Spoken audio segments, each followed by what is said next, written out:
The man's slippin'. "Say, officer," SAC Perkins called, holding his hand over the phone, "I'll ask you to complete those chain of custody cards now. I want to get the PE off to PERT, the Physical Evidence Response Team." Sachs remembered that Lincoln Rhyme had been the one the feds hired to help put it together. "I'll do that, sure. Mallory, Kemple, take that PE to an office and get our guests some COC cards. You have a pen, officer?" "Yes, I do." She followed the two men into a small office, clicking her ballpoint nervously while they hunted down and returned with a pack of federal-issue chain of custody cards. She sat down and broke the package open. The voice behind her was the hip Del Rey, the persona that seemed the eagerest to break out. In the car on the way here, someone had referred to him as the chameleon, and she was beginning to see why. "We call Perkins the Big Dick. Not Dick like you're thinking, Dick like dictionary. But don't worry over him. He's smarter than an agent sandwich. And better than that, he's pulled strings all the way to D.C., which is where strings gotta be pulled in cases like this." Del Rey ran his cigarette beneath his nose as if it were a fine cigar. "You know, officer, you're foxy smart doing what you're doing." "Which is?" "Getting out of major crimes. You don't want it." The lean black face, glossy and wrinkled only about the eyes, seemed sincere for the first time since she'd met him. "Best thing you ever did, going into public affairs. You'll do some good there, and it won't turn you to dust. That's what happens, you bet. This job turns you to dust."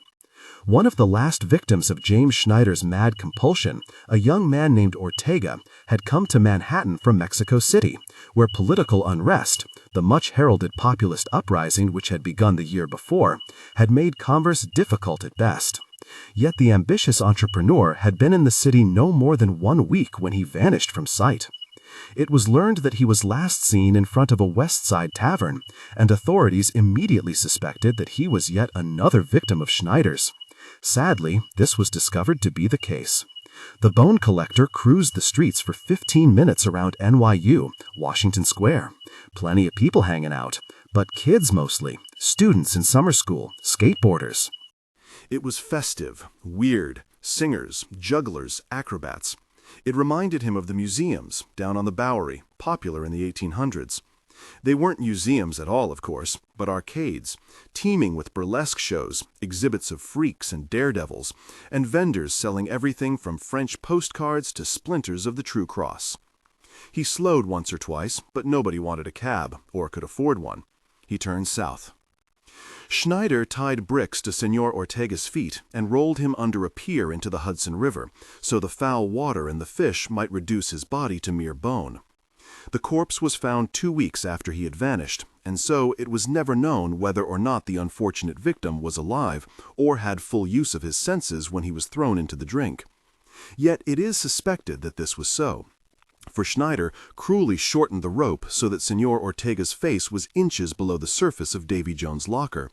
His hands undoubtedly thrashed madly about as he gazed upward at the air that would have been his salvation. The bone collector saw a sickly young man standing by the curb. AIDS, he thought, but your bones are healthy and so prominent, your bones'll last forever. The man didn't want a cab, and the taxi cruised past, the bone collector hungrily gazing at his thin frame in the rearview mirror. He looked back to the street just in time to swerve around an elderly man who'd stepped off the curb, his thin arm raised to flag down the cab. The man leapt back, as best he could, and the cab skidded to a stop just past him. The man opened the back door and leaned inside. "You should look where you're going," he said this instructionally, not with anger. "Sorry," the bone collector muttered contritely.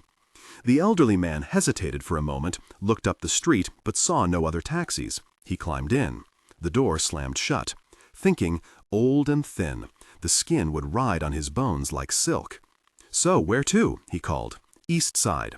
"You got it," he said, as he pulled on the ski mask and spun the wheel sharply right.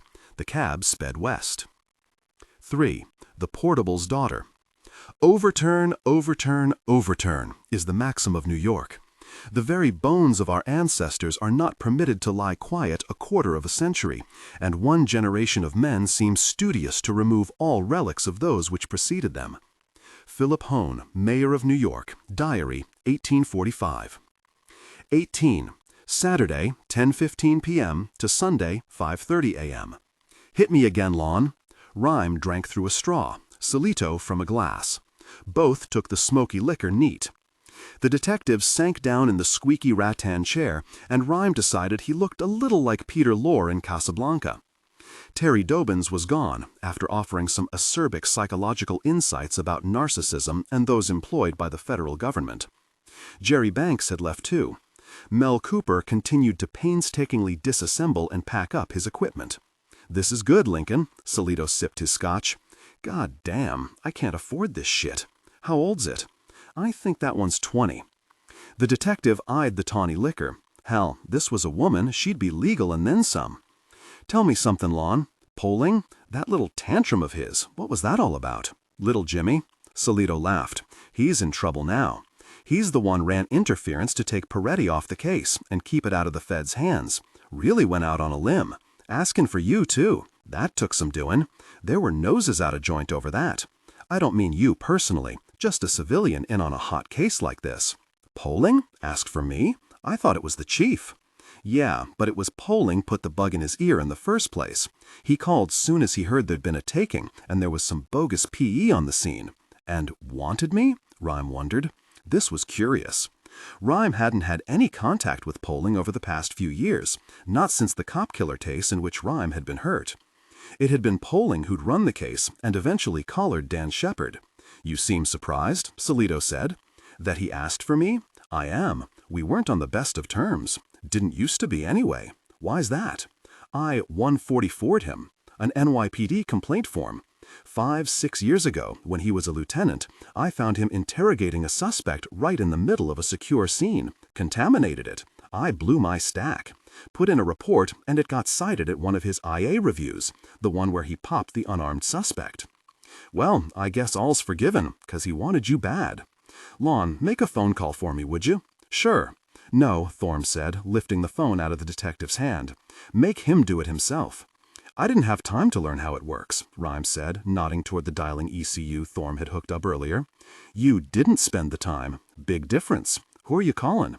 "Berger." "No, you're not," Thorne said. "It's late." "I've been reading clocks for a while now," Rhyme replied coolly. "Call him. He's staying at the plaza." "No, I asked you to call him. Here." The aide slapped a slip of paper down on the far edge of the table, but Rhyme read it easily.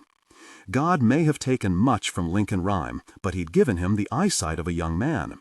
He went through the process of dialing with his cheek on the control stalk. It was easier than he'd thought, but he purposely took a long time and muttered as he did it. Infuriatingly, Thorne ignored him and went downstairs. Berger wasn't in his hotel room. Rhyme disconnected, mad that he wasn't able to slam the phone down. "Problem?" Solito asked. "No," Rhyme grumbled. "Where is he?" Rhyme thought testily. It was late. Berger ought to be at his hotel room by now. Rhyme was stabbed with an odd feeling, jealousy, that his death doctor was out helping someone else die. Solito suddenly chuckled softly. Rhyme looked up. The cop was eating a candy bar. He'd forgotten that junk food had been the staple of the big man's diet when they were working together. "I was thinking, remember Benny Ponzo, the OC task force, 10-12 years ago?" Yeah, Rhyme had enjoyed organized crime work. The perps were pros, the crime scenes challenging, and the Vics were rarely innocent. "Who was that?" Mel Cooper asked. "Hitman out of Bay Ridge," Solito said. "Remember after we booked him, the candy sandwich?" Rhyme laughed, nodding. "What's the story?" Cooper asked. Solito said, "Okay, we're down at Central Booking, Lincoln and me and a couple other guys. And Benny, remember, he was a big guy. He was sitting all hunched over, feeling his stomach. All of a sudden he goes, 'Yo, I'm hungry. I want a candy sandwich.' And we're like looking at each other, and I go, 'What's a candy sandwich?' And he looks at me like I'm from Mars and goes, 'What the fuck you think it is? You take a Hershey bar, you put it between 2 slices of bread, and you eat it. That's a fucking candy sandwich.'" They laughed. Solito held out the bar to Cooper, who shook his head, then to Rhyme, who felt a sudden impulse to take a bite. It'd been over a year since he'd had chocolate. He avoided food like that. Sugar, candy, troublesome food. The little things about life were the biggest burdens, the ones that saddened and exhausted you the most. Okay, you'll never scuba dive or hike the Alps. So what? A lot of people don't. But everybody brushes their teeth. And goes to the dentist, gets a filling, takes the train home. Everybody picks a hunk of peanut from out behind a molar when nobody's looking. Everybody except Lincoln Rhyme. He shook his head to Salido and drank a long swallow of scotch. His eyes slid back to the computer screen, recalling the goodbye letter to Blaine he'd been composing when Salido and Banks had interrupted him that morning. There were some other letters he wanted to write as well. The one he was putting off writing was to Pete Taylor, the spinal cord trauma specialist. Most of the time, Taylor and Rhyme had talked not about the patient's condition, but about death. The doctor was an ardent opponent of euthanasia. Rhyme felt he owed him a letter to explain why he'd decided to go ahead with the suicide. And Amelia Sachs? The portable's daughter would get a note too, he decided. Crips are generous. Crips are kind. Crips are iron. Crips are nothing if not forgiving. Dear Amelia, my dear Amelia, Amelia, dear Officer Sachs, inasmuch as we have had the pleasure of working together, I would like to take this opportunity to state that although I consider you a betraying Judas, I've forgiven you.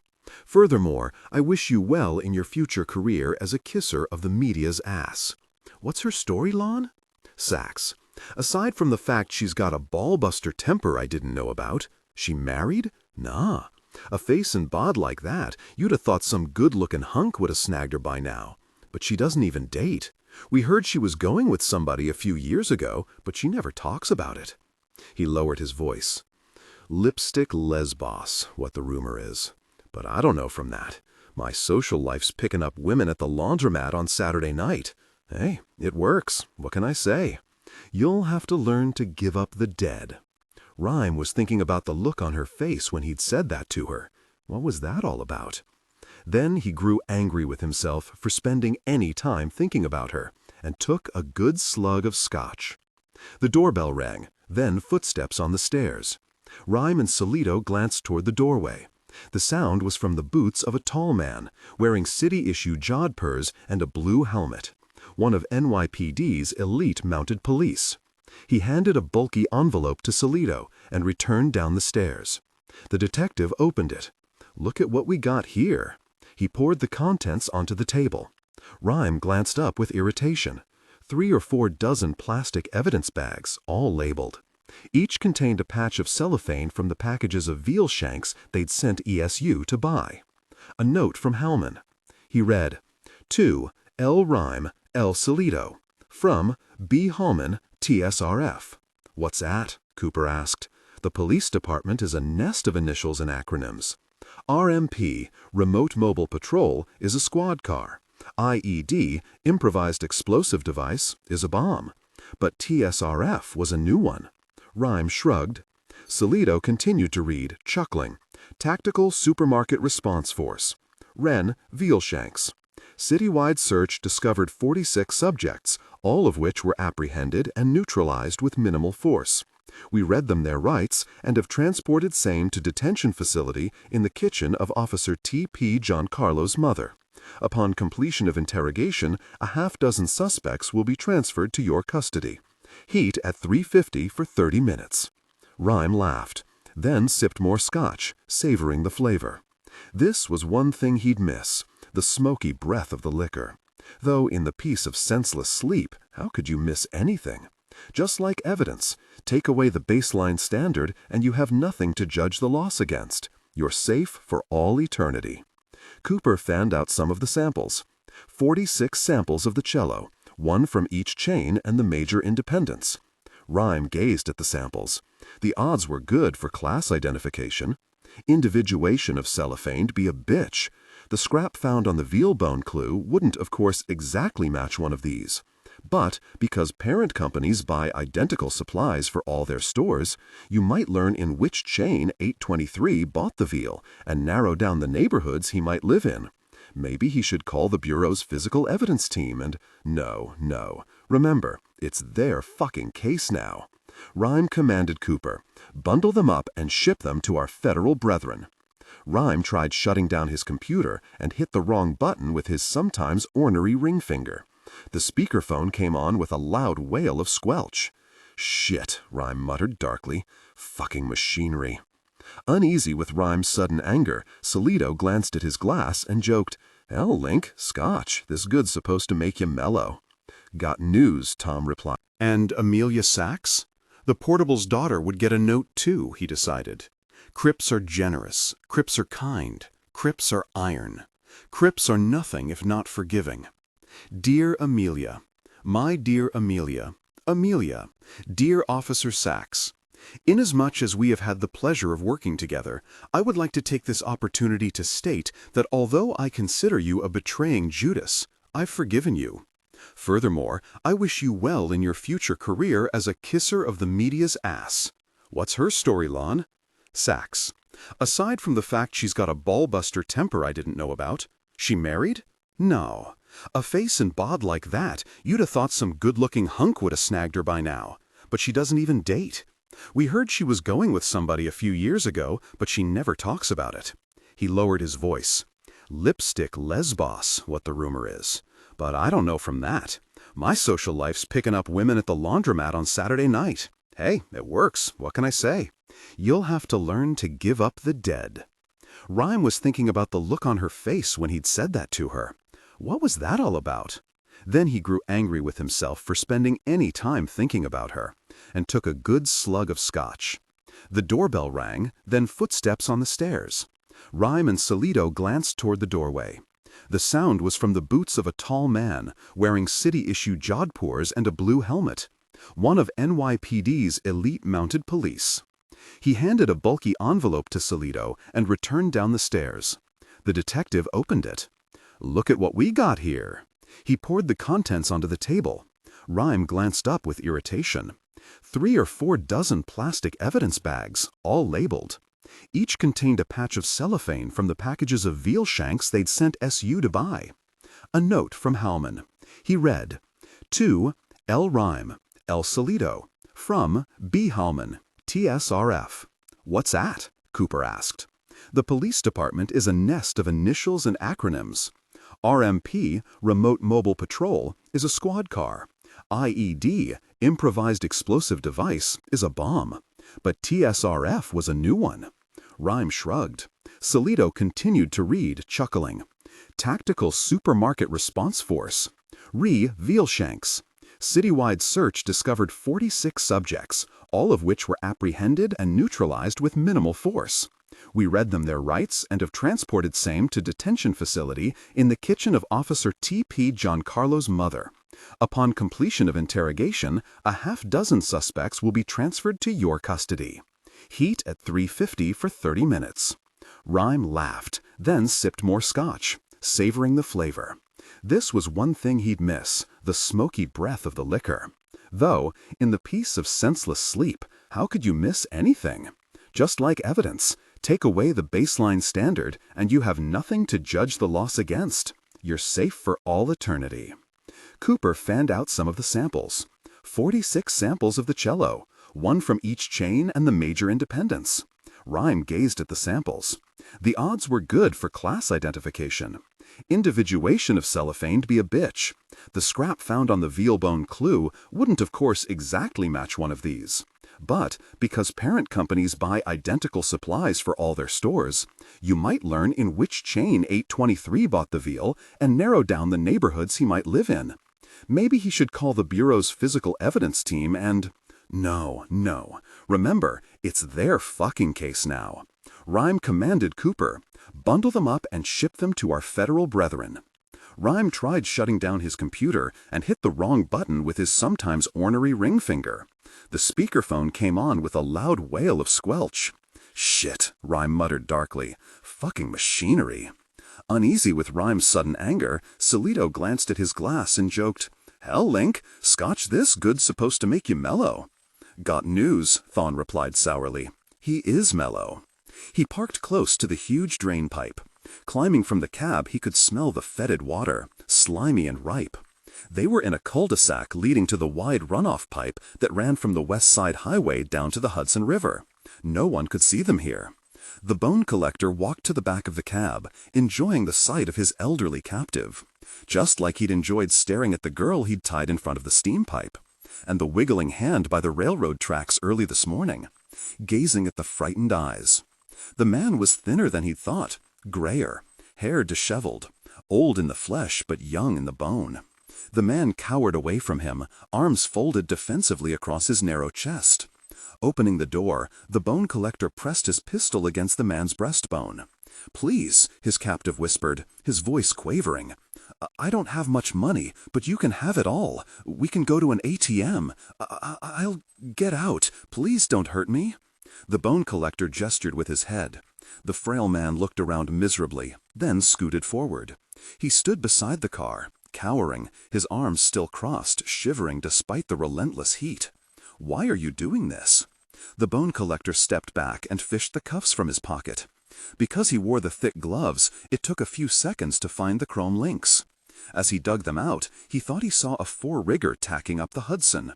The opposing current here wasn't as strong as in the East River, where sailing ships had a hell of a time making their way from the east, Montgomery, and outward wharves north. He squinted. No, wait, it wasn't a sailboat. It was just a cabin cruiser, yuppies lounging on the long front deck. As he reached forward with the cuffs, the man grabbed his captor's shirt, gripped it hard. "Please, I was going to the hospital. That's why I flagged you down. I've been having chest pains." "Shut up." And the man suddenly reached for the bone collector's face, the liver-spotted hands gripping his neck and shoulder and squeezing hard. A jolt of pain radiated from the spot where the yellow nails dug into him. With a burst of temper, he pulled his victim's hands off and cuffed him roughly. Slapping a piece of tape on the man's mouth, the bone collector dragged him down the gravel embankment toward the mouth of the pipe, 4 feet in diameter. He stopped. Back on the gravel drive, he pulled the mask off and left the clues to the next scene not far from where he'd parked.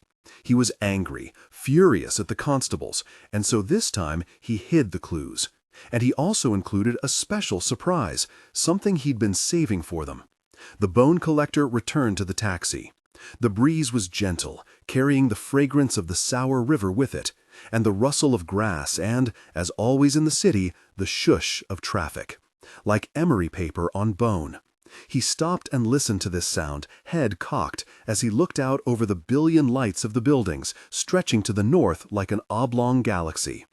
It was then that a woman, running fast, emerged on a jogging path beside the drainpipe and nearly collided with him. In purple shorts and top, the thin brunette danced out of his way. Gasping, she stopped, flicked sweat from her face. In good shape, taut muscles, but not pretty. A hook of a nose, broad lips, blotchy skin. But beneath that, "You're not supposed, you shouldn't park here, this a jogging path." Her words fading, and fear rising into her eyes, which flicked from his face to the taxi to the wad of ski mask in his hand. She knew who he was. He smiled, noting her remarkably pronounced clavicle. Her right ankle shifted slightly, ready to take her weight when she sprinted away. But he got her first. He ducked low, to tackle her, and when she gave a fast scream and dropped her arms to block him, the bone collector straightened up fast from his feint and swung his elbow into her temple. There was a crack like a snapping belt. She went down on the gravel hard and lay still. Horrified, the bone collector dropped to his knees and cradled her head. He moaned, "No, no, no." Furious with himself for striking so hard, sick at heart that he might have broken what seemed to be a perfect skull beneath the tentacles of stringy hair and the unremarkable face. Amelia Sachs finished another COC card and took a break. She paused, found a vending machine and bought a paper cup of vile coffee. She returned to the windowless office, looked over the evidence she'd gathered. She felt a curious fondness for the macabre collection, maybe because of what she'd gone through. Their fiery joints ached, and she still shuddered when she thought of the buried body at the first scene this morning, the bloody branch of a hand, and of T.J. Colfax's dangling flesh. Until today, physical evidence hadn't meant anything to her. P.E. was boring lectures on drowsy spring afternoons at the academy. P.E. was math, it was charts and graphs, it was science, it was dead. No, Amy Sachs was going to be a people cop. Walking beats, dissing back the dissers, outing druggies, spreading respect for the law like her father, or pounding it into them. Like handsome Nick Corelli, a 5-year vet, the star of street crimes, grinning at the world with his "you got a problem?" smile. That's just who she was going to be. She looked at the crisp brown leaf she'd found in the stockyard tunnel. One of the clues 823 had left for them. And here was the underwear, too. She remembered that the Phoebes had snagged the PE before Cooper'd finished the test on what was that machine? The chromatograph? She wondered what the liquid soaking the cotton was. But these thoughts led to Lincoln Rhyme, and he was the one person she didn't want to think about just now. She began to voucher the rest of the PE.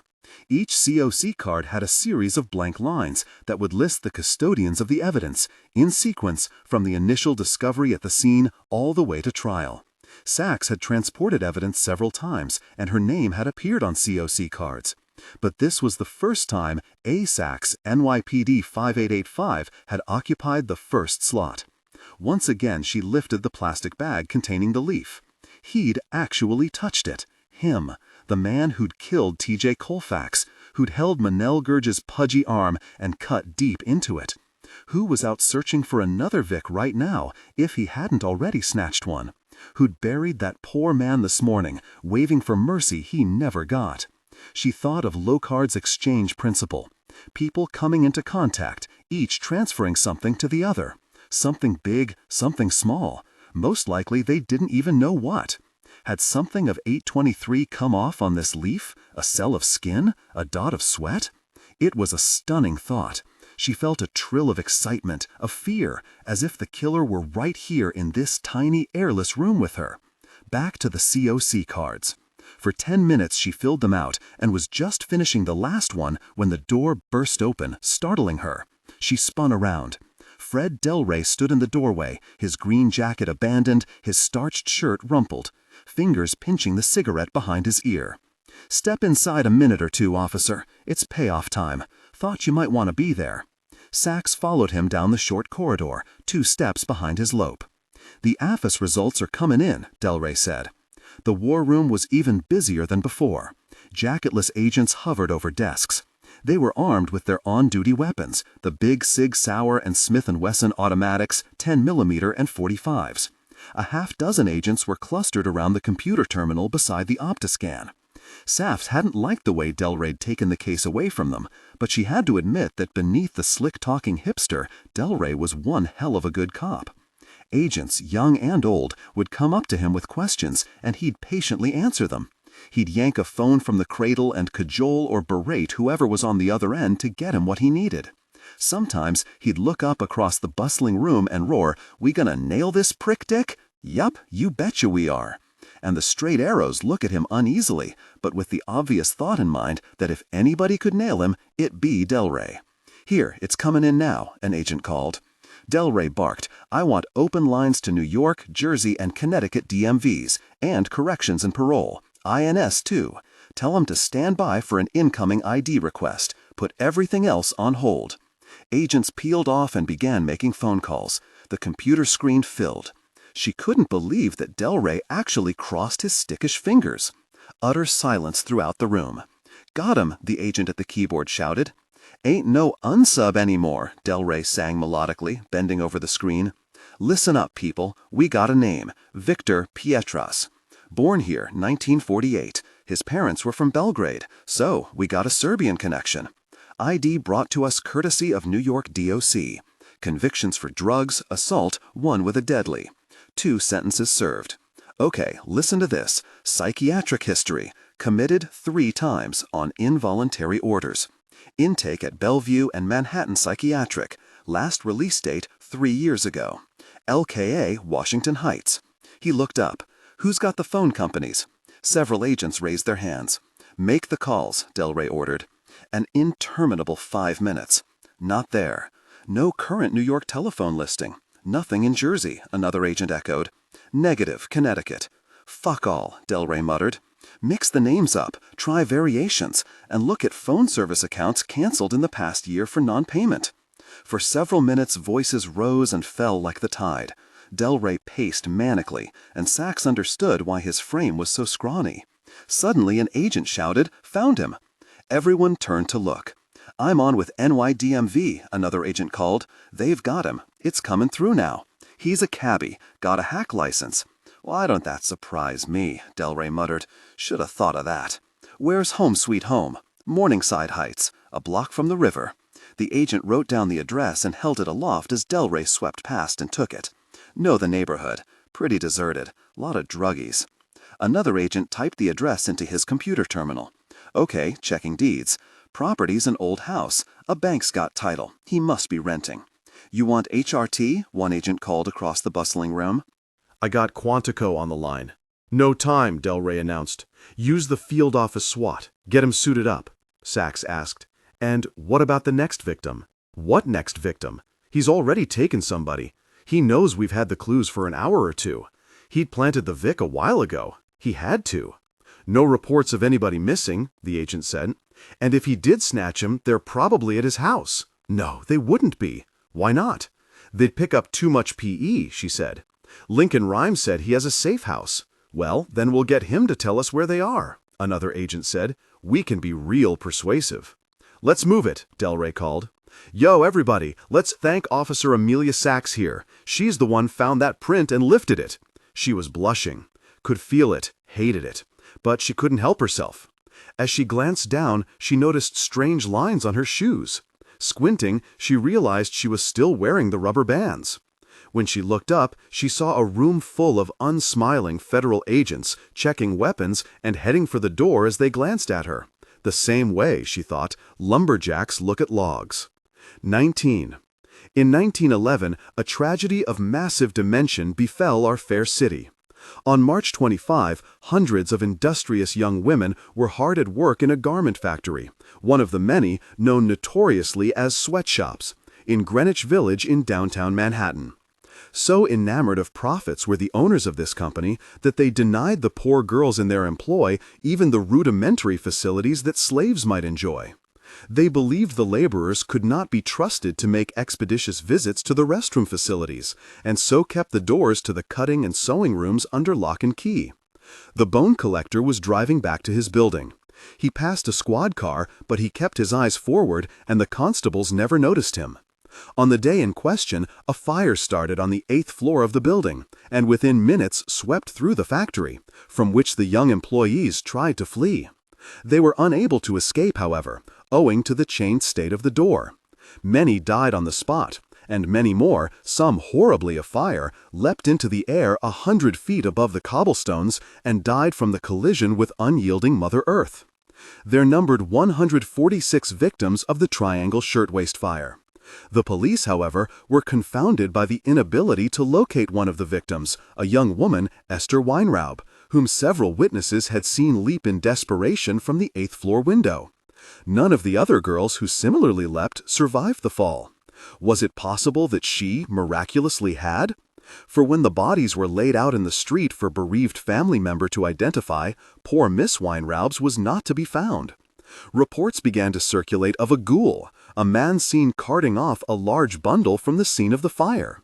So incensed were the constables that someone might violate the sacred remains of an innocent young woman that they put on a still search for the man. After several weeks, their diligent efforts bore fruit.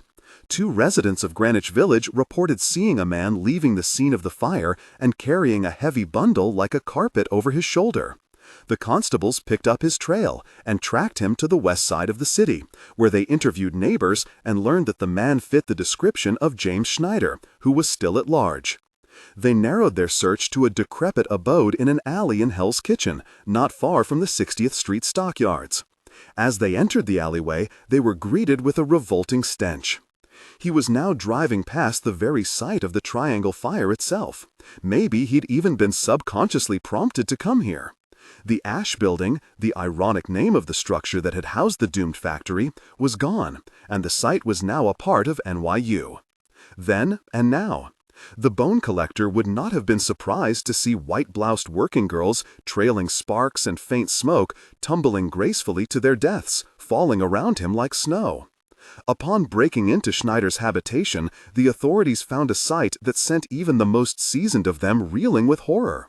The body of wretched Esther Weinraub, or what remained of it, was found in the basement. Schneider was bent on completing the work of the tragic fire and was slowly removing the woman's flesh through means too shocking to recount here. A search of this loathsome place revealed a secret room off the basement, filled with bones that had been stripped clean of flesh. Beneath Schneider's bed, a constable found a diary in which the madman chronicled his history of evil. "Bone," Schneider wrote, "is the ultimate core of a human being. It alters not, deceives not, yields not. Once the facade of our intemperate ways of the flesh, the flaws of the lesser races and the weaker gender are burnt or boiled away, we are all of us noble bone. Bone does not lie. It is immortal." The lunatic writings set forth a chronicle of gruesome experimentation as he sought to ascertain the most effective way of cleansing his victims of their flesh. He tried boiling the bodies, burning them, rendering with lye, staking them out for animals, and immersing them in water. But one method above all he favored for this macabre sport. "It is best, I have concluded," his diary continues, "simply to bury the body in rich earth and let nature do the tedious work. This is the most time-consuming method, but the least likely to arouse suspicion, as the odors are kept to a minimum. I prefer to inter the individuals while still alive, though why that might be, I cannot say with any certainty." In his hitherto secret room, 3 more bodies were discovered in this very condition. The splayed hands and agog faces of the poor victims attest that they were indeed alive when Schneider piled the last shovelful of dirt upon their tormented crowns. It was these dark designs that prompted the journalists of the day to christen Schneider with the name by which he was forever after known: the Bone Collector. He drove on, his mind returning to the woman in the trunk, Esther Weinraub. Her thin elbow, her collarbone delicate as a bird's wing. He sped the cab forward, even risked running 2 red lights. He couldn't wait much longer. "I'm not tired," Rhymes snapped. "Tired or not, you need to rest. No, I need another drink." Black suitcases lined the wall, awaiting the help of officers from the 20th Precinct to transport them back to the IRD lab. Mel Cooper was carting a microscope case downstairs. Lon Solito was still sitting in the rattan chair, but he wasn't saying much. Just coming to the obvious conclusion that Lincoln Rhyme was not a mellow drunk at all. Tom said, "I'm sure your blood pressure's up. You need rest." "I need another drink." Black suitcases lined the wall, awaiting the help of officers from the 20th Precinct to transport them back to the IRD lab. Mel Cooper was carting a microscope case downstairs. Lon Solito was still sitting in the rattan chair, but he wasn't saying much. Just coming to the obvious conclusion that Lincoln Rhyme was not a mellow drunk at all. Tom said, "I'm sure your blood pressure's up. You need rest." "I need another drink." "God damn you, Amelia Sachs," Rhyme thought, and didn't know why. "You should give it up. Drinking's never been any good for you." "Well, I am giving it up," Rhyme responded silently. "For good. Monday. And no 12-step plan for me. It's a one-stepper." "Pour me another drink," he ordered, not really wanting one. "No, pour me a drink now," Rhyme snapped. "No way." "Lon, would you please pour me another drink?" Tom said, "he doesn't get any more. When he's in a mood like this, he's insufferable, and we're not going to put up with him. You're going to withhold something from me? I could fire you." "Fire away." "Crip abuse. I'll get you indicted." "Arrest him, Lon." "Lincoln," Solito said placatingly. "Arrest him." The detective was taken aback by the viciousness of Rhyme's words. "Hey, buddy, maybe you should go a little light," Solito said. "Oh, Christ," Rhyme groaned. He started to moan loudly. Solito blurted, "What is it?" Tom was silent, looking on cautiously. "My liver." Rhyme's face broke into a cruel grin. "Cirrhosis, probably." Tom swung around furious. "I will not put up with this crap, okay?" "No, it's not okay." A woman's voice from the doorway. "We don't have much time. At all." Amelia Sachs walked into the room, glanced at the empty tables. Rhyme felt spittle on his lip. He was overwhelmed with fury. Because she saw the drool. Because he wore a crisp white shirt he'd changed into just for her. And because he wanted desperately to be alone, forever, alone in the dark of motionless peace where he was king. Not king for a day, but king for eternity. The spit tickled. He cramped his already sore neck muscles trying to wipe his lip dry. Tom deftly swiped a Kleenex from a box and dried his boss's mouth and chin. "Officer Sachs," Tom said. "Welcome. A shining example of maturity. We aren't seeing much of that right at the moment." She wasn't wearing her hat, and her navy blouse was open at the collar. Her long red hair tumbled to her shoulders. Nobody'd have any trouble differentiating that hair under a comparison scope. "Mel let me in," she said, nodding toward the stairs. "Isn't it past your bedtime, Sachs?" Tom tapped a shoulder. "Behave yourself," the gesture meant. "I was just at the Federal Building," she said to Salito. "How are our tax dollars doing?" "They've caught him." "What?" Salito asked. "Just like that? Jesus. They know about it downtown?" "Perkins called the mayor. The guy's a cabbie. He was born here, but his father's Serbian, so they're thinking he's trying to get even with the UN or something. Got a yellow sheet. Oh, and a history of mental problems, too. Del Rey and Phoebe Swat are on their way there right now." "How'd they do it?" Rhyme asked. "Betcha it was the fingerprint." She nodded. "I suspected that would figure prominently. And, tell me, how concerned were they about the next victim?" "They're concerned," she said evenly, "but mostly they want to nail the unsub. Well, that's their nature. And let me guess, they're figuring they'll sweat the location of the Vic out of him after they take him down." "You got it. That may take some doing," Rhyme said. "I'll venture that opinion without the benefit of our Dr. Dobins and the behavioral mavens. So, a change of heart, Amelia? Why'd you come back?" "Because whether Del Rey collars him or not, I don't think we have time to wait. To save the next Vic, I mean." "Oh, but we're dismantled, haven't you heard? Shut down, done gone out of business." Rhyme was looking in the dark computer screen, trying to see if his hair had stayed combed. "You giving up?" she asked. "Officer," Salito began, "even if we wanted to do something, we don't have any of the PE. That's the only link I've got it." "What?" "All of it. It's downstairs in the RRV." The detective glanced out the window. Sachs continued, "From the last scene. From all the scenes. You have it?" Rhyme asked. "How?" But Salito was laughing. "She jacked it, Lincoln. God damn!" "Del Rey doesn't need it," Sachs pointed out, "except for the trial. They've got the unsub, well, save the victim. Works out nice, huh? But Mel Cooper just left." "Nah, he's downstairs. I asked him to wait." Sachs crossed her arms. She glanced at the clock. "After 11. We don't have much time," she repeated. His eyes, too, were on the clock. Lord, he was tired. Tom was right. He'd been awake longer than in years. But he was surprised, no, shocked, to find that while he might have been furious or embarrassed or stabbed with heartless frustration today, the passing minutes had not lain like hot, unbearable weights on his soul, as they had for the past 3.5 years. "Well, church mice in heaven," Rhyme barked a laugh. "Tom? Tom, we need coffee. On the double. Sachs, get those cello samples to the lab along with the Polaroid of the bit Mel lifted from the veal bone. I want a polarization comparison report in an hour. And none of this most probably crap. I want an answer. Which grocery chain did our unsub buy the veal bone at? And get that little shadow of yours back here, Lon, the one named after the baseball player." The black van sped through side streets.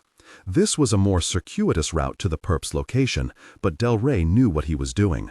Anti-terror operations were supposed to avoid major city streets, which were often monitored by accomplices. Del Rey, in the back of the lead van, tightened the Velcro strap on the body armor. They were less than 10 minutes away. He looked at the failing apartments, the trash-filled lots as they sped along. The last time he'd been in this decrepit neighborhood, he'd been Rastafarian Peter Hale Thomas from Queens. He'd bought 137 pounds of cocaine from a shriveled little Puerto Rican who decided at the last minute to jack his buyer. He took Del Rey's buy and bust money and aimed a gun at Del Rey's groin, pulling the trigger as calmly as if he were picking vegetables at the AP. Click, click, click. Misfire. Toby Daw-Little and the backup team took the fucker and his minders down before the scumbag found his other piece, leaving one shook-up Del Rey to reflect on the irony of nearly getting killed because the perp truly bought the agent's performance, that he was a dealer, not a cop. "ETA 4 minutes," the driver called. For some reason, Del Rey's thoughts flipped to Lincoln Rhyme. He regretted he'd been such a shit when he took over the case, but there hadn't been much choice. Salito was a bulldog and Pauling was a psycho, though Del Rey could handle them. Rhyme was the one who made him uneasy. Sharp as a razor. Hell, it had been his team that found Pietra's print, even if they didn't jump on it as fast as they should have. In the old days, before his accident, you couldn't beat Rhyme if he didn't want to get beat, and you couldn't fool him either. Now, Rhyme was a busted toy. It was a sad thing what could happen to a man, how you could die and still be alive. Del Rey had walked into his room, his bedroom no less, and hit him hard. Harder than he needed to. Maybe he'll... Showtime, the driver called, and Del Rey forgot all about Lincoln Rhyme. The vans turned onto the street where Pietris lived. Most of the other streets they'd passed had been filled with sweating residents, clutching beer bottles and cigarettes, hoping for a breath or two of cool air. But this one was dark, empty. The vans cruised slowly to a stop. 24 agents climbed out, in black tactical outfits, carrying their HKs equipped with muzzle lights and laser sights. 2 homeless men stared at them. One quickly hid his bottle of Colt 44 malt liquor under his shirt. Del Rey gazed at a window in Pietra's building. It gave off a faint yellow glow. The driver backed the first van into a shadowy parking space and whispered to Del Rey, "It's Perkins," tapping his headset. "He's got the director on the horn. They want to know who's leading the assault." "I am," snapped the chameleon. He turned to his team. "I want surveillance across the street and in the alleys, snipers, there, and there. And I want everybody in place 5 minutes ago. Are we all together on that?" Down the stairs, the old wood creaking. His arm around her, he guided the woman, half conscious from the blow to her head, into the basement. At the foot of the stairs, he shoved her to the dirt floor and gazed down at her. Esther.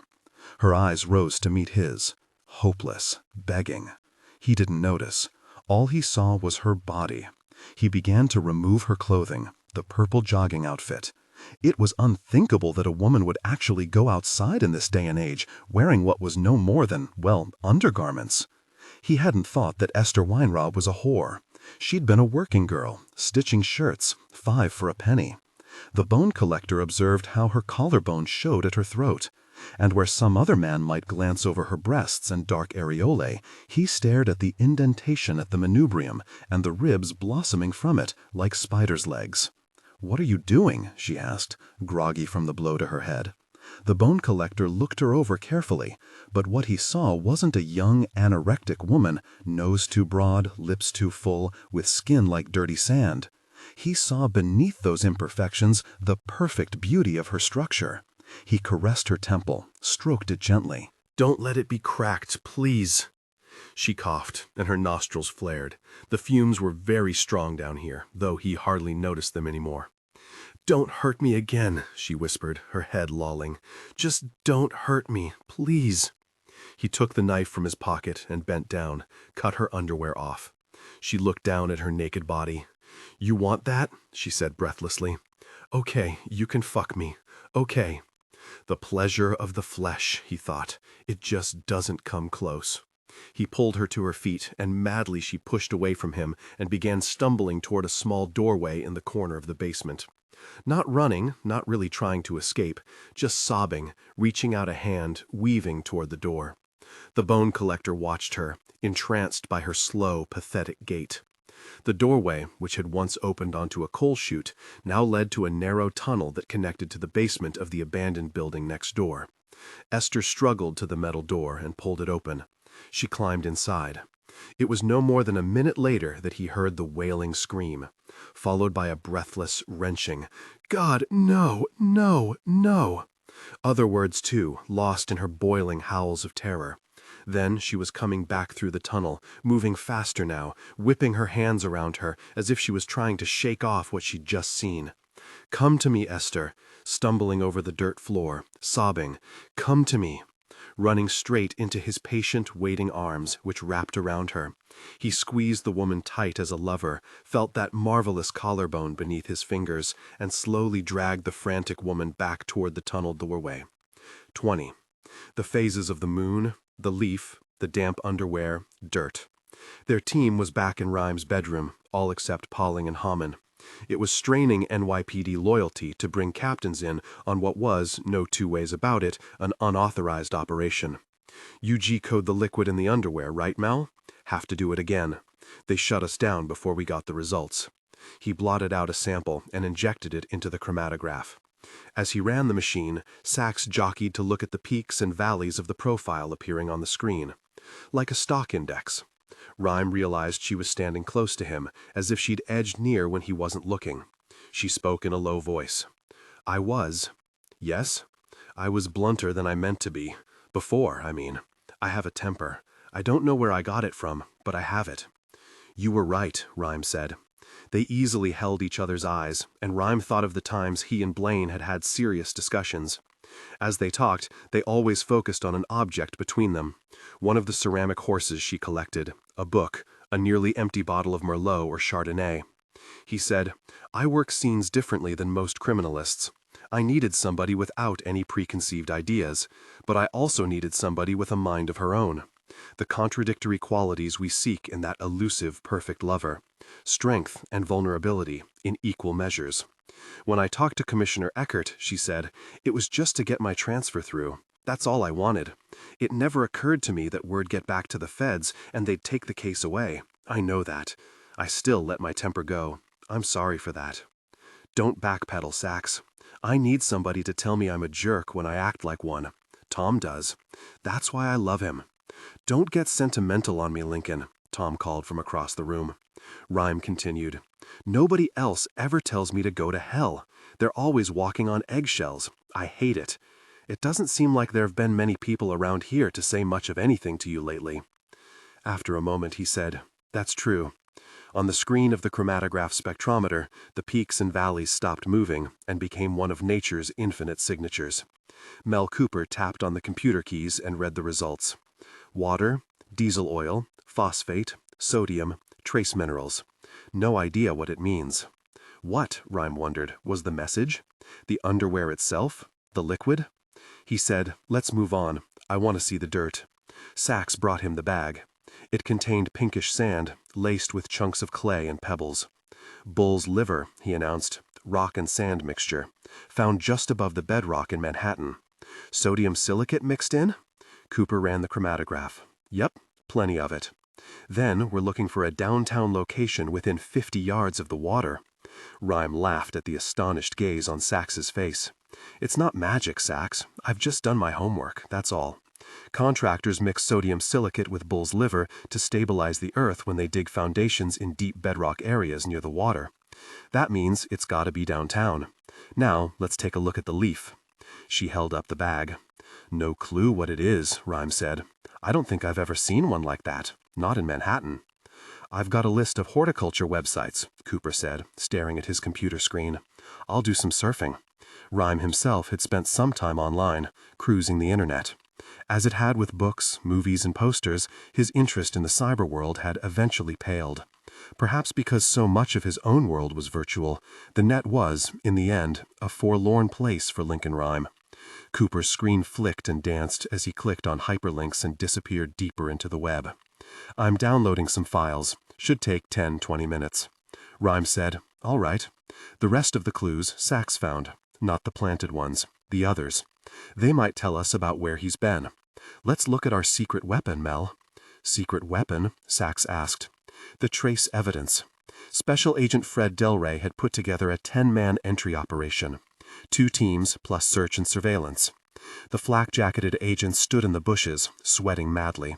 Across the street, upstairs in an abandoned brownstone, the SS team had their big ears and video infrareds trained on the perp's house. The 3 snipers, with their big Remingtons strapped, loaded and locked, lay prone on rooftops. Their binoculared spotters crouched beside them like Lamaze coaches. Delray, wearing an FBI windbreaker and jeans instead of his leprechaun green outfit, listened through his clip-on earphone. Surveillance to command. We've got infrared on the basement. Somebody moving down there.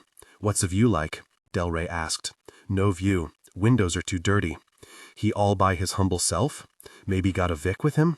Knowing somehow that Officer Sachs was probably right, that he'd already napped somebody else now. Can't tell. We've just got motion and heat. Delray had sent other officers around to the sides of the house. They reported in. No sign of anyone on the 1st or 2nd floor. Garage is locked. Snipers? Delray asked. Report. Shooter 1 to command. I've acquired on front door. Over. The others were covering the hallway and a room on the first floor. Loaded and locked, they radioed in. Delray drew his large automatic. "Okay, we got paper," Delray said, meaning a warrant.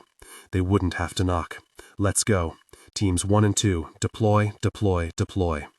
The first team took out the front door with a battering ram, while the second used the slightly more civilized approach of breaking in the back door window and unlocking the deadbolt. They streamed inside, Delray following the last of Team 1's officers into the old, filthy house. The smell of rotting flesh was overwhelming, and Delray, no stranger to crime scenes, swallowed hard, struggling to keep from vomiting. The second team secured the ground floor and then charged up the stairs toward the bedroom, while the first sped down the basement stairs, boots thumping loudly on the old wood. Delray raced down into the foul-smelling basement. He heard a door being kicked in somewhere below, and the shout of, "Don't move! Federal agents! Freeze! Freeze! Freeze!" But when he reached the basement doorway, he heard the same agent blurt in a very different tone, "What the hell's this? Oh, Jesus! Fuck," another called. "That's gross."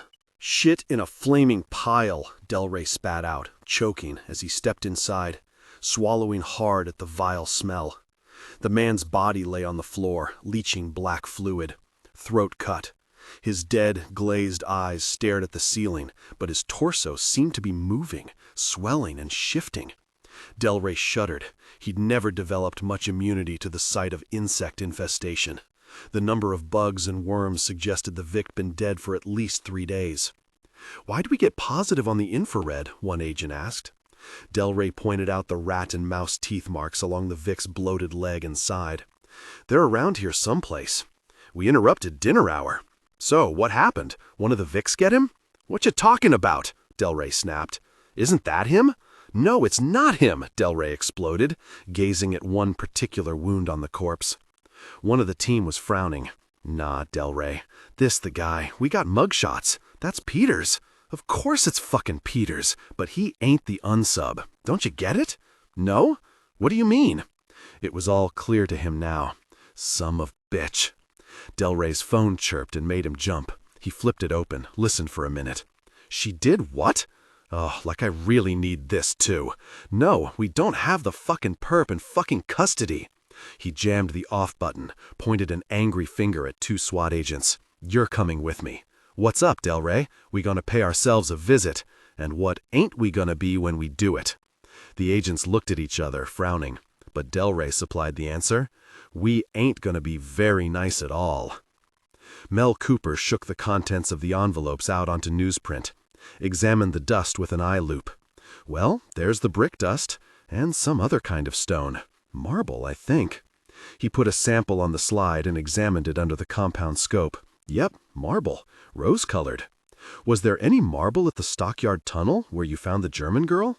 "None," Sachs responded. Cooper suggested it might have come from Monell's residence hall when unsub 823 grabbed her. "No, I know the block the Deutsche House is in. It's just a converted East Village tenement. The best stone you'd find there'd be polished granite. Maybe, just maybe, it's a fleck of his hidey hole. Anything notable about it?" "Chisel marks," Cooper said, bending over the scope. "Ah, good. How clean?" "Not very. Ragged. So an old steamstone cutter?" "Yes, I'd guess." "Right, Tom," Rhyme instructed, nodding at the poster. "There's marble in his safe house, and it's old." "But why do we care about his safe house?" Banks asked, looking at his watch. "The feds will be there by now." "You can never have too much information, Banks. Remember that. Now, what else have we got?" "Another bit of the glove, that red leather." "And what's this?" he asked Sachs, holding up a plastic bag containing a plug of wood. "The sample of the aftershave, where he brushed up against a post." "Should I run an olfactory profile?" Cooper wondered. "Let me smell it first," Rhyme said. Sachs brought the bag over to him. Inside was a tiny disc of wood. She opened it up and he inhaled the air. Brute. How could you miss it? "Tom, add that our man uses drugstore cologne," Cooper announced. "Here's that other hair."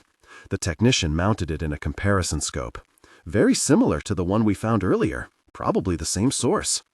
"Oh, hell, Lincoln. For you, I'll say it is the same. Brown. Are the ends cut or fractured naturally?" "Cut. Good. We're closing in on hair color," Rhyme said. Tom wrote brown just as Salido said, "Don't write that." "What? Obviously it's not brown," Rhyme continued. "I thought it's anything but brown. Blonde, sandy, black, red." The detective explained. "San old trick. You go into an alley behind a barber shop, cop some hairs from the garbage, drop 'em around the scene." "Oh." Banks filed this somewhere in his enthusiastic brain. Rhyme said, "Okay, the fiber." Cooper mounted it in the polarizing scope. As he adjusted knobs, he said, "By refringence of .053. Rhyme blurted. "Nylon 6. What's it look like, Mel?" "Very coarse, lobed cross-section. Light gray. Carpet." "Right. I'll check the database." A moment later, he looked up from the computer. "It's a Hampstead Textile 118B fiber." Rhyme exhaled a disgusted sigh. "What?" Sachs asked. "The most common trunk liner used by U.S. automakers. Found in over 200 different makes going back 15 years. Hopeless. Mel, is there anything on the fiber? Use the SEM." The tech cranked up the scanning electron microscope. The screen burst to life with an eerie blue-green glow. The strand of fiber looked like a huge rope. "Got something here. Crystals. A lot of them. They use titanium dioxide to deluster shiny carpet. That might be it. Gas it. It's important." "There's not enough here, Lincoln. I'd have to burn the whole fiber." "So, burn it," Salido said delicately. "Borrowing federal evidence is one thing. Destroying it? I don't know about that, Lincoln. If there's a trial." "We have to." "Oh, man," Banks said. Salido nodded reluctantly, and Cooper mounted the sample. The machine hissed. A moment later, the screen flickered and columns appeared. "There. That's the long-chained polymer molecule, the nylon. But that small wave, that's something else. Chlorine? Detergent? It's cleanser."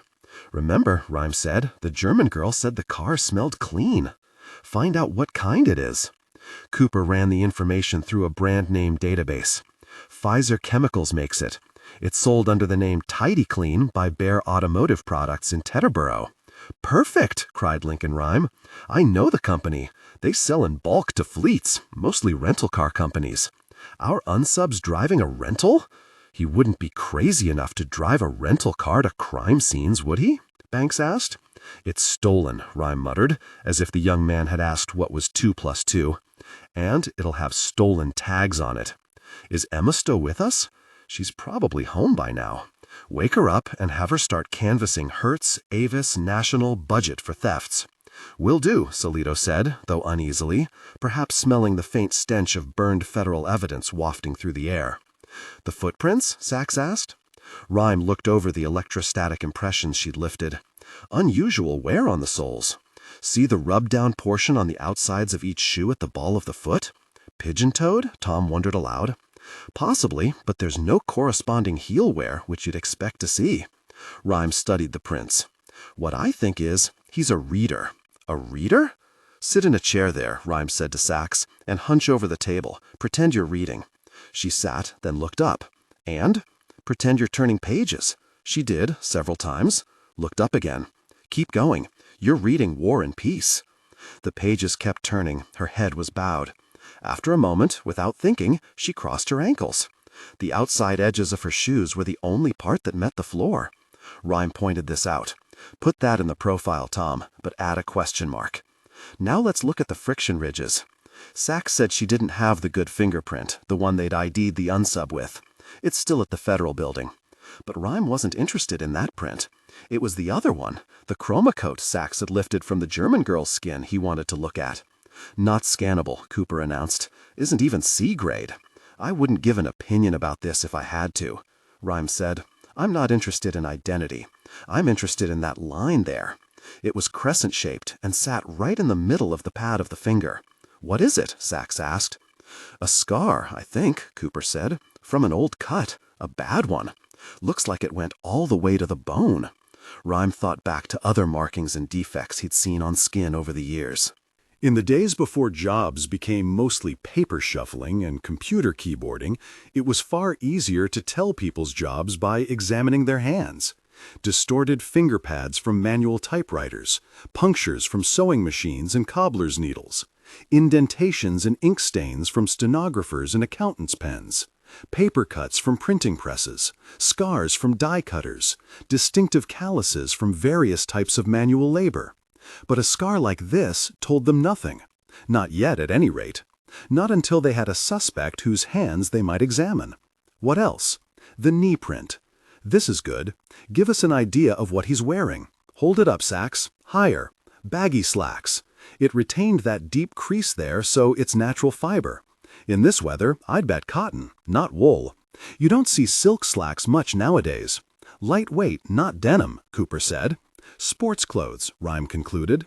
Add that to our profile, Tom. Cooper looked back at the computer screen and typed some more. No luck with the leaf. Doesn't match anything at the Smithsonian. Rhyme stretched back into his pillow. How much time would they have? An hour? 2? The moon. Dirt. Brine. He glanced at Sachs, who was standing by herself in the corner. Her head was down and her long red hair fell dramatically toward the floor. She was looking into an evidence bag, a frown on her face, lost in concentration. How many times had Rhyme himself stood in the same pose, trying to— "A newspaper!" she cried, looking up. "Where's a newspaper?" Her eyes were frantic as she looked from table to table. "Today's paper? What is it, Sachs?" Rhyme asked. She grabbed the New York Times from Jerry Banks and leafed quickly through it. "That liquid in the underwear," she said to Rhyme. "Could it be salt water?" Salt water? Cooper pored over the GCMS chart. Of course, water and sodium and other minerals. And the oil, phosphates. It's polluted seawater. Her eyes met Rhyme's, and they said simultaneously, "High tide." She held up the paper, open to the weather map. It contained a phases of the moon diagram identical to the one found at the scene. Below it was a tidal chart.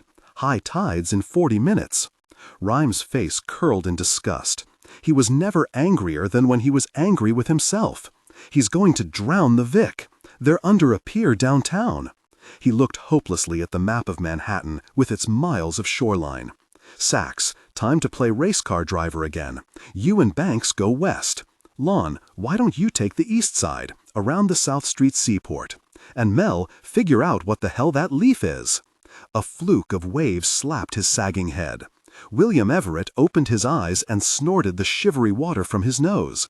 It was icy cold, and he felt his questionable heart stutter as it struggled to send warming blood through his body. He almost fainted again, like when the son of a bitch had broken his finger. Then he floated back to waking, his thoughts on his late wife, and for some reason on their travels. They'd been to Giza, and to Guatemala, Nepal, Tehran, 1 week before the embassy takeover.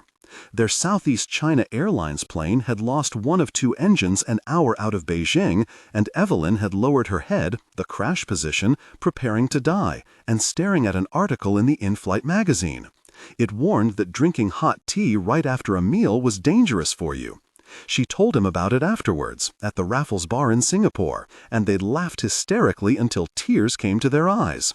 Thinking of the kidnapper's cold eyes, his teeth, the bulky gloves. Now, in this horrid, wet tomb, the unbearable pain rolled up his arm and into his jaw. Broken finger or heart attack, he wondered. Maybe a little of both. Everett closed his eyes until the pain subsided. He looked around him. The chamber where he was handcuffed was beneath a rotting pier. A lip of wood dipped from the edge toward the churning water, which was about 6 inches below the bottom of the rim. Lights from boats on the river and the industrial sites of Jersey reflected through the narrow slit. The water was up to his neck now, and although the roof of the pier was several feet above his head, the cuffs were extended as far as they'd go.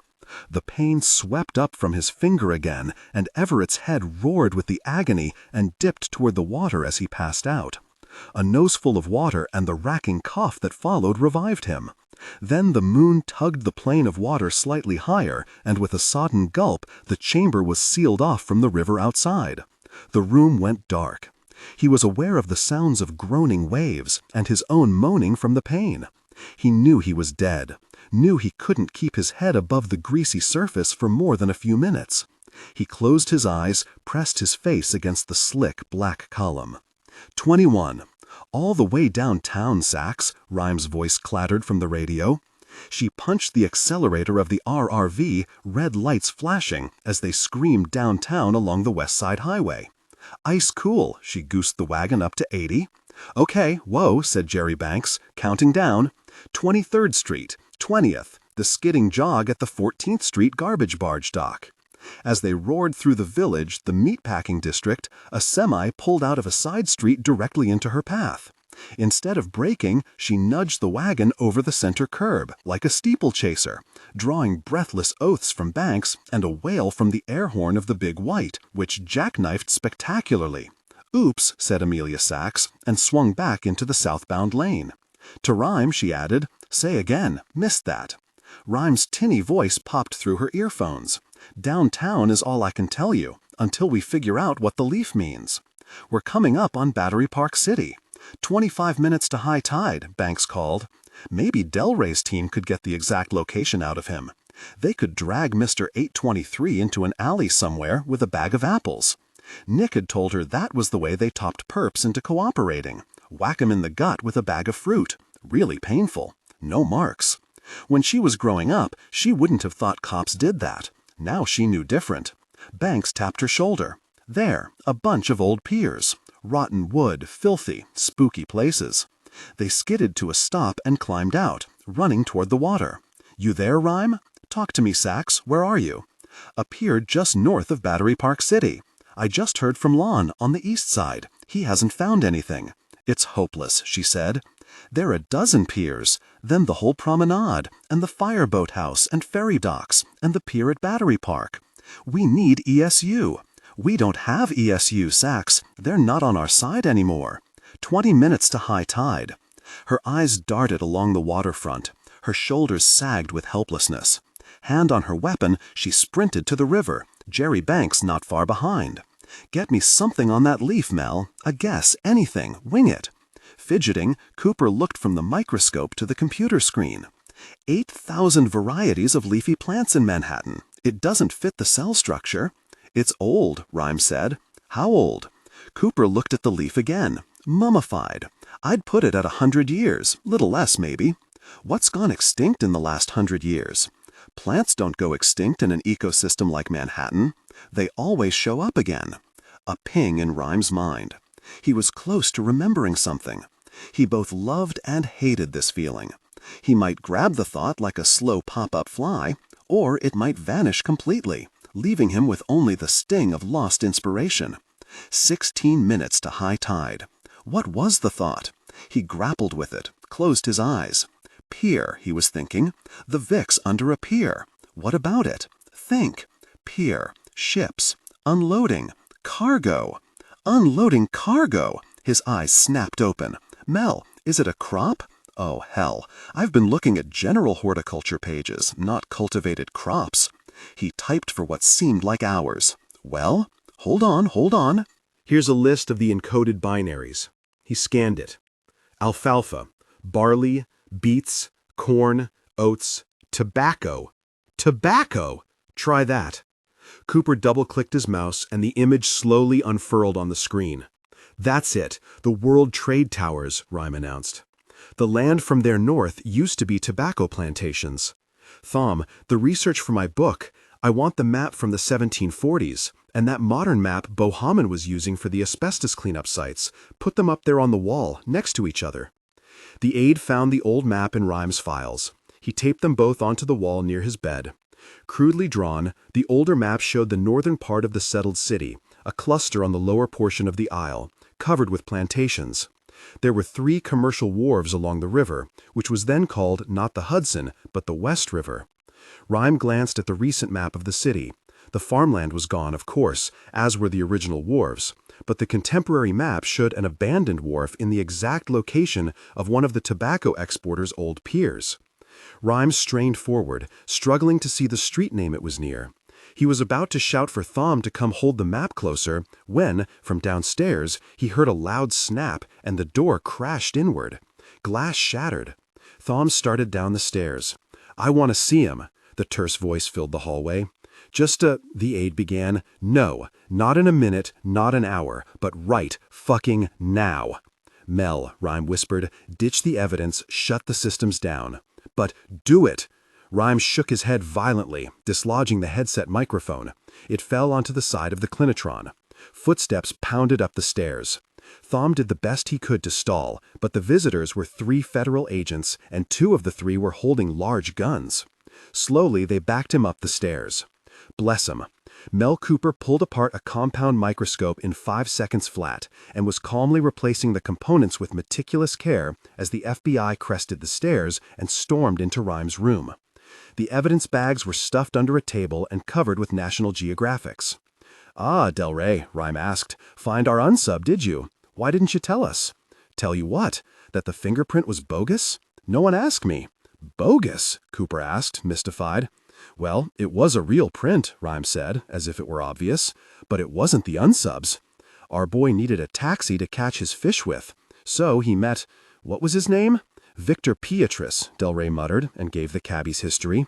"Nice touch," Rhyme said with some genuine admiration. "Picked a Serb with a rap sheet and mental problems. Wonder how long he looked for a candidate.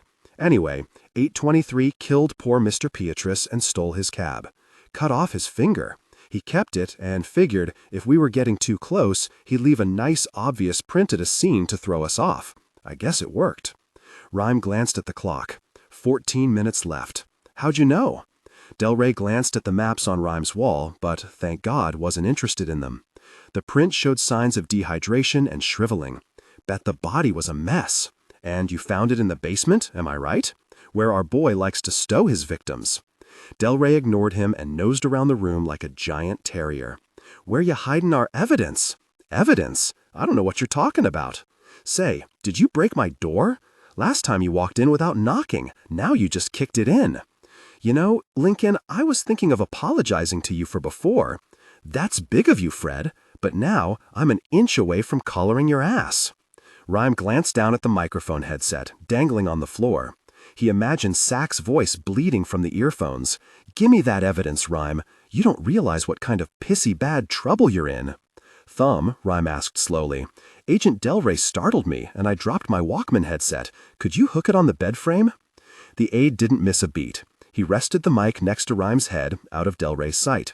"Thank you," Rhyme said to Thom, then added, "You know, I haven't had my bath yet. I think it's about time, wouldn't you say?"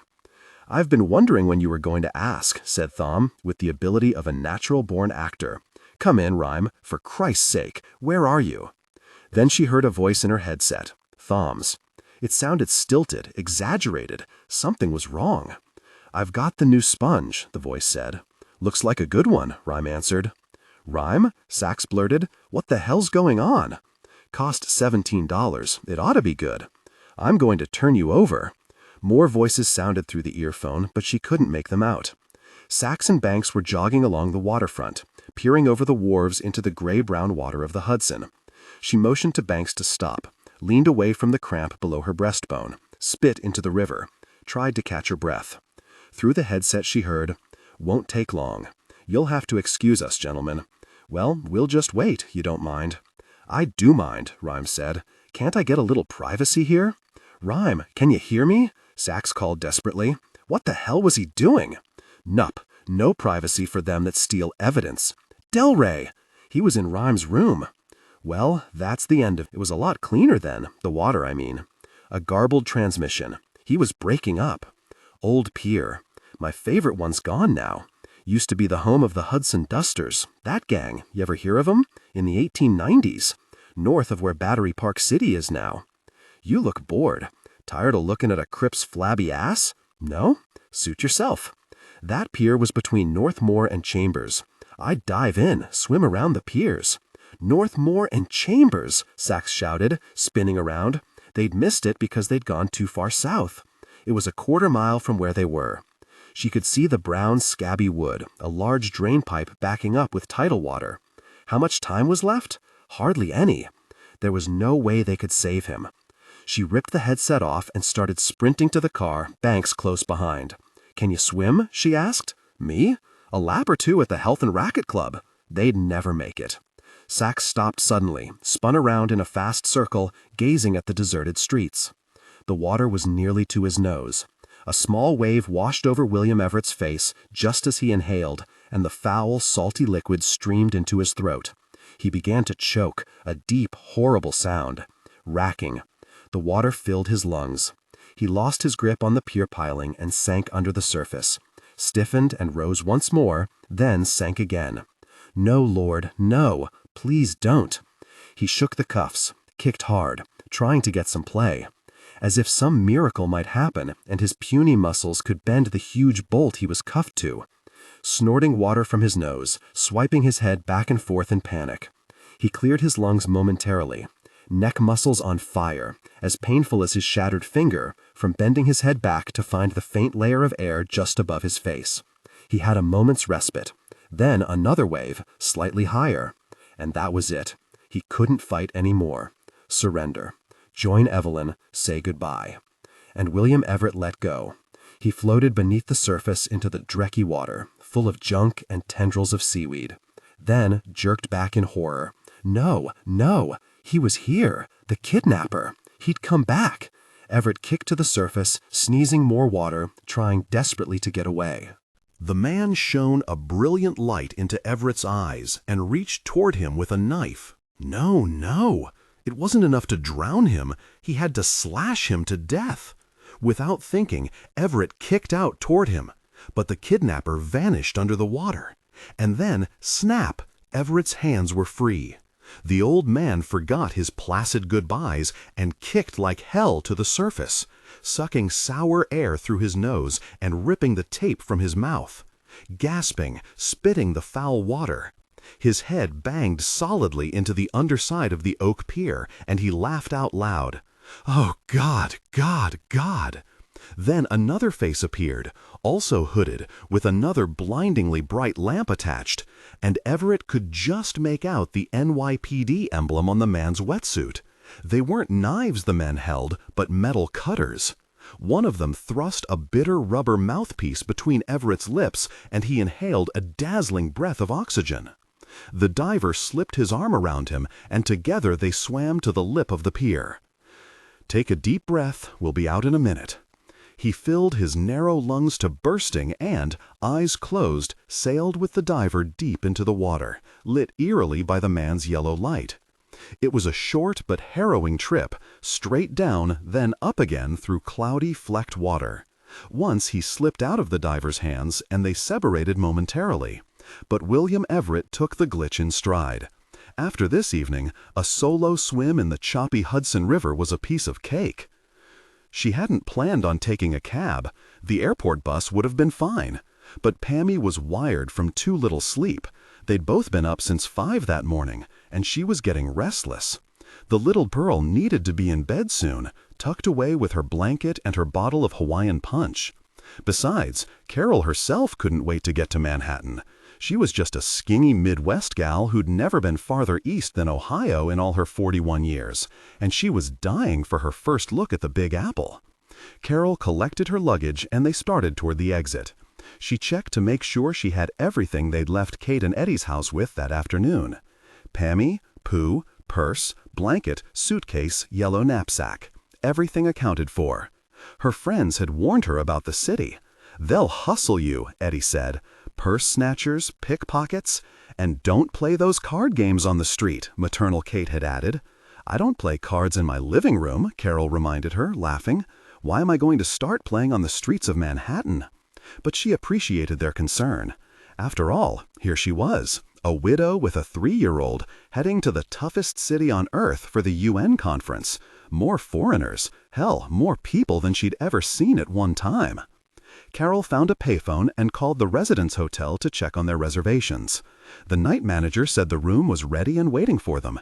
He'd see them in 45 minutes or so. They walked through automatic doors and were socked breathless by the scalding summer air. Carol paused, looking around, gripping Pammy firmly with one hand, the handle of the battered suitcase with the other. The heavy yellow knapsack was snug on her shoulder. They joined the line of passengers waiting at the taxi starter's booth. Carol glanced at a huge billboard across the highway. "Welcome UN delegates," it announced. The artwork was terrible, but she stared at it for a long moment. One of the men on the billboard looked like Ronnie. For a time, after he died, 2 years ago, virtually everything reminded her of her handsome, crew-cut husband. She'd drive past McDonald's and remember that he liked Big Macs. Actors in movies who didn't look a thing like him might cock their heads the way he used to. She'd see a flyer for a lawnmower sale and remember how much he loved to cut their tiny square of grass in Arlington Heights. Then the tears would come, and she'd go back on Prozac or imipramine. She'd spend a week in bed, reluctantly acquiesce in Kate's offer that she stay with her and Eddie for a night, or a week, or a month. But no tears anymore. She was here to jumpstart her life. The sorrow was behind her now. Tossing her mass of dark blonde hair off her sweaty shoulders, Carol ushered Pammy forward and kicked the luggage ahead of them as the taxi queue moved up several places. She looked all around, trying to catch a glimpse of Manhattan, but she could see nothing except traffic and the tails of airplanes and a sea of people and cabs and cars. Steam rose like frantic ghosts from manholes, and the night sky was black and yellow and hazy. Well, she'd see the city soon enough, she guessed. She hoped that Pammy was old enough to keep her first memory of the site. "How do you like our adventure so far, honey?" "Adventure? I like adventures. I want some Wayne punch. Can I please have some? Please?" That was new. The 3-year-old was learning all the keys and buttons. Carol laughed. "We'll get you some soon." Finally, they got their cab. The trunk popped open and Carol dumped the luggage inside, slammed the lid. They climbed into the back seat and closed the door. Pammy, Pooh, purse. The driver asked, "Where to?" And Carol gave him the address of the Midtown Residence Hotel, shouting through the plexiglass divider. The driver pulled into traffic.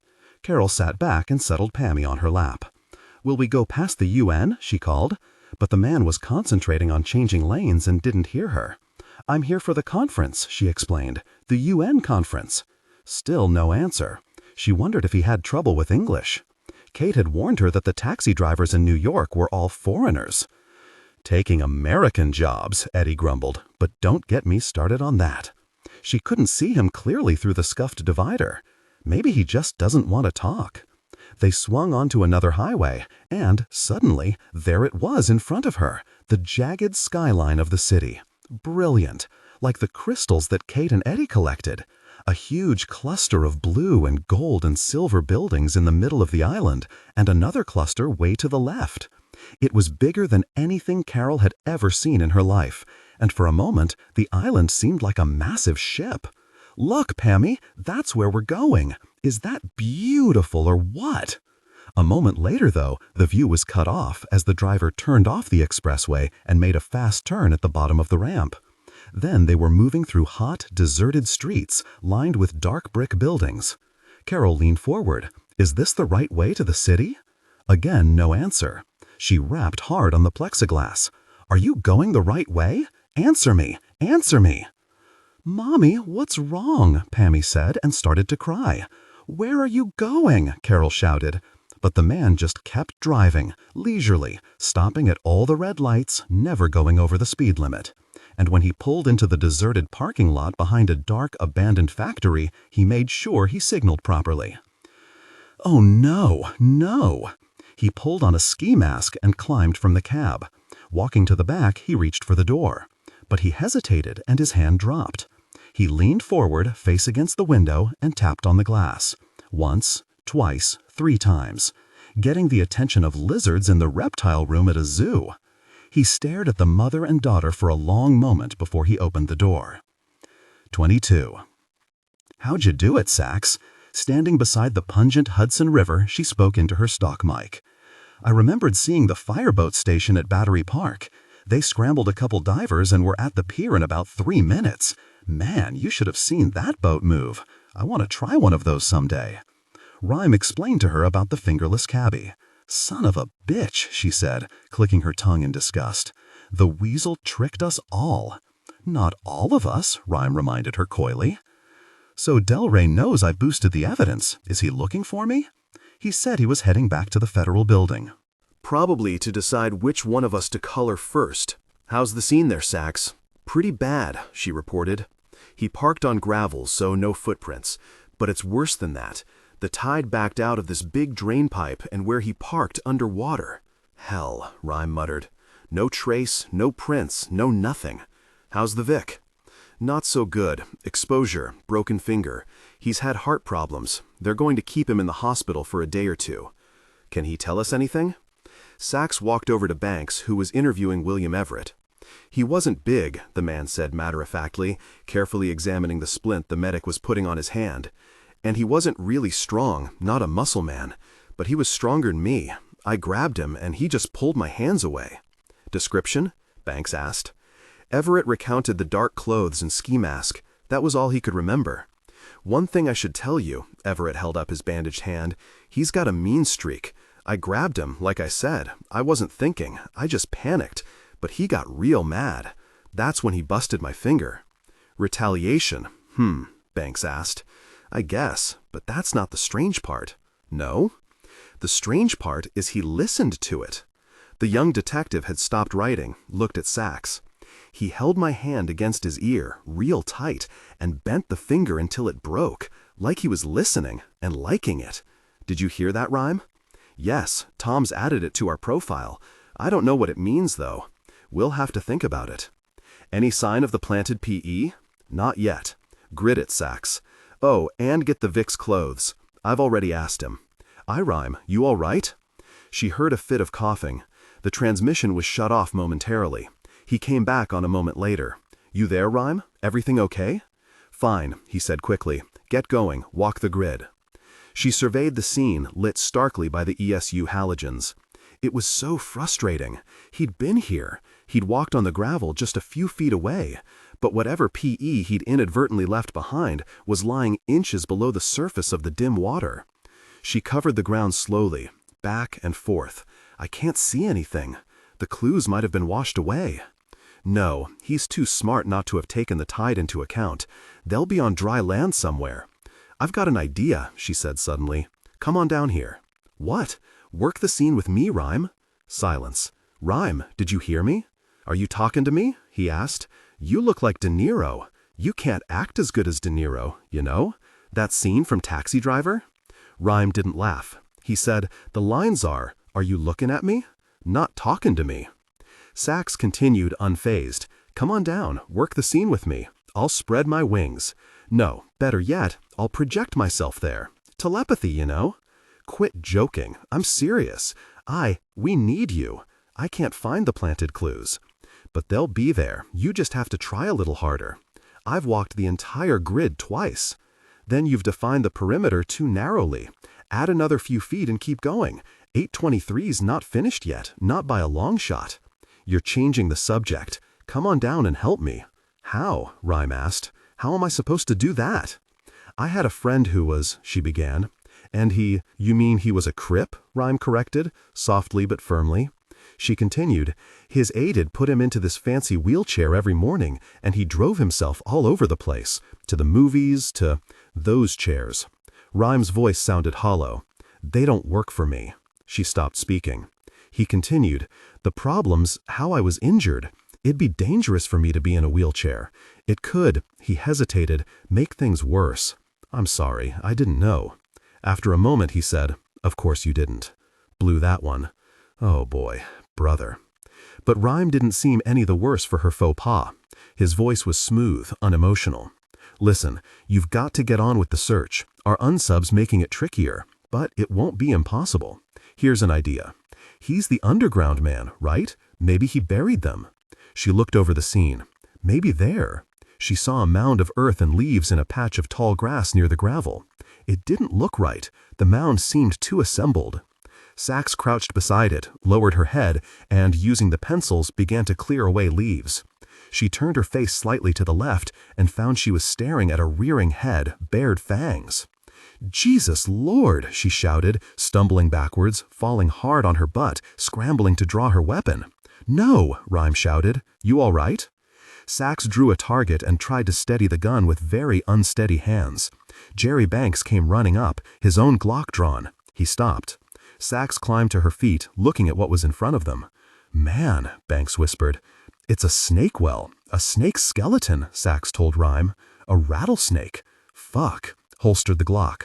It's mounted on a board. A snake? Interesting. Rhyme sounded intrigued. Yeah, real interesting, she muttered. She pulled on latex gloves and lifted the coiled bones. She turned it over. Metamorphosis. What? A label on the bottom. The name of the store it came from, I'd guess. 604 Broadway, Rhyme said. I'll have the Hardy Boys check it out. What have we got? Tell me the clues. They were underneath the snake, in a baggie. Her heart pounded as she crouched down over the bag. A book of matches, she said. Okay, maybe he's thinking arson. Anything printed on them? Nope. But there's a smear of something, like Vaseline, only stinky. Good. Sachs always smell evidence you're not sure about. Only be more precise. She bent close. Yuck, that's not precise. Sulfur maybe. Could be nitrate-based, explosive, Tovex. Is it blue? No, it's milky clear. Even if it could go bang, I imagine it's a secondary explosive. They're the stable ones. Anything else? Another scrap of paper. Something on it. What, Sachs? His name? His address? Email handle? Looks like it's from a magazine. I can see a small black and white photo. Looks like part of a building, but you can't see which one. And underneath that, all you can read is a date. May 20, 1906. 5/20/06. I wonder if it's a code or an address. I'll have to think about it. Anything else? Nope. She heard him sigh. All right, come on back, Sachs. What time is it? My God, almost 1 a.m. I haven't been up this late in years. Come on back and let's see what we have. Of all the neighborhoods in Manhattan, the Lower East Side has remained the most unchanged over the course of the city's history. Much of it's gone, of course. The rolling pastoral fields, the solid mansions of John Hancock and early government luminaries. Der Kolak, the large freshwater lake, its Dutch name eventually corrupted to the Collect, which more accurately described the grossly polluted pond. The notorious Five Points neighborhood, in the early 1800s the most dangerous square mile on earth, where a single tenement, like the decrepit gates of hell, might be the site of 200 or 300 murders every year. But thousands of the old buildings remained, tenements from the 19th century and colonial frame houses and federal brick townhomes from the prior one, Baroque meeting halls, several of the Egyptian-style public buildings constructed by order of the regally corrupt Congressman Fernando Wood. Some were abandoned, their facades overgrown with weeds and floors cracked by persistent saplings. But many were still in use. This had been the land of Tammany Hall iniquity, of pushcarts and sweatshops, of the Henry Street Settlement House, Minsky's Burlesque, and the notorious Yiddish Gomorrah, the Jewish Mafia. A neighborhood that gives birth to institutions like these does not die easily. It was toward this neighborhood that the bone collector now piloted the taxi containing the thin woman and her young daughter. Observing that the constabulary was onto him, James Schneider went once again to ground like the serpent that he was, seeking accommodations, it is speculated, in the cellars of the city's many tenant houses, which the reader may perchance recognize as the still prevalent tenements. And so he remained, quiescent for some months. As he drove home, the bone collector saw around him not the Manhattan of the 1990s, the Korean delis, the dank bagel shops, the X-rated video stores, the empty clothing boutiques, but a dreamy world of bowler-clad men, women in rustling crinoline, hems and cuffs filthy with street refuse. Hordes of buggies and wagons, the air filled with the sometimes pleasant, sometimes repulsive scent of methane. But such was the foul, indefatigable drive within him to start his collection anew, that he was soon forced from his lair to waylay yet another good citizen. This, a young man newly arrived in town to attend university. Driving through the notorious 18th Ward, once the home of nearly 50,000 people crammed into 1,000 decrepit tenements. When most people thought of the 19th century, they thought in sepia because of old photographs. But this was wrong. Old Manhattan was the color of stone. With choking industrial smoke, paint prohibitively expensive, and dim lighting, the city was many shades of gray and yellow. Schneider snuck up behind the fellow and was about to strike when fortune's conscience at last cried out. 2 constables chanced upon the assault. They recognized Schneider and gave chase. The killer fled east, across that engineering marvel, the Manhattan Bridge, completed in 1909, 2 years before these events. But he stopped halfway across, seeing that 3 constables were approaching from Brooklyn, having heard the alarm raised by the whistles and pistol reports of their confederates from Manhattan. Schneider, unarmed, as chance would have it, climbed onto the railing of the bridge as he was surrounded by the law. He shouted maniacal diatribes against the constables, condemning them for having ruined his life. His words grew ever madder. As the constabulary moved closer, he leapt from the rail into the river. A week later, a pilot discovered his body on the shore of Welfare Island near Hellgate. There was little left, for the crabs and turtles had been diligently working to reduce Schneider to the very bone which he, in his madness, cherished. He turned the taxi onto his deserted cobblestone street, East Van Brevoort, and paused in front of the building. He checked the 2 filthy strings he'd run low across the doors to make certain that no one had entered. A sudden motion startled him, and he heard the guttural snarling of the dogs again, their eyes yellow, teeth brown, bodies dotted with scars and sores. His hand strayed to his pistol, but they suddenly turned and, yelping, charged after a cat or rat in the alley. He saw no one on the hot sidewalks and opened a padlock securing the carriage house door, then climbed back inside the car and drove into the garage, parked beside his Taurus. After the villain's death, his effects were secured and perused by detectives. His diary showed that he had murdered 8 good citizens of the city. Nor was he above grave robbery, for it was ascertained from his pages, if his claims be true, that he had violated several holy resting places in cemeteries around the city. None of his victims had accorded him the least affront. Nay, most were upstanding citizens, industrious and innocent. And yet he felt not a modicum of guilt. Indeed, he seems to have labored under the mad delusion that he was doing his victims a favor. He paused, wiped sweat from his mouth. The ski mask itched.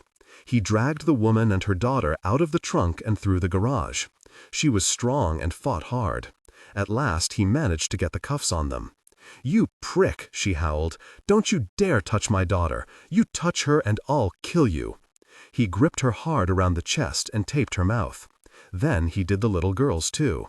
"Flesh withers and can be weak," the villain wrote in his ruthless yet steady hand. "Bone is the strongest aspect of the body. As old as we may be in the flesh, we are always young in the bone. It is a noble goal I had, and it is beyond me why anyone might quarrel with it. I did a kindness to them all. They are immortal now. I freed them. I took them down to the bone." He dragged them into the basement and pushed the woman down hard on the floor, her daughter beside her. Tied their cuffs to the wall with clothesline, then returned upstairs. He lifted her yellow knapsack from the back of the cab, the suitcases from the trunk, and pushed through a bolt-studded wooden door into the main room of the building. He was about to toss them into a corner, but found that, for some reason, he was curious about these particular captives. He sat down in front of one of the murals, a painting of a butcher, placidly holding a knife in one hand, a slab of beef in the other. He examined the luggage tag. Carol Gans. Carol with an E. Why the extra letter, he wondered. The suitcase contained nothing but clothes. He started through the knapsack. He found the cash right away. There must have been 4,000 or 5,000. He put it back in the zippered compartment. There were a dozen child's toys, a doll, a tin of watercolors, a package of modeling clay, a Mr. Potato Head kit. There were also an expensive Discman, a half-dozen CDs, and a Sony travel clock radio. He looked through some pictures, photos of Carol and her girl. In most of the pictures, the woman seemed very somber. In a few others, she seemed happier. There were no photos of Carol and her husband, even though she wore a wedding ring. Many were of the mother and daughter with a couple, a heavy-set woman wearing one of those old granny dresses and a bearded, balding man in a flannel shirt. For a long time, the bone collector gazed at a portrait of the little girl. The fate of poor Maggie O'Connor, the young slip of a girl, merely 8 years of age, was particularly sad. It was her misfortune, the police speculate, that she stumbled across the path of James Schneider as he was disposing of one of his victims. The girl, a resident of the notorious Hell's Kitchen, had gone out to pluck horsehairs from one of the many dead animals found in that impoverished part of the city. It was the custom of youngsters to wind tail hairs into bracelets and rings, the only trinkets such urchins might have to adorn themselves with. Skin and bone. Skin and bone. He propped the photo on the mantelpiece beside the small pile of bones he'd been working on that morning, and some that he'd stolen from the store where he'd found the snake. It is surmised that Schneider found young Maggie near his lair, witnessing the macabre spectacle of his murdering one of his victims. Whether he dispatched her quickly or slowly, we cannot guess. But unlike his other victims, whose remains were ultimately discovered, of frail, becurled Maggie O'Connor, none was ever found. The bone collector walked downstairs. He ripped the tape off the mother's mouth, and the woman gasped for air, eyed him with cold fury. "What do you want?" she rasped. "What?" She wasn't as thin as Esther, but thank God, she was nothing at all like fat Hannah Goldschmidt. He could see so much of her soul, the narrow mandible, the clavicle, and, through the thin blue skirt, the hint of the innominate bone, a fusion of the ilium, the ischium, the pubis. Names like Roman gods. The little girl squirmed. He leaned forward and placed his hand on her head.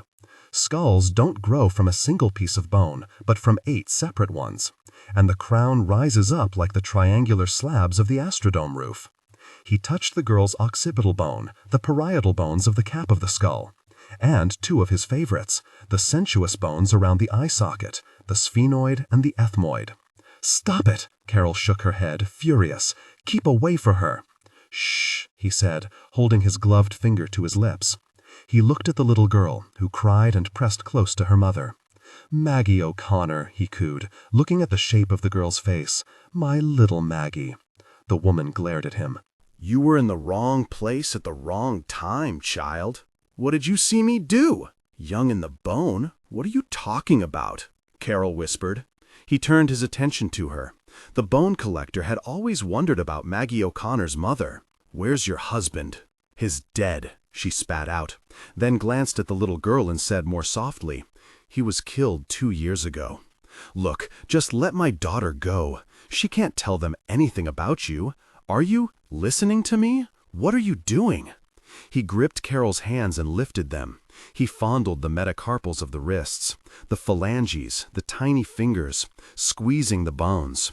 "No, don't do that. I don't like that. Please." Her voice crackled with panic. He felt out of control and didn't like the sensation one bit. If he was going to succeed here, with the victims, with his plans, he had to fight down the encroaching lust. The madness was driving him further and further into the past, confusing the now with the then, before and after. He needed all of his intelligence and craftiness to finish what he'd started. And yet, she was so thin, she was so taut. He closed his eyes and imagined how a knife blade scraping over her tibia would sing like the bowing of an old violin. His breathing was fast, he was sweating rivers. When finally he opened his eyes, he found he was looking at her sandals. He didn't have many foot bones in good condition.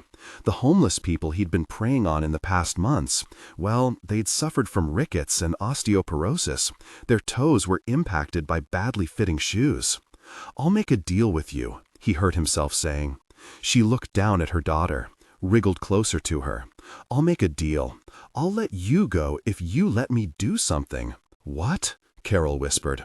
"Let me take your skin off." She blinked.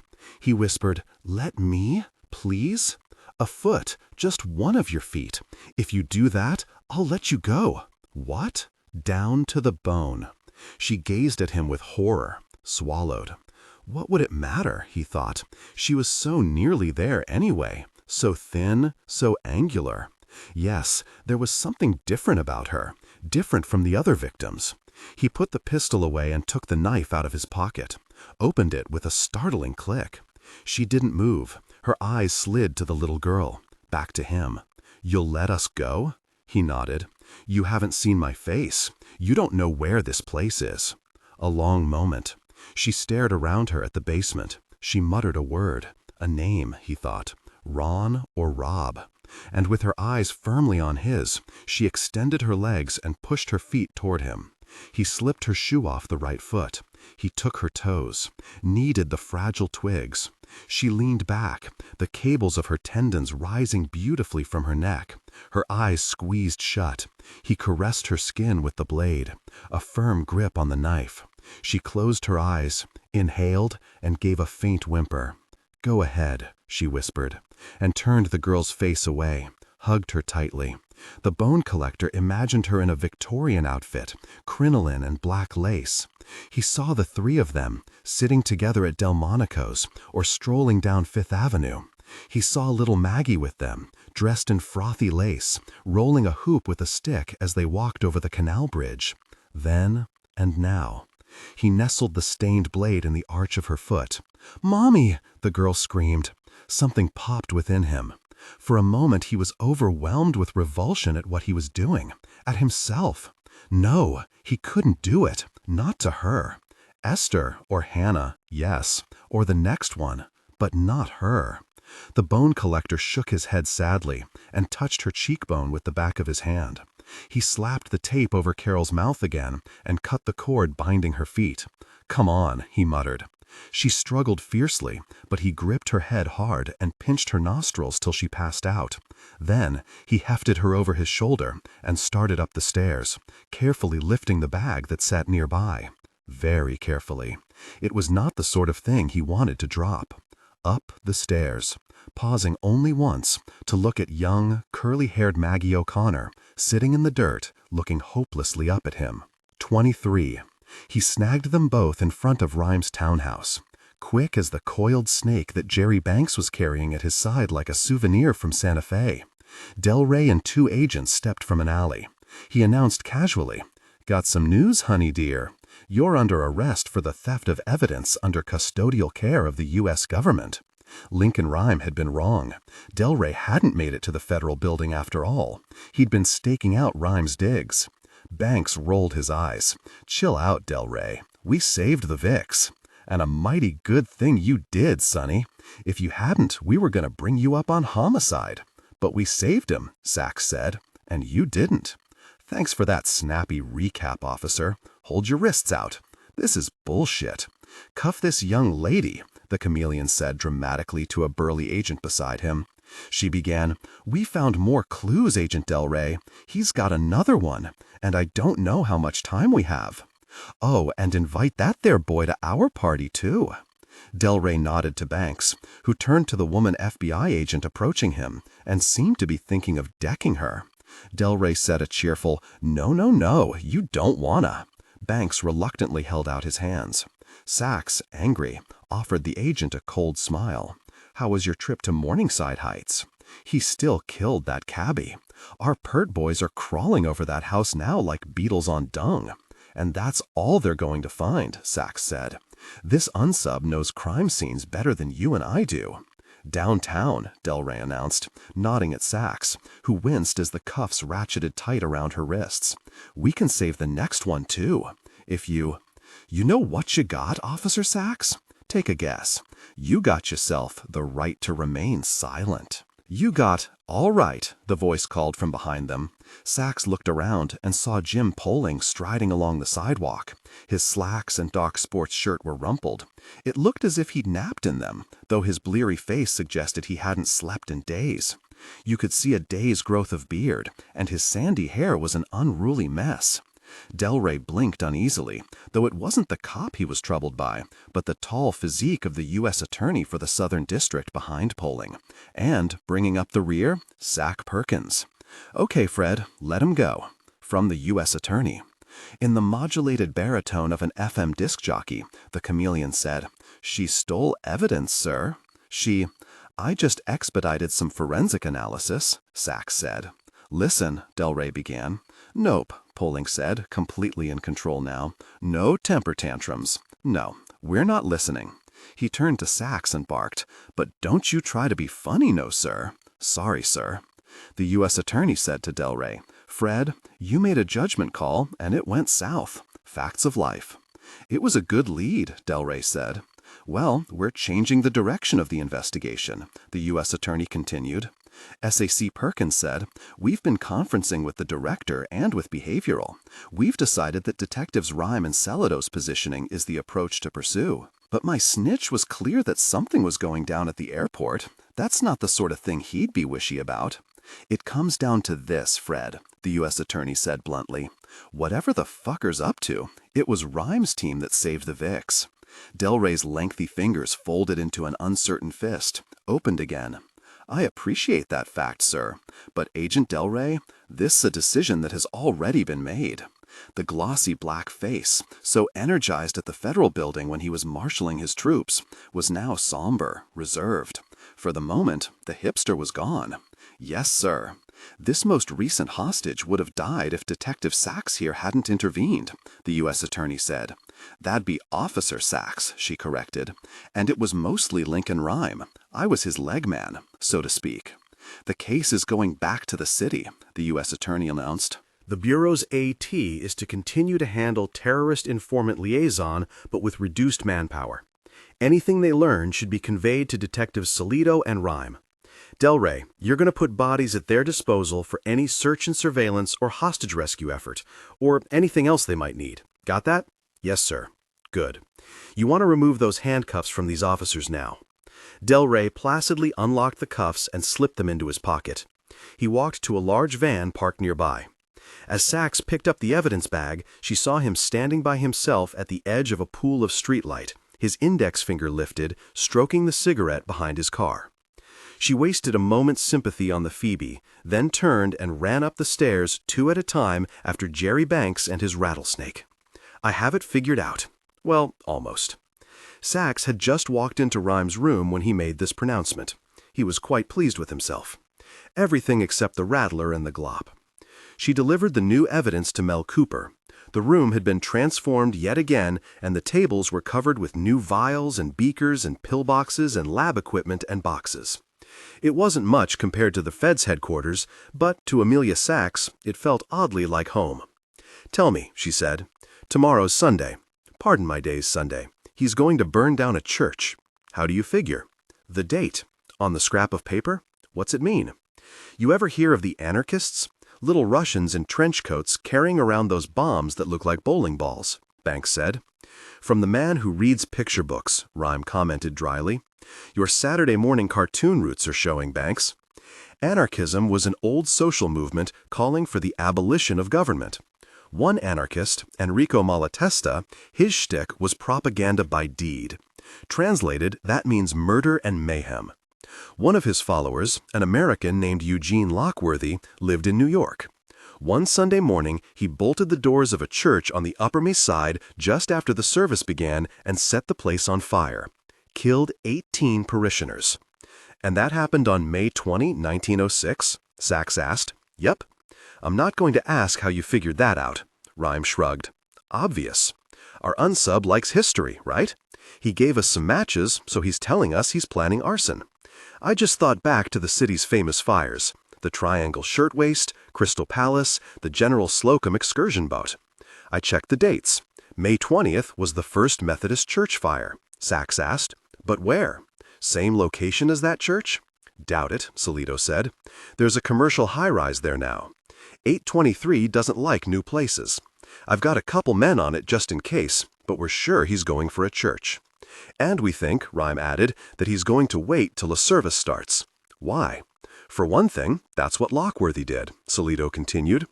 "Also, we were thinking about what Terry Dobbins was telling us, upping the ante, going for multiple Vics. So we've got a little more time, until the service starts." Rhyme looked up at the ceiling. "Now, how many churches are there in Manhattan?" "Hundreds." "That was rhetorical, Banks. I mean, let's keep looking over the clues. He'll have to narrow it down some." Footsteps on the stair. It was the twins once again. We passed Fred Delray outside. He wasn't the least bit cordial, or happy. "Whoa, look at that." Saul, Rhyme believed it was Saul, he'd forgotten who had the freckles, nodded at the snake. "I've seen more of those in one night than I ever want to again." "Snakes?" Rhyme asked. "We were at Metamorphosis. It's a very spooky place. Met the owner there. Weird guy, as you may have guessed. Long beard. Wish we hadn't gone at night," Betting continued. "They sell taxidermied bats and insects. You wouldn't believe some of the insects. 5 inches long, and critters like that one." Saul nodded at the snake. "Scorpions. A lot of scorpions. Anyway, they had a break-in a month ago, and guess what got took? A rattler's skeleton." "Reported?" Rhyme asked. "Yep. But total value of the perped merch was only $100 or so, so larceny wasn't like all hands on board, you know. But tell them." Saul nodded. The snake wasn't the only thing missing. Whoever broke in took a couple dozen bones. Human bones? Rhyme asked. Yep. That's what the owner thought was funny. Some of those insects, forget 5 inches, some of them were 8, easy, are worth 300 or 400. But all the perp boosted was the snake and some bones. Any particular ones? Rhyme asked. An assortment, like your Whitman sampler. His words, not ours. Mostly little ones, hand and foot, and a rib, maybe 2. The guy wasn't sure. Any CS report? For jacked bones? Nope. The Hardy boys departed once more, heading downtown to the last scene to start canvassing the neighborhood. Rhyme wondered about the snake. Was it giving them a location? Did it relate to the First Methodist fire? If rattlers had been indigenous to Manhattan, urban development had long ago played St. Patrick and purged the island of them. Was he making a play on the word snake or rattler? Then Rhyme suddenly believed he understood. The snake's for us. Us, Banks laughed. It's a slap in the face. Whose face? Everybody who's looking for him. I think it's a practical joke. I wasn't laughing very hard, Sachs said. Your expression was pretty funny. Banks grinned. I think we're better than he expected, and he's not happy about it.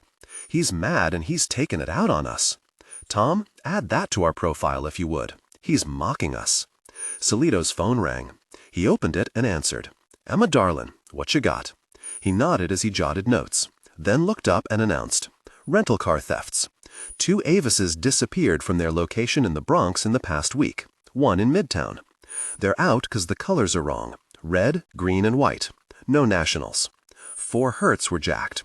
3 in Manhattan, 1 from their downtown East Side location, from Midtown, and from the Upper West Side.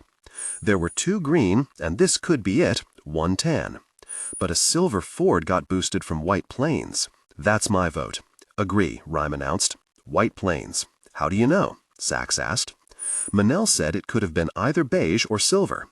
Because our boy's in the city, Rhyme explained, and if he's going to boost something as obvious as a car, he'll do it as far away from his safe house as he can. It's a Ford, you said? Salito asked Emma the question, then looked up. Taurus. This year's model. Dark gray interior. Tags irrelevant. Rhyme nodded. The first thing he changed. The plates. Thank her and tell her to get some sleep, but not to wander too far from the phone. Got something here, Lincoln, Mel Cooper called. What's that? The glop. I'm running it through the database of brand names now. He stared at the screen, cross-referencing. Let's see, the most likely match is Kinkaway. It's a retail hair straightener. Politically incorrect, but helpful. That puts us up in Harlem, wouldn't you think? Narrows down the churches considerably. Banks was looking through the religious service directories of all 3 metro newspapers. I count 22. When's the earliest service? 3 have services at 8, 6 at 9, 1 at 9:30, the rest at 10 or 11. He'll go for one of the first services. He's already giving us hours to find the place, Salito said. I've got Howman getting the ESU boys together again. How about Delray? Sachs said. She pictured the forlorn agent by himself on the street corner outside. What about him? Salito muttered. Let's cut him in. He wants a piece of this guy bad. Perkins said he was supposed to help, Banks offered. You really want him? Salito asked, frowning. Sachs was nodding. Sure, Rhyme agreed. Okay, he can run the Fed SS teams. I want a team on each church right away, all entrances. But they should stay way back. I don't want to spook him.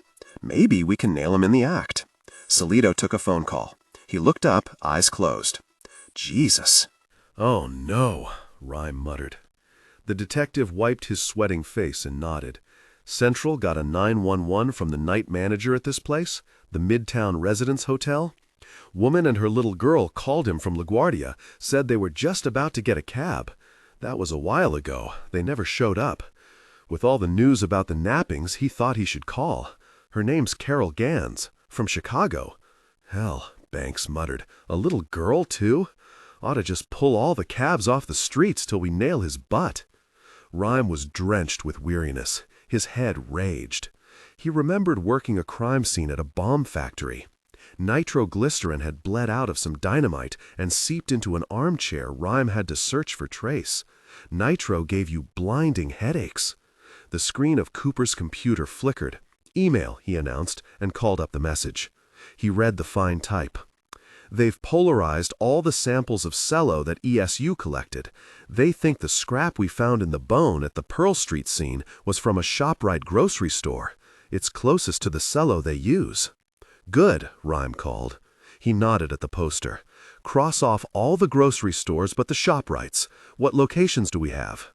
He watched Thumb ink through the stores, leaving 4. Barraway, 82nd, Greenwich, Bank, 8th Ave, 24th, Houston, Lafayette. That leaves us with the Upper West Side, West Village, Chelsea, and the Lower East Side. But he could have gone anywhere to buy them. Oh, sure he could have, Sachs. He could have bought them in White Plains when he was stealing the car, or in Cleveland visiting his mother. But see, there's a point when unsubs feel comfortable in their deception and they stop bothering to cover their tracks. The stupid or lazy ones toss the smoking gun in the dumpster behind their building and go on their merry way.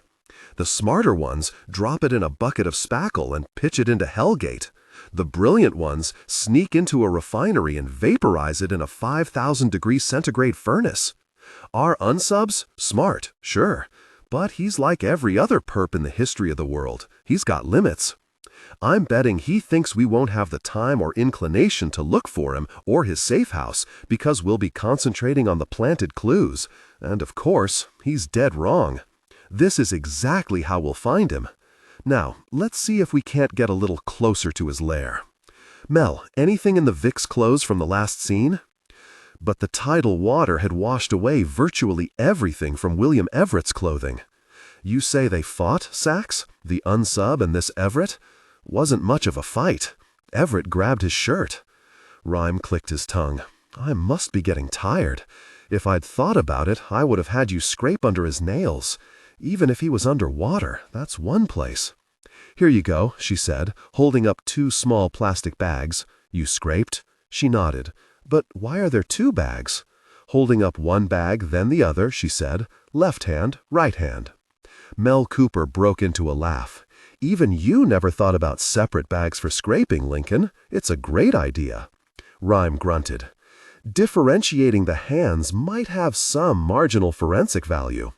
Whoa, Cooper said, laughing still.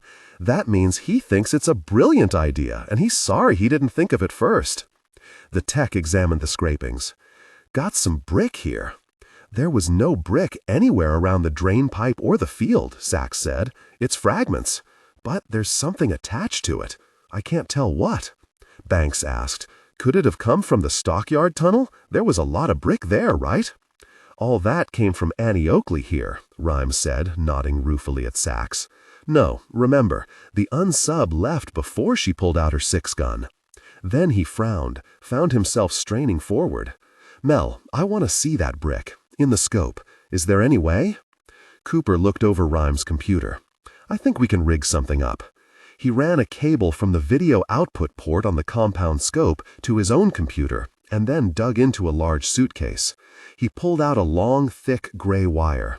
This is a serial cable. He connected the 2 computers and transferred some software to Rhyme's Compaq. In 5 minutes, Rhyme, delighted, was seeing exactly what Cooper was looking at through the eyepiece. The criminalist's eyes scanned the chunk of brick hugely magnified. He laughed out loud. He outfoxed himself. See those white blobs attached to the brick? What are they? Salito asked. Looks like glue, Cooper offered. Exactly. From a pet hair roller. Perps, horror reel cautious, use them to clean trace off themselves. But it backfired. Some bits of adhesive must have come off the roller and stuck to his clothes. So we know it's from his safe house. Held the brick in place until Everett picked it up under his fingernails. Does the brick tell us anything? Sachs asked. It's old, and it's expensive. Cheap brick was very porous because they mixed in filler. I'd guess his place is either institutional or built by someone wealthy. At least 100 years old, maybe older. Ah, here we go, Cooper said. Another bit of glove, it looks like. If the damn things keep disintegrating, we'll be down to his friction ridges before too long. Rhyme's screen flashed, and a moment later, what he recognized as a tiny fleck of leather came on the screen. Something's funny here, Cooper said. It's not red, Rhyme observed, like the other particle. This fleck's black. Run it through the microspectroscopy. Cooper ran the test and then tapped his computer screen. It's leather, but the dye is different. Maybe it's stained or faded. Rhyme was leaning forward, straining, looking closely at the fleck on the screen, when he realized he was in trouble. Serious trouble. "Hey, you okay?" It was Sachs who had spoken. Rhyme didn't answer. His neck and jaw began to shiver violently.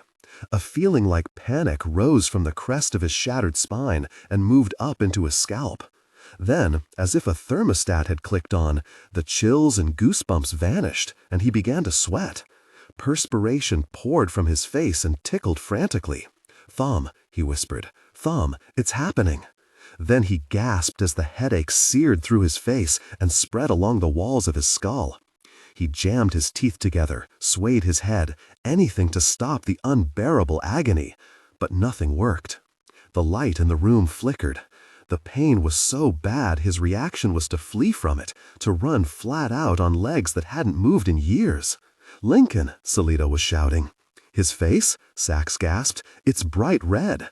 And his hands were pale as ivory. All of his body below the magic latitude at C4 was turning white.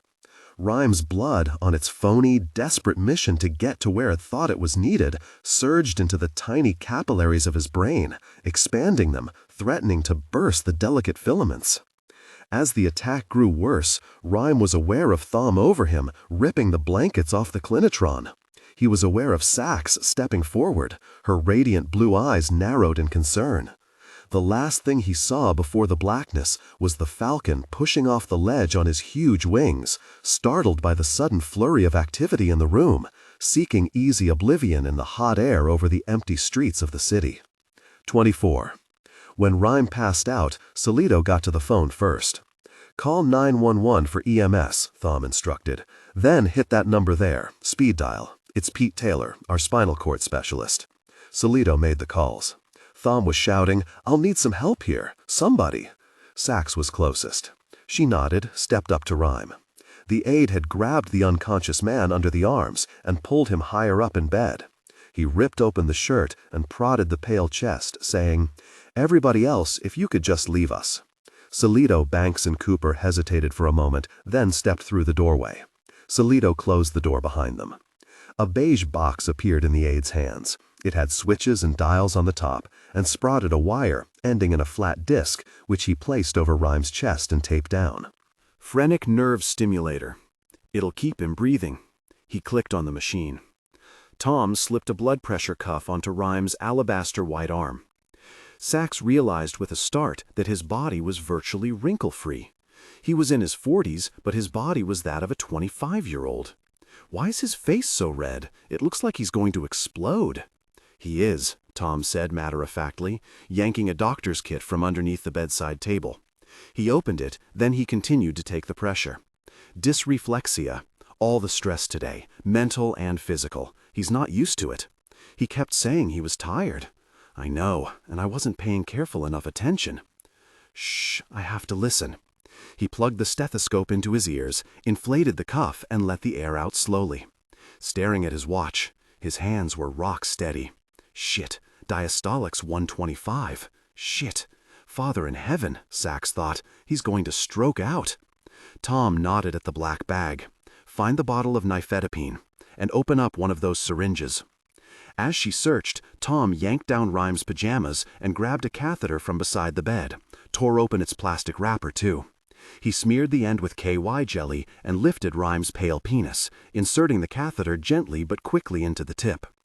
This part of the problem, bowel and urinary pressure, can trigger an attack. He's been drinking way more than he should today. She opened the hypodermic but said, "I don't know how to do the needle."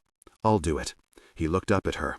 "Could I ask, would you mind doing this? I don't want the tube to get a kink in it." "Okay, sure. You want gloves?" She pulled on a pair and carefully took Rhyme's penis in her left hand.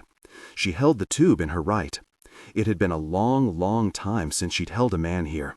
The skin was soft, and she thought how strange it was that this center of a man's being is, most of the time, as delicate as silk. Tom expertly injected the drug. "Come on, Lincoln." A siren sounded in the distance. "They're almost here," she said, glancing out the window. "If we don't bring him back now, there's nothing they can do." How long does it take the drug to work? Tom stared at the unresponsive Rhyme, said, "It should have by now, but too high a dose and he goes into shock." The aide bent down and lifted an eyelid. The blue pupil was glazed, unfocused. This isn't good. He took the pressure again. 150. Christ, it'll kill him, she said. Oh, that's not the problem. What? A shocked Amelia Sachs whispered. He doesn't mind dying. He looked at her briefly as if surprised she hadn't figured this out. He just doesn't want to be any more paralyzed than he already is. He prepared another injection. He may already have had one. A stroke, I mean. That's what terrifies him. Tom leaned forward and injected more of the drug. The siren was closer now, honking too. Cars would be blocking the ambulance's way, in no hurry to pull aside, one of the things that infuriated Sachs about the city. You can take the catheter out now. She carefully extracted the tube. Should I? Nodding toward the urine bag. Tom managed a weak smile. That's my job. Several minutes passed. The ambulance seemed to make no progress. Then a voice crackled over a speaker, and gradually the siren grew closer. Suddenly Rhyme stirred. His head shook slightly. Then it lolled back and forth, pressed into the pillow. His skin lost some of its florid tone. "Lincoln, can you hear me?" He moaned, Tom. Rhyme was shivering violently. Tom covered him with a sheet. Sachs found herself smoothing Rhyme's mussed hair. She took a tissue and wiped his forehead. Footsteps pounded on the stairs, and 2 burly EMS medics appeared, radios crackling. They hurried into the room, took Rhyme's blood pressure, and checked the nerve stimulator. A moment later, Dr. Peter Taylor burst into the room. "Peter," Tom said, "dysreflexia. Pressure? It's down, but it was bad, crested at 150. The doctor winced. Tom introduced Taylor to the EMS techs. They seemed pleased an expert was there and stepped back as Taylor walked over to the bedside. "Doctor," Rhyme said groggily, "let's look at those eyes." Taylor shone a light into Rhyme's pupils. Sachs scanned the doctor's face for a reaction and was troubled by his frown. "Don't need the nerve stimulator," Rhyme whispered. "You and your lungs, right?" the doctor asked wryly. "Well, let's keep it going for a little while, why don't we? Just till we see what exactly's going on here." He glanced at Sachs. "Maybe you could wait downstairs." Taylor leaned close, and Rhyme noticed the beads of sweat dotting the doctor's scalp under his thin hair. The man's deft hands lifted a lid and gazed again into one pupil, then the next. He rigged up the sphygmomanometer and took Rhyme's blood pressure, his eyes distant with that concentration of medicos lost in their minute, vital tasks. "Approaching normal," he announced. "How's the urine?" 1100 cc's, Tom said. Taylor glowered. "Been neglecting things, or just drinking to excess?" Rhyme glowered right back. "We were distracted, doctor. It's been a busy night." Taylor followed Rhyme's nod and glanced around the room, surprised, as if someone had just sneaked the equipment in when he wasn't looking. "What's all this?" "They hauled me out of retirement." Taylor's perplexed frown grew into a smile. "About time. I've been after you for months to do something with your life." "Now, what's the bowel situation?" Tom said. "Probably 12 hours, 14. "Careless of you," Taylor chided. "It wasn't his fault," Rhyme snapped. "I've had a room full of people here all day." "I don't want to hear excuses," the doctor shot back. This was Pete Taylor, who never spoke through anyone when he talked to Rhyme, and never let his bullying patient bully him. "We better take care of things." He pulled on surgical gloves, leaned over Rhyme's torso. His fingers began manipulating the abdomen to trick the numb intestines into doing their work. Tom lifted the blankets and got the disposable diapers. A moment later, the job was done, and Tom cleaned his boss. Taylor said suddenly, "So, you've given up that nonsense, I hope?" studying Rhyme closely. That nonsense? He'd meant the suicide. With a glance at Tom, Rhyme said, "Haven't thought about that for a while." "Good." Taylor looked over the instruments on the table. "This is what you ought to be doing. Maybe the department'll put you back on the payroll." "Don't think I could pass the physical." "How's the head?" "A dozen sledgehammers comes close to describing it. My neck, too. Had 2 bad cramps so far today." Taylor walked behind the clinitron, pressed his fingers on either side of Rhyme's spine, where Rhyme supposed, though he'd never seen the spot of course, there were prominent incision scars from the operations he'd had over the years. Taylor gave Rhyme an expert massage, digging deep into the taut straps of muscle in his shoulders and neck. The pain slowly vanished.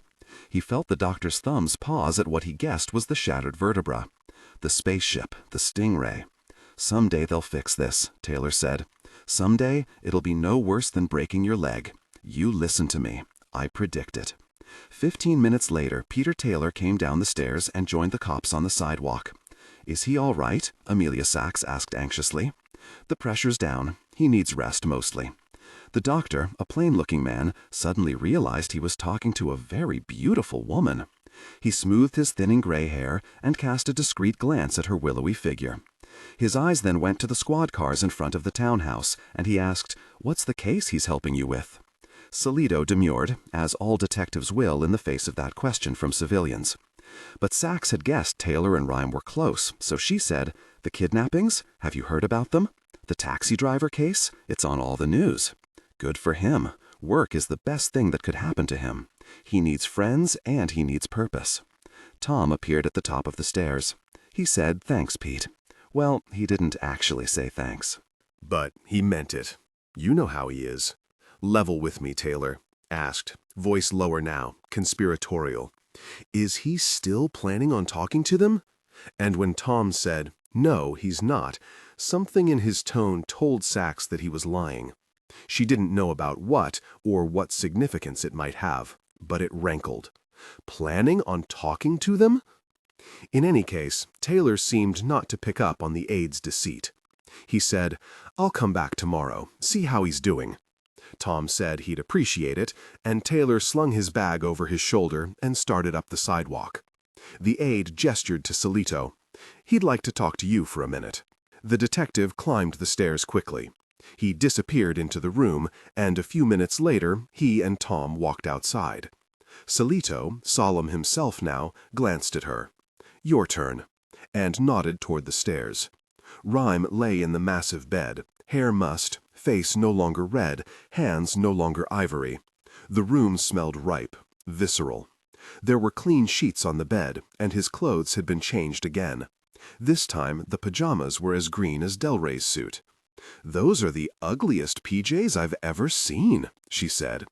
"Your ex gave them to you, didn't she?" "How'd you guess?" "An anniversary present." "Sorry for the scare," he said, looking away from her. He seemed suddenly timid, and that upset her. She thought of her father in the pre-op room at Sloan Kettering before they took him down to the exploratory surgery he never awoke from. "Sorry?" she asked ominously. "No more of that shit, Rhyme." He appraised her for a minute, then said, "You'll do fine."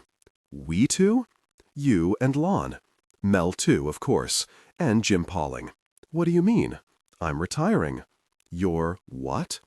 "Too taxing for the old system, I'm afraid." "But you can't quit." She waved at the Monet poster. "Look at everything we've found about 823. We're so close." "So you don't need me. All you need is a little luck." "Luck? It took years to get Bundy. And what about the Zodiac Killer and the werewolf? We've got good information here, hard information. You'll come up with some good leads. You'll nail him, Sachs.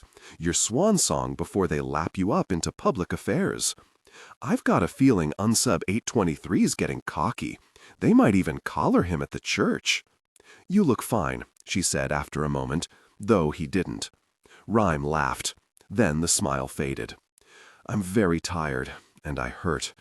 Hell, I think I hurt in places the docs'll say I can't hurt." "Do what I do. Take a nap." He tried to snort a derisive laugh, but he sounded weak. She hated seeing him this way. He coughed briefly, glanced down at the nerve stimulator, and grimaced, as if he was embarrassed that he depended on the machine. "Sachs, I don't suppose we'll be working together again. I just wanted to say that you've got a good career ahead of you. You make the right choices.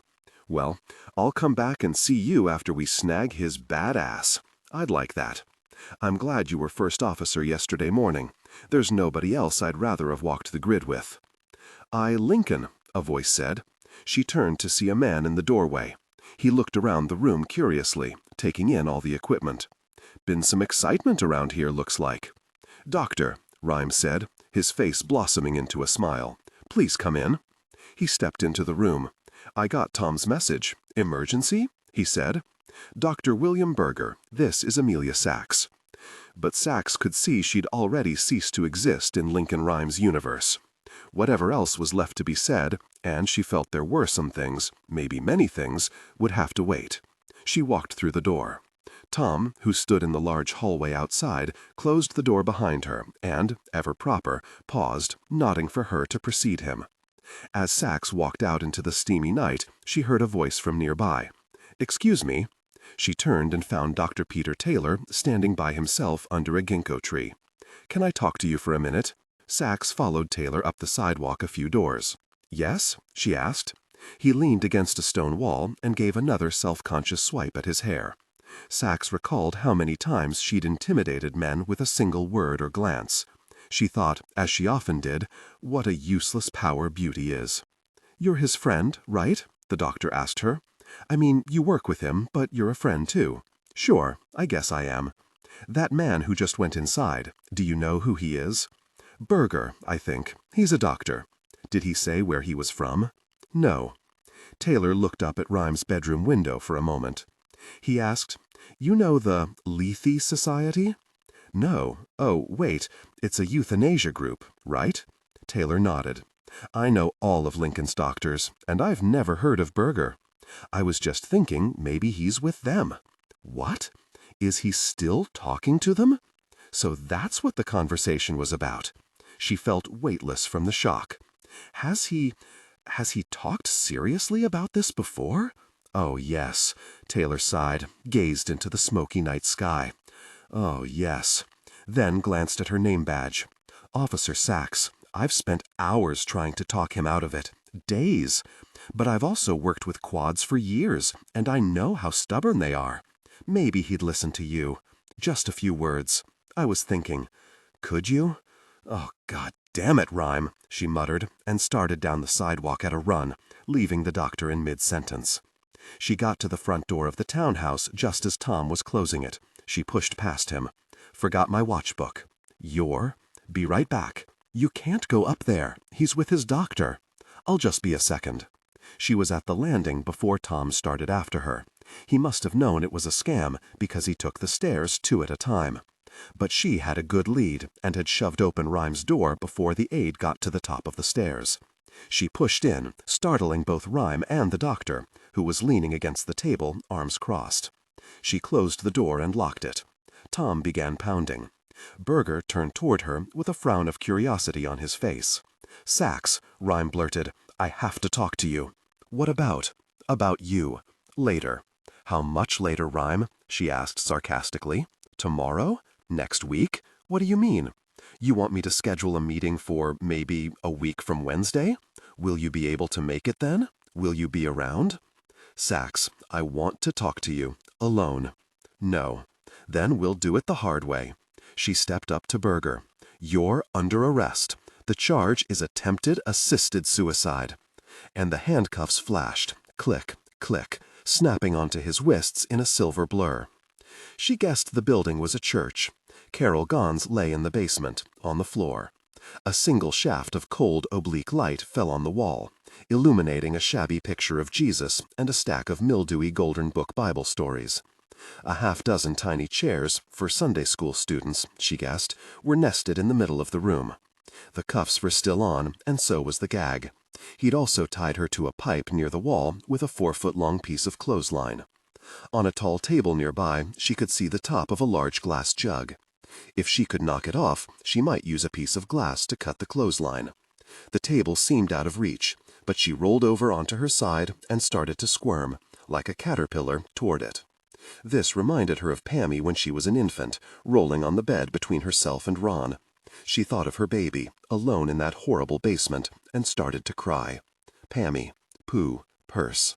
For a brief moment, she weakened. Wished she'd never left Chicago. No, stop thinking that way. Quit feeling sorry for yourself. This was the absolute right thing to do. You did it for Ron, and for yourself too. He'd be proud of you.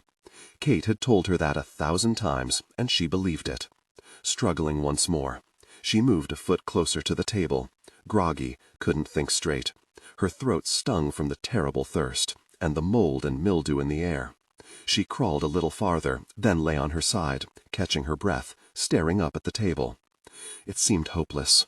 What's the use, she thought, wondering what was going through Pammy's mind. "You fucker," thought Carol. "I'll kill you for this."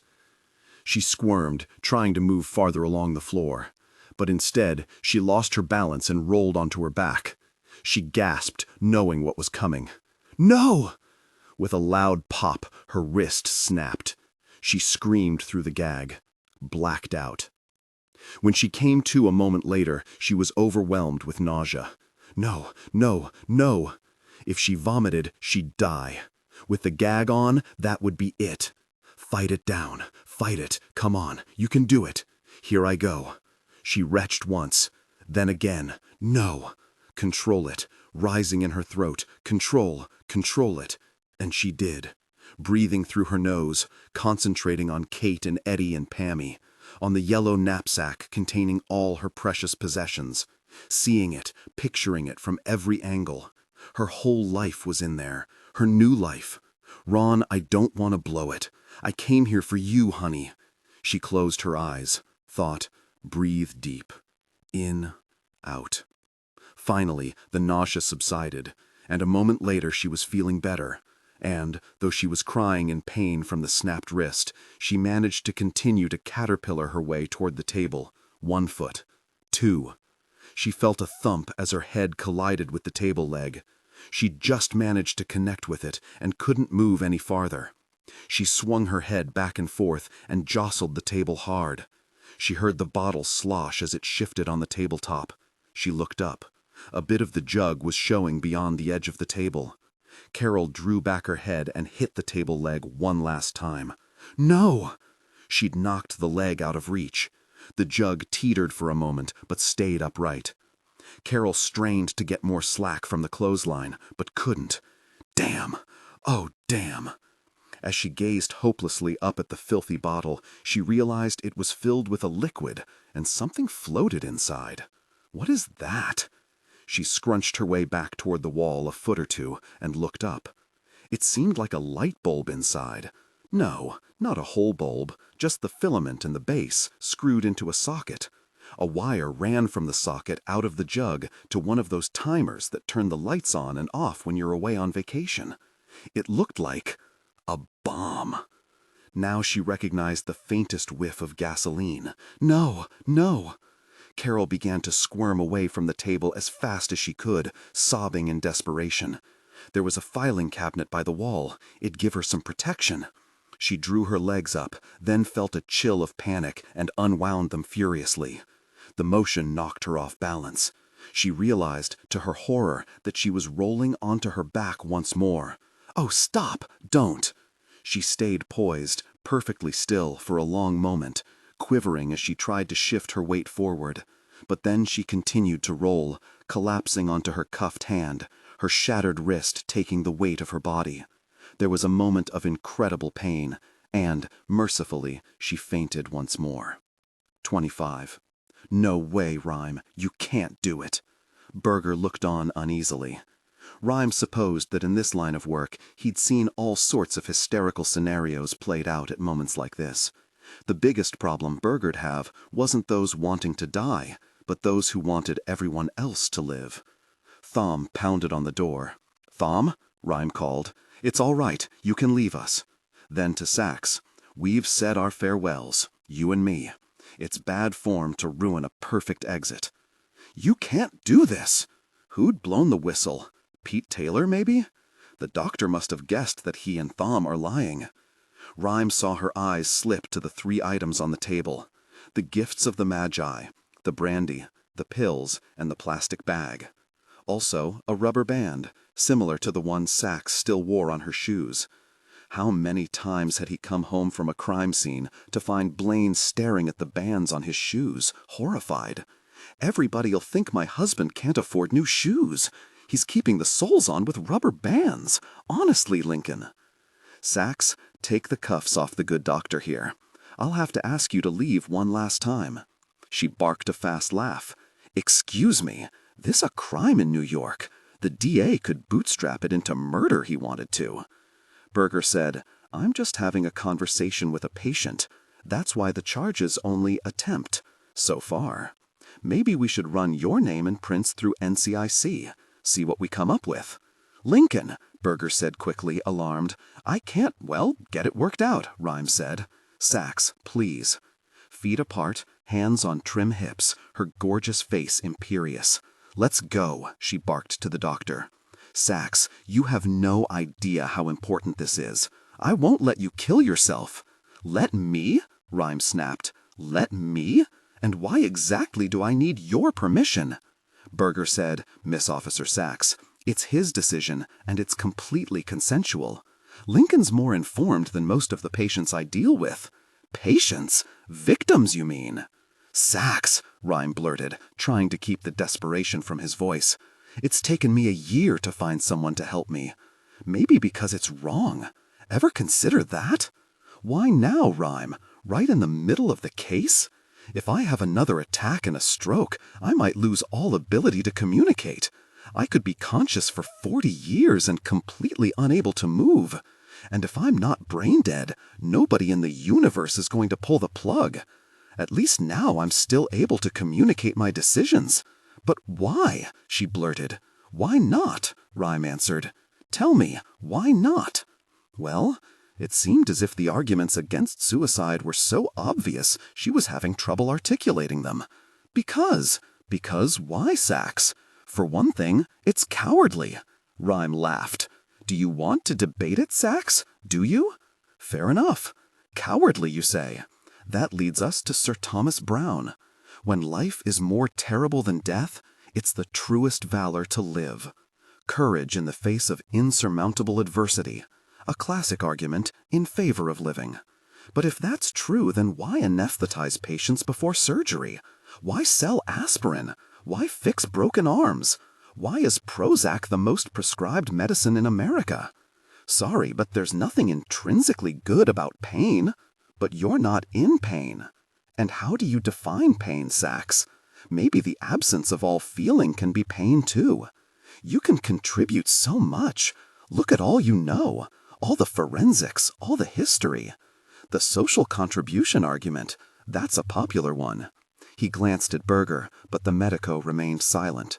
Rhyme saw his interest dip to the bone sitting on the table, the pale disc of spinal column. He picked it up, kneaded it in his cuffed hands. He was a former orthopedics man, Rhyme recalled. He continued to Sachs.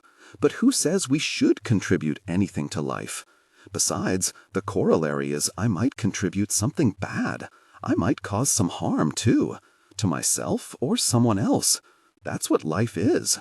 Rhyme smiled. "But I'm choosing death, not life." Sachs looked uneasy as she thought hard. "It's just, death isn't natural. Life is." "No? Freud disagree with you.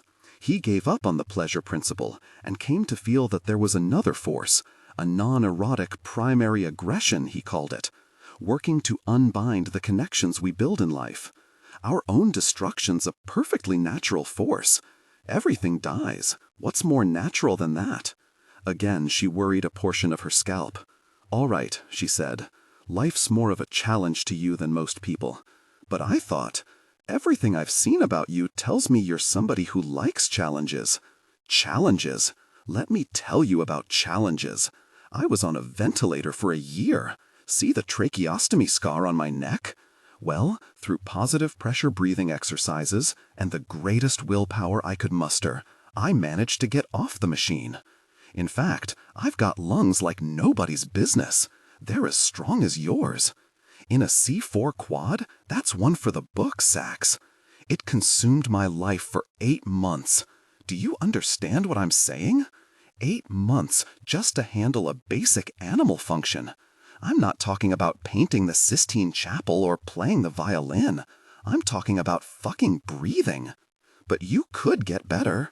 Next year they might find a cure." "No." Not next year. Not in 10 years. You don't know that. They must be doing research. Sure they are. Want to know what? I'm an expert. Transplanting embryonic nerve tissue onto damaged tissue to promote axonal regeneration. These words tripped easily from his handsome lips. No significant effect. Some doctors are chemically treating the affected areas to create an environment where cells can regenerate. No significant effect. Not in advanced species. Lower forms of life show pretty good success. If I were a frog, I'd be walking again. Well, hopping. So there are people working on it? Sachs asked. Sure, but no one expects any breakthroughs for 20, 30 years. If they were expected, She shot back. Then they wouldn't be breakthroughs, now would they? Rhyme laughed. She was good. Sachs tossed the veil of red hair from her eyes and said, "Your career was law enforcement, remember? Suicide's illegal. It's a sin, too," he responded. The Dakota Indians believed that the ghosts of those who committed suicide had to drag around the tree they'd hanged themselves from for all eternity. Did that stop suicide? Nope. They just used small trees. Tell you what, Rhyme, here's my last argument. She nodded at Berger, grabbed the cuff chain.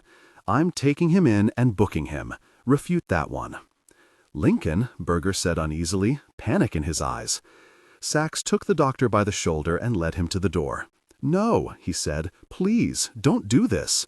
As Sachs opened the door, Rhyme called out, Sachs, before you do that, answer me something.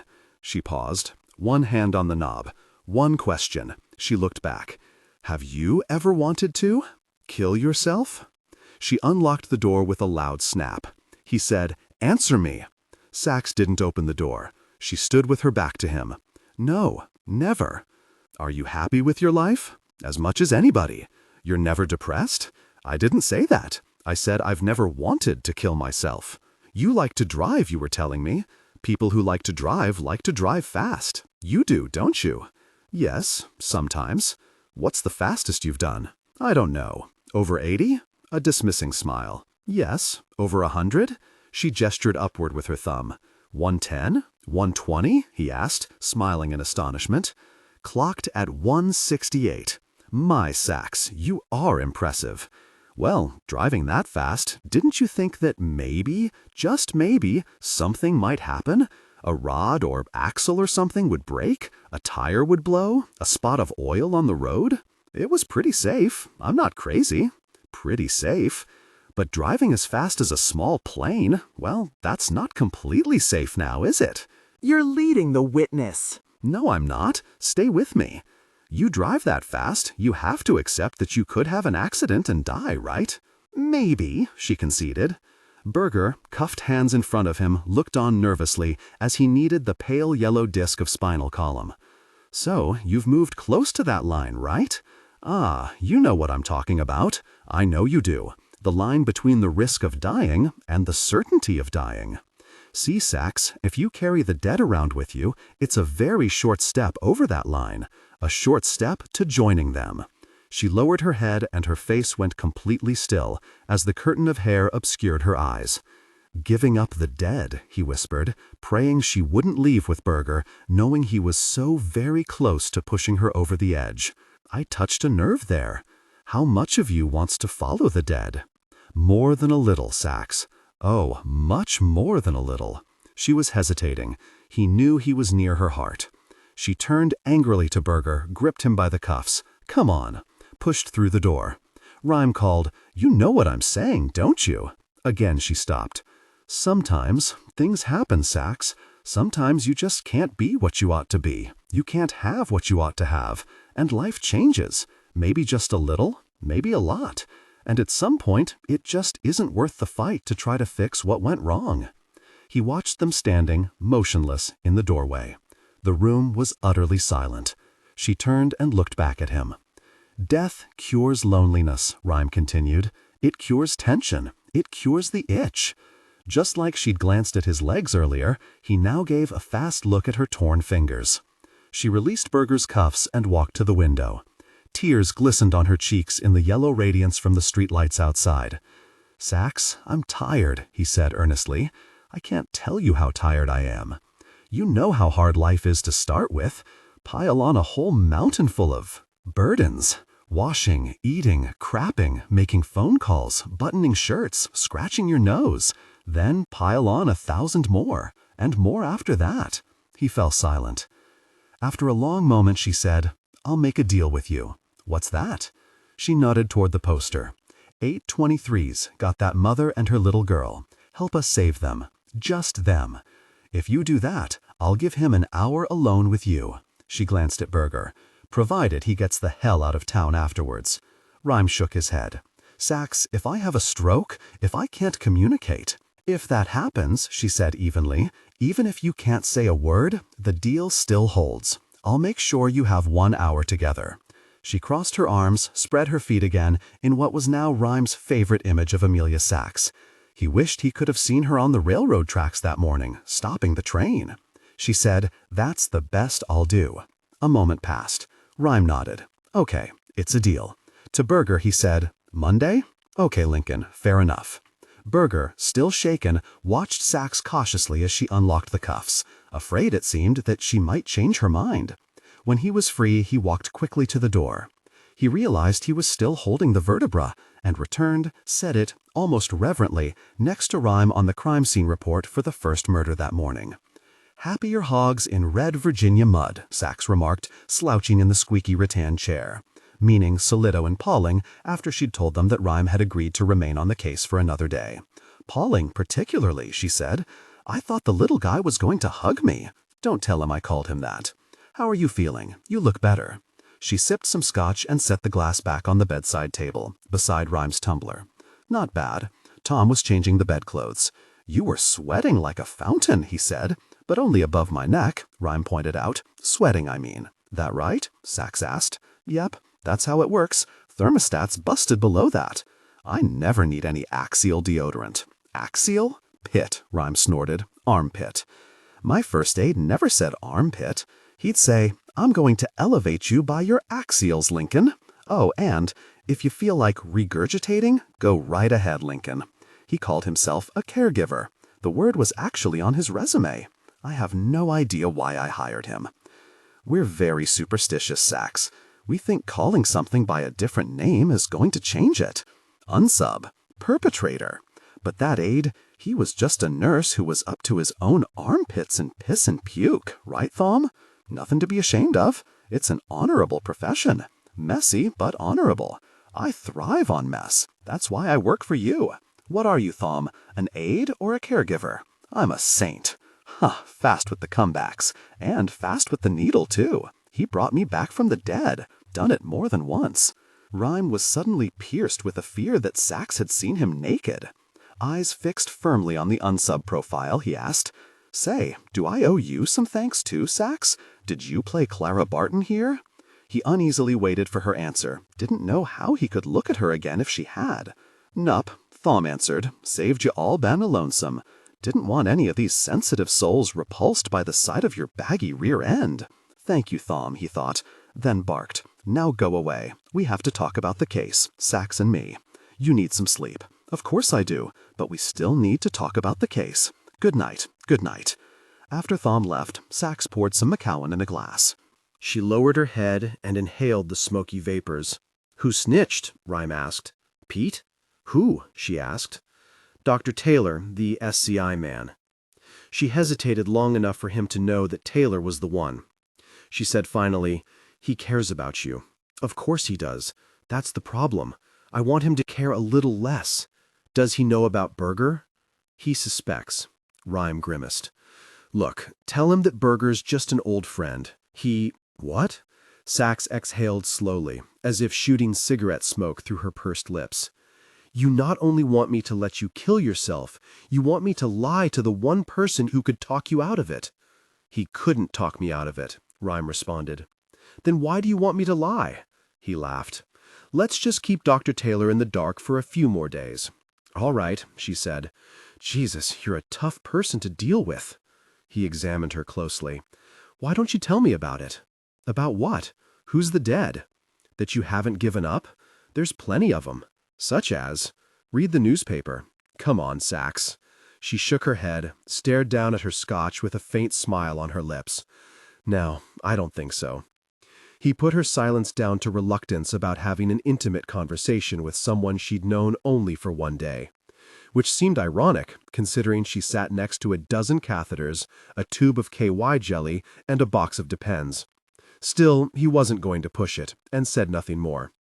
So he was surprised when she suddenly looked up and blurted, it's just, oh, hell. And as the sobbing began, she lifted her hands to her face, spilling a good 2 inches of Scotland's best all over the parquet. 26. I can't believe I'm telling you this. She sat huddled in the deep chair, legs drawn up, issue shoes kicked off. The tears were gone, though her face was as ruddy as her hair. Go on, he encouraged. That guy I told you about? We were going to get an apartment together. Oh, with the collie. You didn't say it was a guy. Your boyfriend? The secret lover? Rhyme wondered. He was my boyfriend. I was thinking maybe it was your father you'd lost. No, Pop did pass away 3 years ago. Cancer. But we knew it was coming. If that prepares you for it, I guess we were prepared. But Nick, he was killed? Rhyme asked softly, but she didn't answer. Nick Corelli, one of us, a cop, detective, third, worked street crimes. The name was familiar, Rhyme said nothing and let her continue. We lived together for a while, talked about getting married. She paused, seemed to be lining up her thoughts like targets at a shooting range. He worked undercover, so we were pretty secret about our relationship. He couldn't let word get around on the street that his gal was a cop. She cleared her throat. It's hard to explain. See, we had this thing between us. It hasn't happened for me very often. Hell, it never happened before Nick. We clicked in some really deep way. He knew I had to be a cop, and that wasn't a problem for him. Same with me and his working undercover. That kind of wavelength, you know, where you just completely understand someone? You ever felt what I'm talking about? With your wife? Rhyme smiled faintly. I did, yes, but not with Blaine, my wife. And that was all he wanted to say on the subject. How'd you meet? He asked. The assignment's lectures at the academy, where somebody gets up and they tell you a little about what their division does. Nick was lecturing on undercover work. He asked me out on the spot. Our first date was at Rodman's Neck. The gun range? She nodded, sniffing. Afterwards, we went to his mom's in Brooklyn and had pasta and a bottle of Chianti. She pinched me hard and said I was too skinny to have babies, made me eat 2 cannoli. We went back to my place and he stayed over that night. Quite a first date, huh? From then on, we saw each other all the time. It was gonna work, Rhyme. I felt it. It was gonna work just fine. Rhyme said, What happened? He was another bolstering hit of old liquor. He was on the take, is what happened. The whole time I knew him, he was crooked. Oh, way crooked. I never had a clue, not a single goddamn clue. He socked it away in banks around the city. He dusted close to 200,000. Lincoln was silent a moment. I'm sorry, Sachs. Drugs? No. Merch, mostly. Appliances, TVs, jackings. They called it the Brooklyn Connection. The papers did. Rhyme was nodding. That's why I remember it. There were a dozen of them in the ring, right?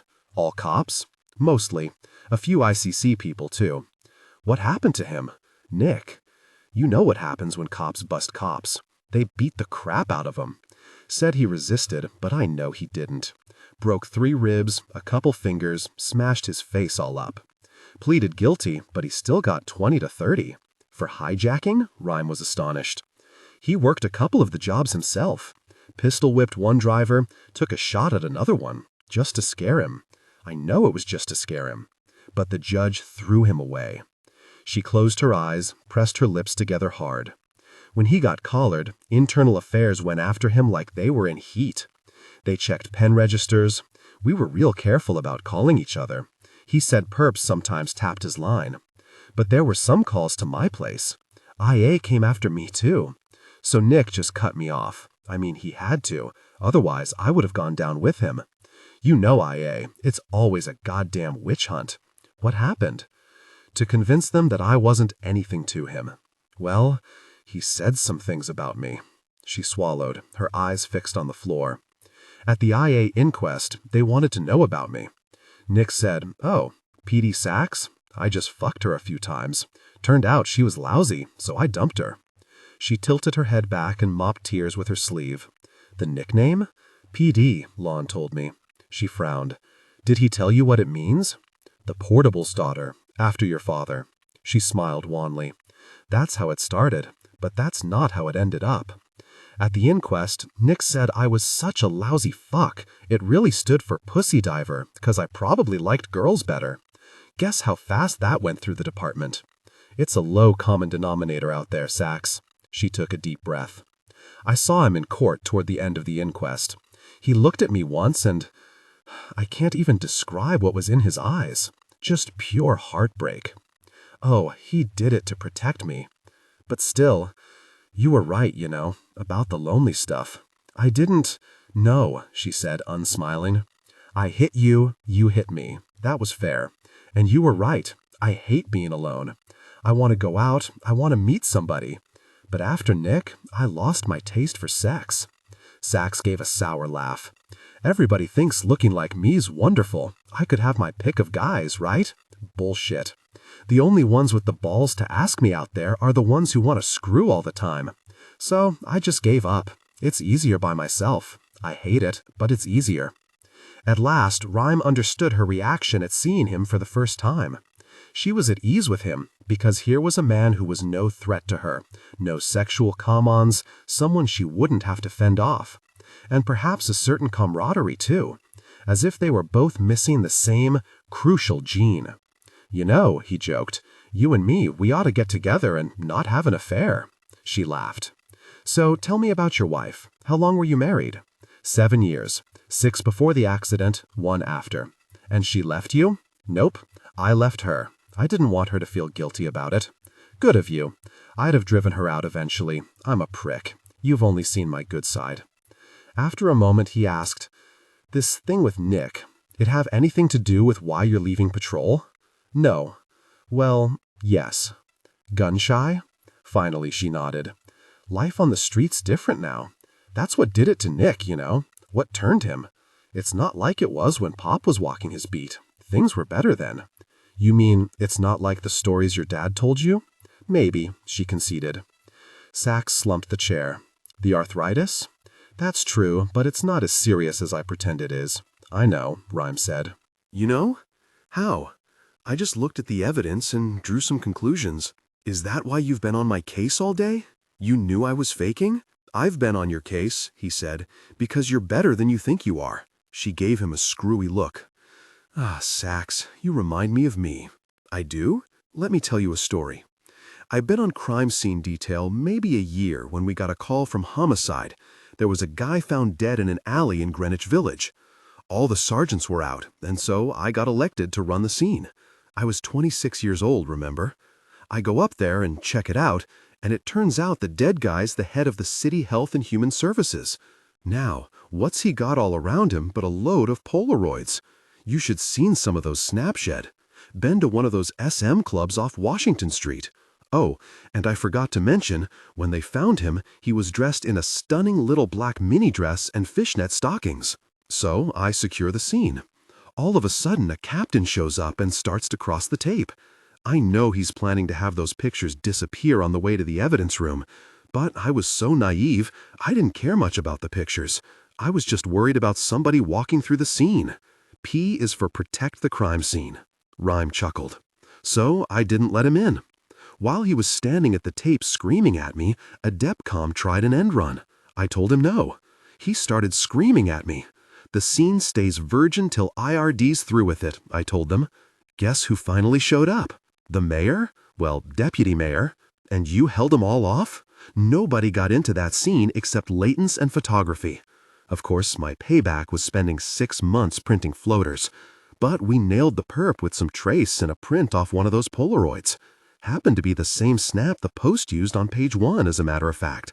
Just like what you did yesterday morning, Sachs, closing off the tracks on 11th Avenue. I didn't think about it, she said. I just did it.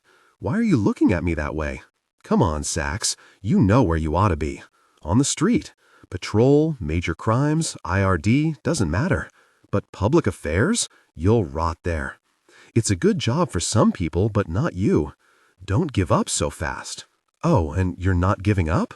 What about Berger? Things are a little different with me. Her glance questioned. They are? And she went prowling for a Kleenex. When she returned to the chair, she asked, You don't carry any corpses around with you? I have in my day. They're all buried now. Tell me, really, there's nothing? Not true. I can tell. Come on, I showed you mine. He felt an odd chill. He knew it wasn't dysreflexia. His smile faded. Rhyme, go on, she persisted. I'd like to hear. Well, there was a case a few years ago, he said. I made a mistake. A bad mistake. Tell me. She poured them each another finger of the scotch. It was a domestic murder-suicide call. Husband and wife in a Chinatown apartment. He shot her, killed himself. I didn't have much time for the scene. I worked it fast. And I committed a classic error. I'd made up my mind about what I was going to find before I started looking. I found some fibers that I couldn't place, but I assumed that the husband and wife tracked them in. I found the bullet fragments, but didn't check them against the gun we found at the scene. I noticed the blowback pattern, but didn't grit it to double-check the exact position of the gun. I did the search, signed off, and went back to the office. What happened? The scene had been staged. It was really a burglary murder, and the perp had never left the apartment. What? He was still there? After I left, he crawled out from under the bed and started shooting. He killed one forensic tech and wounded an assistant ME. He got out on the street and there was a shootout with a couple of portables who'd heard the 1013. The perp was shot and he died later, but he killed one of the cops and wounded the other. He also shot up a family that just come out of a Chinese restaurant across the street. Used one of the kids as a shield. Oh my God. Colin Stanton was the father's name. He wasn't hurt at all and had been an army medic. MS said he probably could have saved his wife or one or both of the kids if he'd tried to stop the bleeding, but he panicked and froze. He just stood there watching them all die in front of him. Jesus, Rhyme. But it wasn't your fault. You... Let me finish. That wasn't the end of it. No? The husband went back home, upstate New York, had a breakdown and went into a mental hospital for a while. He tried to kill himself.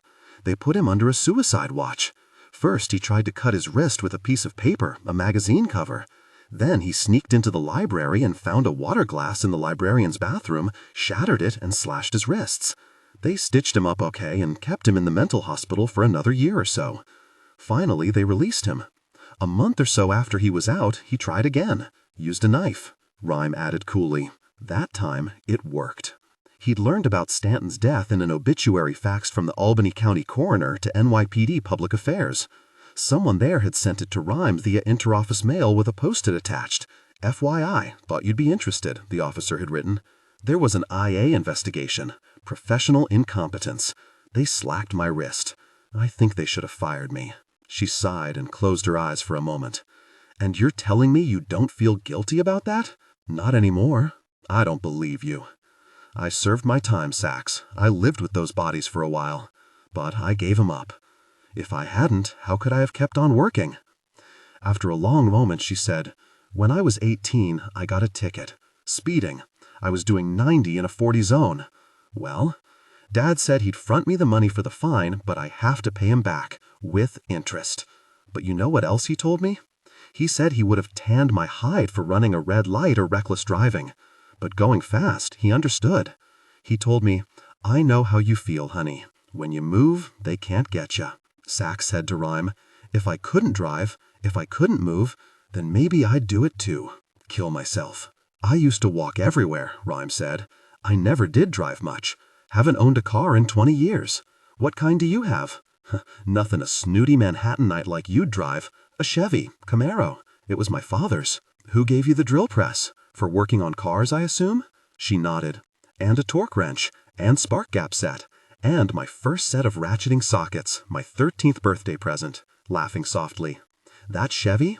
It's a wobbly knob car. You know what that is? An American car. The radio and vents and light switches are all loose and cheesy, but the suspension's like a rock, it's light as an egg crate, and I'll take on a BMW any day. And I'll bet you have. Once or twice. Cars are status in the crip world, Rhyme explained. We'd sit or lie around the ward in rehab and talk about what we could get out of our insurance companies. Wheelchair vans were the top of the heap. Next are hand control cars, which wouldn't do me any good, of course. He squinted, testing his supple memory. I haven't been in a car in years.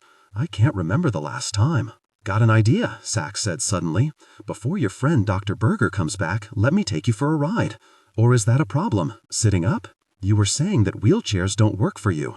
Well, no, wheelchairs are a problem. But a car? I think that'd be okay. He laughed. 168 miles per hour? That was a special day, Sachs said, nodding at the memory.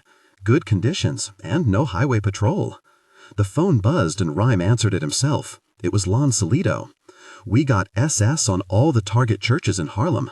Delray's in charge of that. Man's become a true believer, Lincoln. You wouldn't recognize him. Oh, and I've got 30 portables and a ton of UN security cruising for any other churches we might have missed. If he doesn't show up, we're going to do a sweep of all of them at 7:30. Just in case he snuck in without us seeing him, I think we're gonna nail him, Link, the detective said, suspiciously enthusiastic for a New York City homicide cop. Okay, Lon, I'll send Amelia up to your CP around 8. They hung up. Tom knocked on the door before coming into the room. As if he'd catch us in a compromising position, Rhyme laughed to himself. No more excuses, he said testily. Bed, now. It was after 3 a.m., and Rhyme had left exhaustion far behind long ago. He was floating somewhere else, above his body. He wondered if he'd start to hallucinate. Yes, Mother, he said. Officer Sachs staying over, Thom. Could you get her a blanket, please? What did you say? Thom turned to face him. A blanket. No, after that, the aide said. That word? I don't know. Please? Thom's eyes went wide with alarm.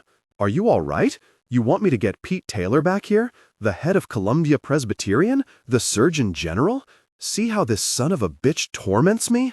Rhyme said to Sachs. He never knows how close he comes to getting fired. A wake-up call for when? 6:30 should be fine, Rhyme said. When he was gone, Rhyme asked, Hey, Sachs, you like music? Love it. What kind? Oldies? Doo-wop? Motown? How about you? You seem like a classical kind of guy. See that closet there? This one? No, the other one, to the right. Open it up. She did and gasped in amazement. The closet was a small room filled with close to 1,000 CDs. It's like Tower Records. That stereo, see it on the shelf? She ran her hand over the dusty black Harman Kardon. It cost more than my first car, Rhyme said. I don't use it anymore. Why not? He didn't answer, but said instead, Put something on. Is it plugged in? It is? Good. Pick something. A moment later, she stepped out of the closet and walked over to the couch as Levi Stubbs and the Four Tops started singing about love. It had been a year since there'd been a note of music in this room, Rhyme estimated. Silently, he tried to answer Sachs's question about why he'd stopped listening. He couldn't. Sachs lifted files and books off the couch, lay back on it and thumbed through a copy of Scenes of the Crime. Can I have one? She asked. Take 10, will you? Her voice braked to a halt. Sign it for you? He laughed. She joined him. How about if I put my thumbprint on it? Graphoanalysts will never give you more than an 85% probability of a handwriting match, but a thumbprint? Any friction ridge expert will certify it's mine. He watched her read the first chapter. Her eyes drooped. She closed the book. Will you do something for me? She asked. What? Read to me. Something from the book. When Nick and I were together. Her voice faded. What? When we were together, a lot of times Nick'd read out loud before we went to sleep. Books, the paper, magazines. It's one of the things I miss the most. I'm a terrible reader, Rhyme confessed.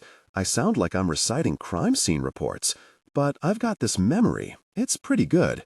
How about if I just tell you about some scenes? Would you? She turned her back, pulled her navy blouse off, and unstrapped the thin American body armor vest, tossed it aside. Beneath it, she wore a mesh t-shirt, and under that, a sports bra. She pulled the blouse back on and lay on the couch, pulling the blanket over her and curled up on her side, closed her eyes. With the environmental control unit, Rhyme dimmed the lights. I always found the sights of death fascinating, he began. They're like shrines. We're a lot more interested in where people bought the big one than where they were born. Take John Kennedy.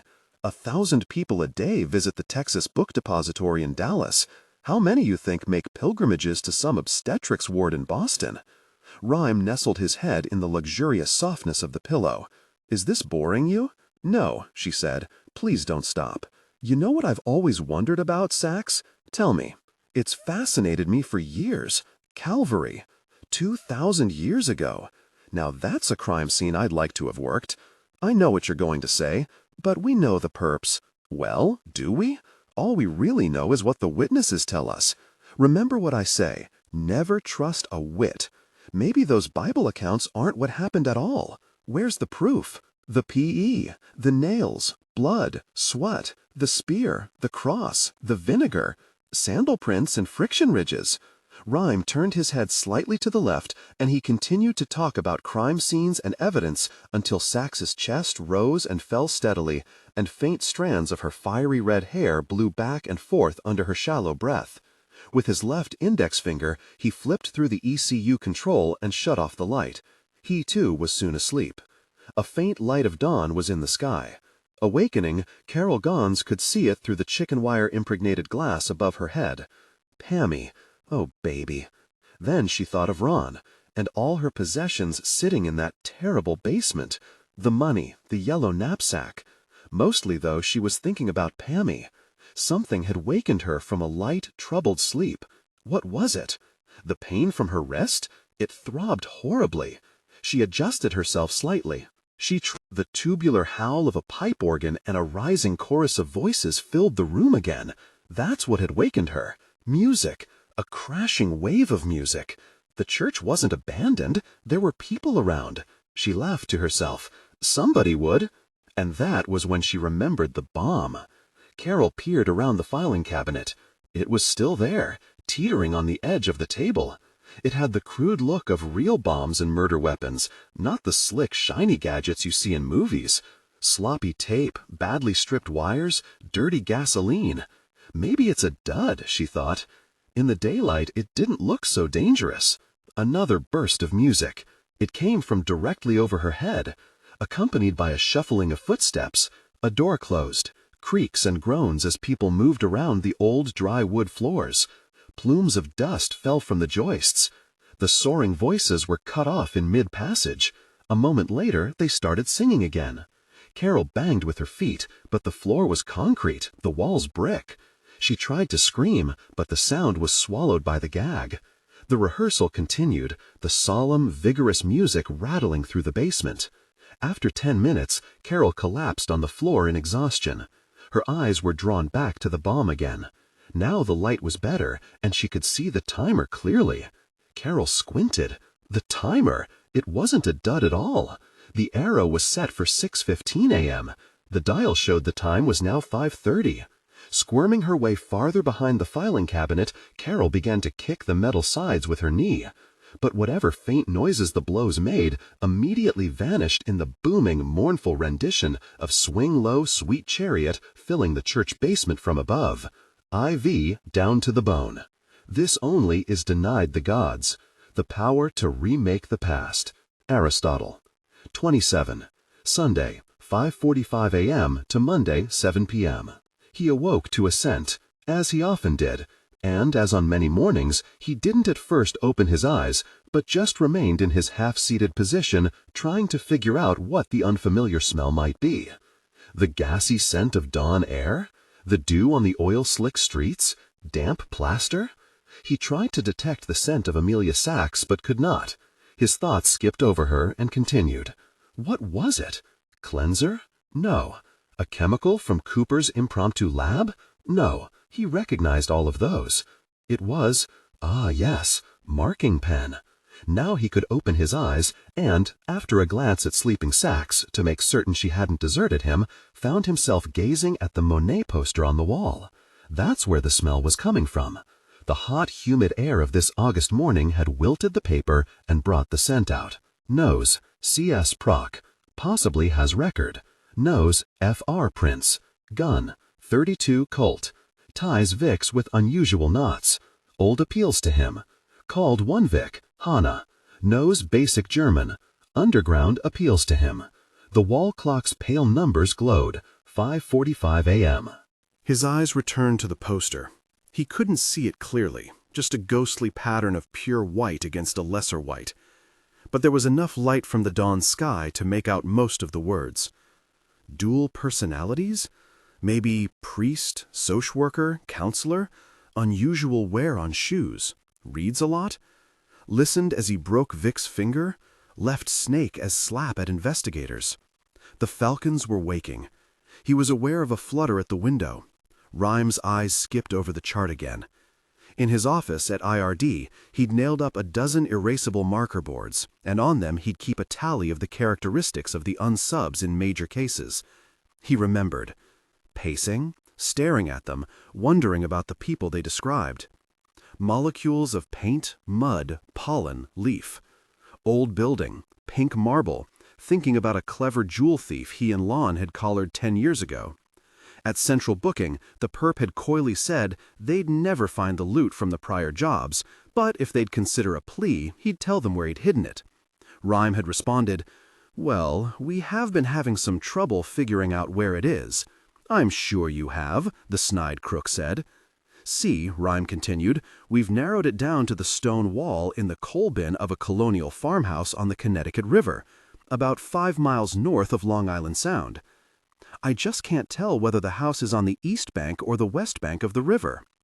When the story made the rounds, the phrase everybody used to describe the expression on the perp's face was, "You had to fucking be there." Maybe it is magic, Sachs, he thought. At least 100 years old, prob, mansion or institutional? He scanned the poster once again and closed his eyes, leaning back into his glorious pillow. It was then that he felt the jolt, almost like a slap on his face. The shock rose to his scalp like spreading fire. Eyes wide, locked onto the poster. "Old appeals to him, Sachs," he cried. "Wake up." She stirred and sat up. "What? What's?"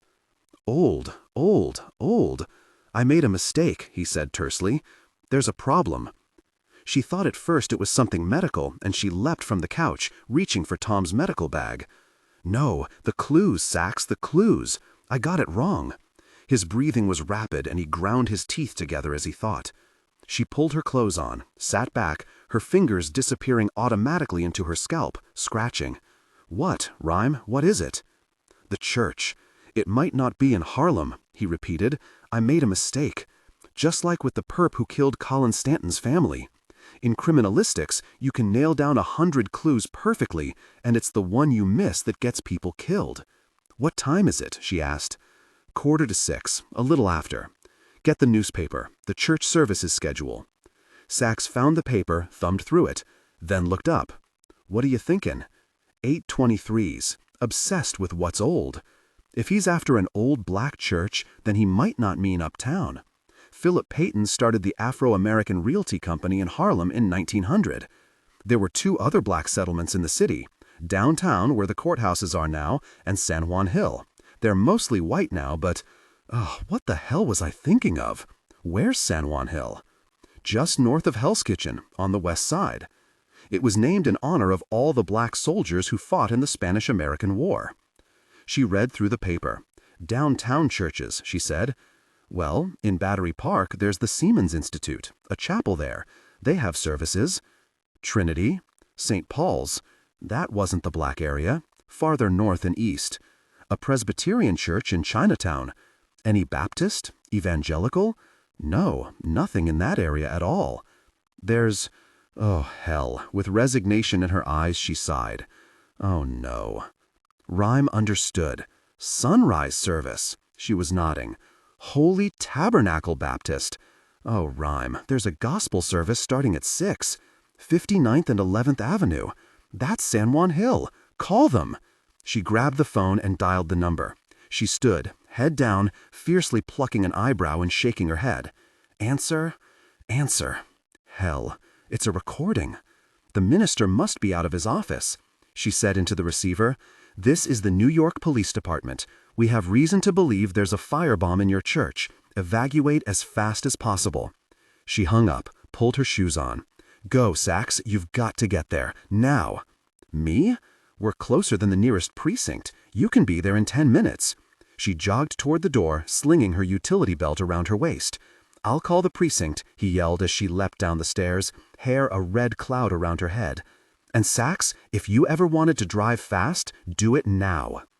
The RRV wagon skidded into 81st Street, speeding west. Sachs burst into the intersection at Broadway, skidded hard, and whacked a New York Post vending machine, sending it through Zabar's window before she brought the wagon under control. She remembered all the crime scene equipment in the back. Rear heavy vehicle, she thought, don't corner at 50. Then down Broadway. Brake at the intersections. Check left, check right. Clear. Punch it. She peeled off on 9th Avenue at Lincoln Center and headed south. Oh hell, a mad stop on screaming tires. The street was closed. A row of blue sawhorses blocked 9th for a street fair later that morning. A banner proclaimed, "Crafts and delicacies of all nations. Hand in hand we are all one." God damn UN. She backed up a half block and got the wagon up to 50 before she slammed into the first sawhorse. Spreading portable aluminum tables and wooden display racks in her wake, she tore a swath through the deserted fair. 2 blocks later, the wagon broke through the southern barricade, and she skidded west on 59th, using far more of the sidewalk than she meant to. There was the church, 100 yards away. Parishioners on the steps, parents, little girls in frilly white and pink dresses, young boys in dark suits and white shirts, their hair in gangster knobs or fades. And from a basement window, a small puff of gray smoke. Sachs slammed the accelerator to the floor, the engine roaring. Grabbing the radio. RRV2 to Central, K? And in the instant it took her to glance down at the Motorola to make sure the volume was up, a big Mercedes slipped out of the alley directly into her path. A fast glimpse of the family inside, eyes wide in horror, as the father slammed on the brakes. Sachs instinctively spun the wheel hard to the left, putting the wagon into controlled skid. Come on, she was begging the tires. Grip, grip, grip. But the oily asphalt was loose from the heat of the past few days and covered with dew. The wagon danced over the road like a hydrofoil. The rear end met the Merc's front flat on at 50 miles an hour. With an explosive boom, the 560 sheared off the rear right side of the wagon. The black CS suitcases flew into the air, breaking open and strewing their contents along the street. Churchgoers dove for cover from the splinters of glass and plastic and sheet metal. The airbag popped and deflated, stunning Sachs. She covered her face as the wagon tumbled over a row of cars and through a newsstand, then skidded to a stop upside down. Newspapers and plastic evidence bags floated to the ground like tiny paratroopers. Held upside down by the harness, blinded by her hair, Sachs wiped blood from her torn forehead and lip and tried to pop the belt release. It held tight. Hot gasoline flowed into the car and trickled along her arm. She pulled a switchblade from her back pocket, flicked the knife open, and cut the seatbelt. Falling, she nearly skewered herself on the knife and lay, gasping, choking on the gas fumes. Come on, girl, get out, out. The doors were jammed closed, and there was no escape through the crushed rear end of the wagon. Sachs began kicking the windows. The glass wouldn't break. She drew her foot back and slammed it hard into the cracked windshield. No effect, except that she nearly sprained her ankle. Her gun! She slapped her hip. The gun had been torn from the holster and tossed somewhere inside the car. Feeling the hot drizzle of gasoline on her arm and shoulder, she searched frantically through the papers and CS equipment littering the ceiling of the station wagon. Then she saw the clunky Glock near the dome light. She swept it up and aimed at the side window. Go ahead. Backdrop's clear, no spectators yet. Then she hesitated. Would the muzzle flash ignite the gas? She held the gun as far away from her soaked uniform blouse as she could, debating. Then squeezed the trigger. 28, 5 shots, a star pattern, and even then the honest General Motors glass held firm. 3 more blasts, deafening her in the confines of the wagon. But at least the gas didn't explode. She began to kick again. Finally, the window burst outward in a cascade of blue-green ice. Just as she rolled out, the interior of the wagon exploded with a breathless whoosh. Stripping down to her t-shirt, she flung away her gas-soaked uniform blouse and bulletproof vest and tossed aside the headset mic. Felt her ankle wobble, but sprinted to the front door of the church, past the fleeing churchgoers and choir. The ground floor was filled with bubbling smoke. Nearby, a section of the floor rippled and steamed and then burst into flames. The minister appeared suddenly, choking, tears streaming down his face. He was dragging an unconscious woman behind him. Sachs helped him get her to the door. "Where's the basement?" she asked. He coughed hard, shook his head. "Where?" she cried, thinking of Carol Gans and her little daughter. "The basement? There. But on the other side of the patch of burning floor. Sachs could barely see it, the smoke was so thick. A wall collapsed in front of them, the old joists and posts behind it snapping and firing sparks and jets of hot gas, which hissed into the cloudy room. She hesitated, then started for the basement door. The minister took her arm. "Wait!" He opened a closet and grabbed a fire extinguisher, yanked the arming pin. "Let's go." Sachs shook her head. "Not you. Keep checking up here. Tell the fire department there's a police officer and another victim in the basement." Sachs was sprinting now. "When you move." She jumped over the fiery patch of floor. But because of the smoke, she misjudged the distance to the wall. It was closer than she thought, and she slammed into the wood paneling, then fell backwards, rolling as her hair brushed the fire, some strands igniting. Gagging on the stink, she crushed the flames out and started to push herself to her feet. The floor, weakened by the flames beneath, broke under her weight, and her face crashed into the oak. She felt the blaze in the basement lick her hands and arms as she yanked her hands back. Rolling away from the edge, she climbed to her feet and reached for the knob to the basement door. She stopped suddenly. "Come on, girl, think better. Feel a door before opening it. If it's too hot and you let oxygen into a superheated room, it'll ignite, and the backdraft'll fry your ass good." She touched the wood. It was scorching hot. Then thought, but what the hell else can I do? Spitting on her hand, she gripped the knob fast, twisting it open and releasing it just before the burn seared her palm. The door burst open, and a cloud of smoke and sparks shot outward. "Anybody down there?" she called, and started down. The lower stairs were burning. She blasted them with a short burst of carbon dioxide and leapt into the murky basement. She broke through the second-to-last step, pitching forward. The extinguisher clattered to the floor as she grabbed the railing just in time to save her leg from snapping. Pulling herself out of the broken step, Sachs squinted through the haze. The smoke wasn't as bad down here, it was rising, but the flames were raging all around her. The extinguisher had rolled under a burning table. Forget it. She ran through the smoke. "Hello?" she shouted. No answer. Then remembered that unsub 823 used duct tape. He liked his Vicks silent. She kicked in a small doorway and looked inside the boiler room. There was a door leading outside, but burning debris blocked it completely. Beside it stood the fuel tank, which was now surrounded by flames. "It won't explode," Sachs remembered from the academy, the lecture on arson. "Fuel oil doesn't explode." Kick aside the debris and push the door open, clear your escape route, then go look for the woman and the girl. She hesitated, watching the flames roll over the side of the oil tank. "It won't explode, it won't explode." She started forward, edging toward the door. "It won't?" The tank suddenly puffed out like a heated soda can and split down the middle. The oil squirted into the air, igniting in a huge orange spume.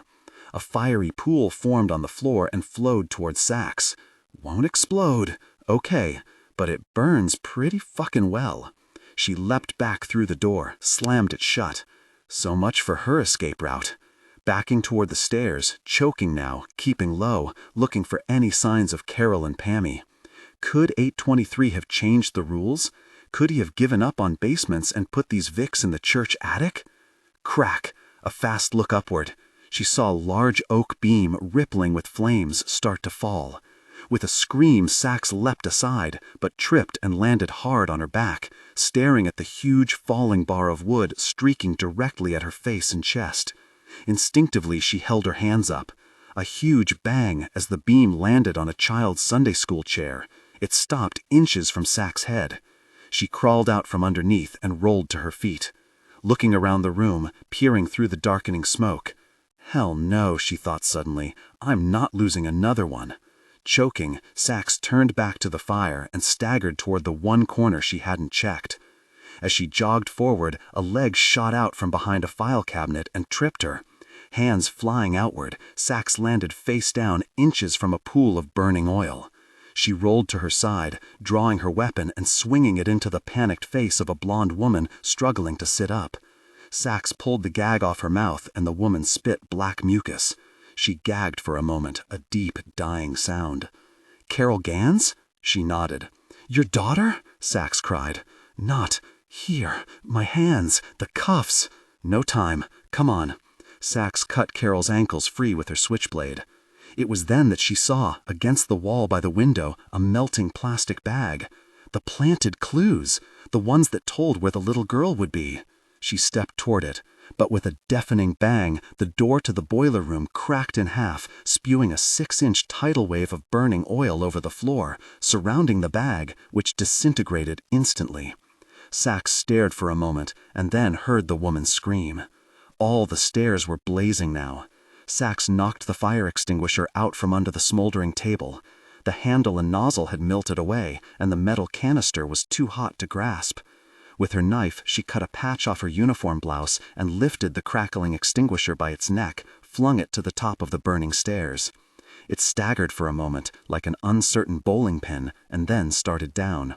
Sachs drew her Glock, and when the red cylinder was halfway down, fired one round. The extinguisher erupted in a huge, booming explosion. Pieces of red shrapnel from the casing hissed over their heads. The mushroom cloud of carbon dioxide and powder settled over the stairs and momentarily dampened most of the flames. "Now, move!" Sachs shouted. Together they took the steps 2 at a time, Sachs carrying her own weight and half the woman's, and pushed through the doorway into the inferno on the first floor. They hugged the wall as they stumbled toward the exit, while above them stained glass windows burst and rained hot shards, the colorful bodies of Jesus and Matthew and Mary and God himself, down upon the bent backs of the escaping women. 29. 40 minutes later, Sachs had been salved and bandaged and stitched and had sucked so much pure oxygen she felt like she was tripping. She sat beside Carol Gans. They stared at what was left of the church, which was virtually nothing. Only 2 walls remained, and, curiously, a portion of the 3rd floor jutting into space above a lunar landscape of ash and debris piled in the basement. "Pammy, Pammy," Carol moaned, then retched and spit. She took her own oxygen mask to her face, leaned back, weary and in pain. Sachs examined another alcohol-soaked rag with which she was wiping the blood from her face.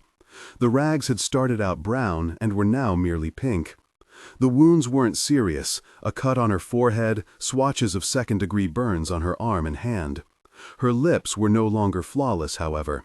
The lower one had been cut deeply in the crash, the tear requiring 3 stitches.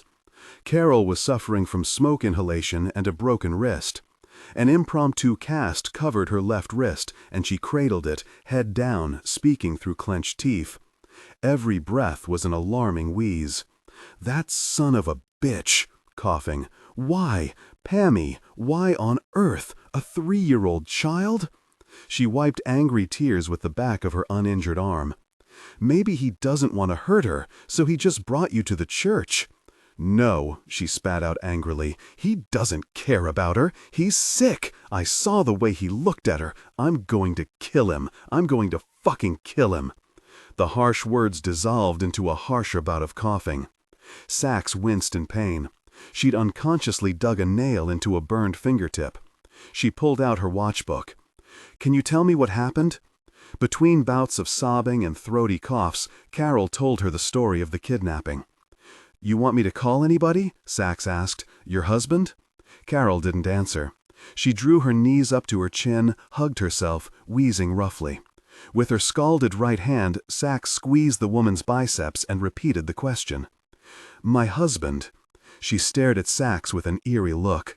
"My husband's dead." "Oh, I'm sorry." Carol was getting groggy from the sedatives, and a woman medic helped her into the ambulance to rest. Sachs looked up and saw Lon Solito and Jerry Banks running toward her from the burned-out church. "Jesus, officer," Solito was surveying the carnage in the street. "What about the girl?" Sachs nodded. "He's still got her," Banks said. "You okay?" "Nothing serious." Sachs glanced toward the ambulance. "The Vic, Carol, she doesn't have any money, no place to stay. She's in town to work for the UN. Think you could make some calls, detective? See if they could set her up for a while?" "Sure," Solito said. "And the planted clues?" Banks asked. He winced as he touched a bandage over his right eyebrow. "Gone," Sachs said. "I saw them. In the basement. Couldn't get to them in time. Burned up and buried." Oh man, Banks muttered. What's going to happen to the little girl? What does he think's going to happen to her? She walked back toward the wreck of the IRD wagon, found the headset. She pulled it on and was about to call in a patch request to Rhyme, but hesitated, then lifted off the mic. What could he tell her anyway? She looked at the church. How can you work a crime scene when there is no scene? She was standing with her hands on her hips, staring out onto the smoldering hulk of the building, when she heard a sound she couldn't place. A whining, mechanical sound. She paid no attention to it until she was aware of Lon Solito pausing as he dusted ash off his wrinkled shirt. He said, "I don't believe it." She turned toward the street. A large black van was parked a block away. A hydraulic ramp was protruding off the side, and something sat on it. She squinted. One of those bomb squad robots, it seemed. The ramp lowered to the sidewalk, and the robot rolled off. Then she laughed out loud. The contraption turned toward them and started to move. The wheelchair reminded her of a Pontiac Firebird, candy apple red. It was one of those electric models, small rear wheels, a large battery and motor mounted underneath. Tom walked along beside it, but Lincoln Rhyme himself was driving. In control, she observed wryly, via a straw that he held in his mouth. His movements were oddly graceful. Rhyme pulled up to her and stopped. "All right, I lied," he said abruptly. She exhaled a sigh. "About your back? When you said you couldn't use a wheelchair. I'm confessing, I lied. You're going to be mad, Amelia, so be mad and get it over with. You ever notice when you're in a good mood you call me Sachs, when you're in a bad mood you call me Amelia? I'm not in a bad mood," he snapped. "He really isn't," Tom agreed. "He just hates to get caught at anything." The aide nodded toward the impressive wheelchair. She glanced at the side.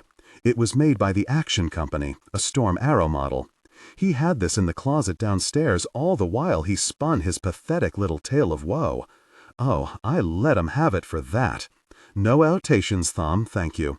I am apologizing, all right? He's had it for years, Thom continued. Learned the sip and puff cold. That's the straw control. He's really very good at it. By the way, he always calls me Tom. I never get preferential last name treatment. I got tired of being stared at, Rhyme said matter-of-factly, so I stopped going for joyrides. Then glanced at her torn lip. Hurt? She touched her mouth, which was bent into a grin. Stings like hell. Rhyme glanced sideways. And what happened to you, Banks? Shaving your forehead now? Walked into a fire truck.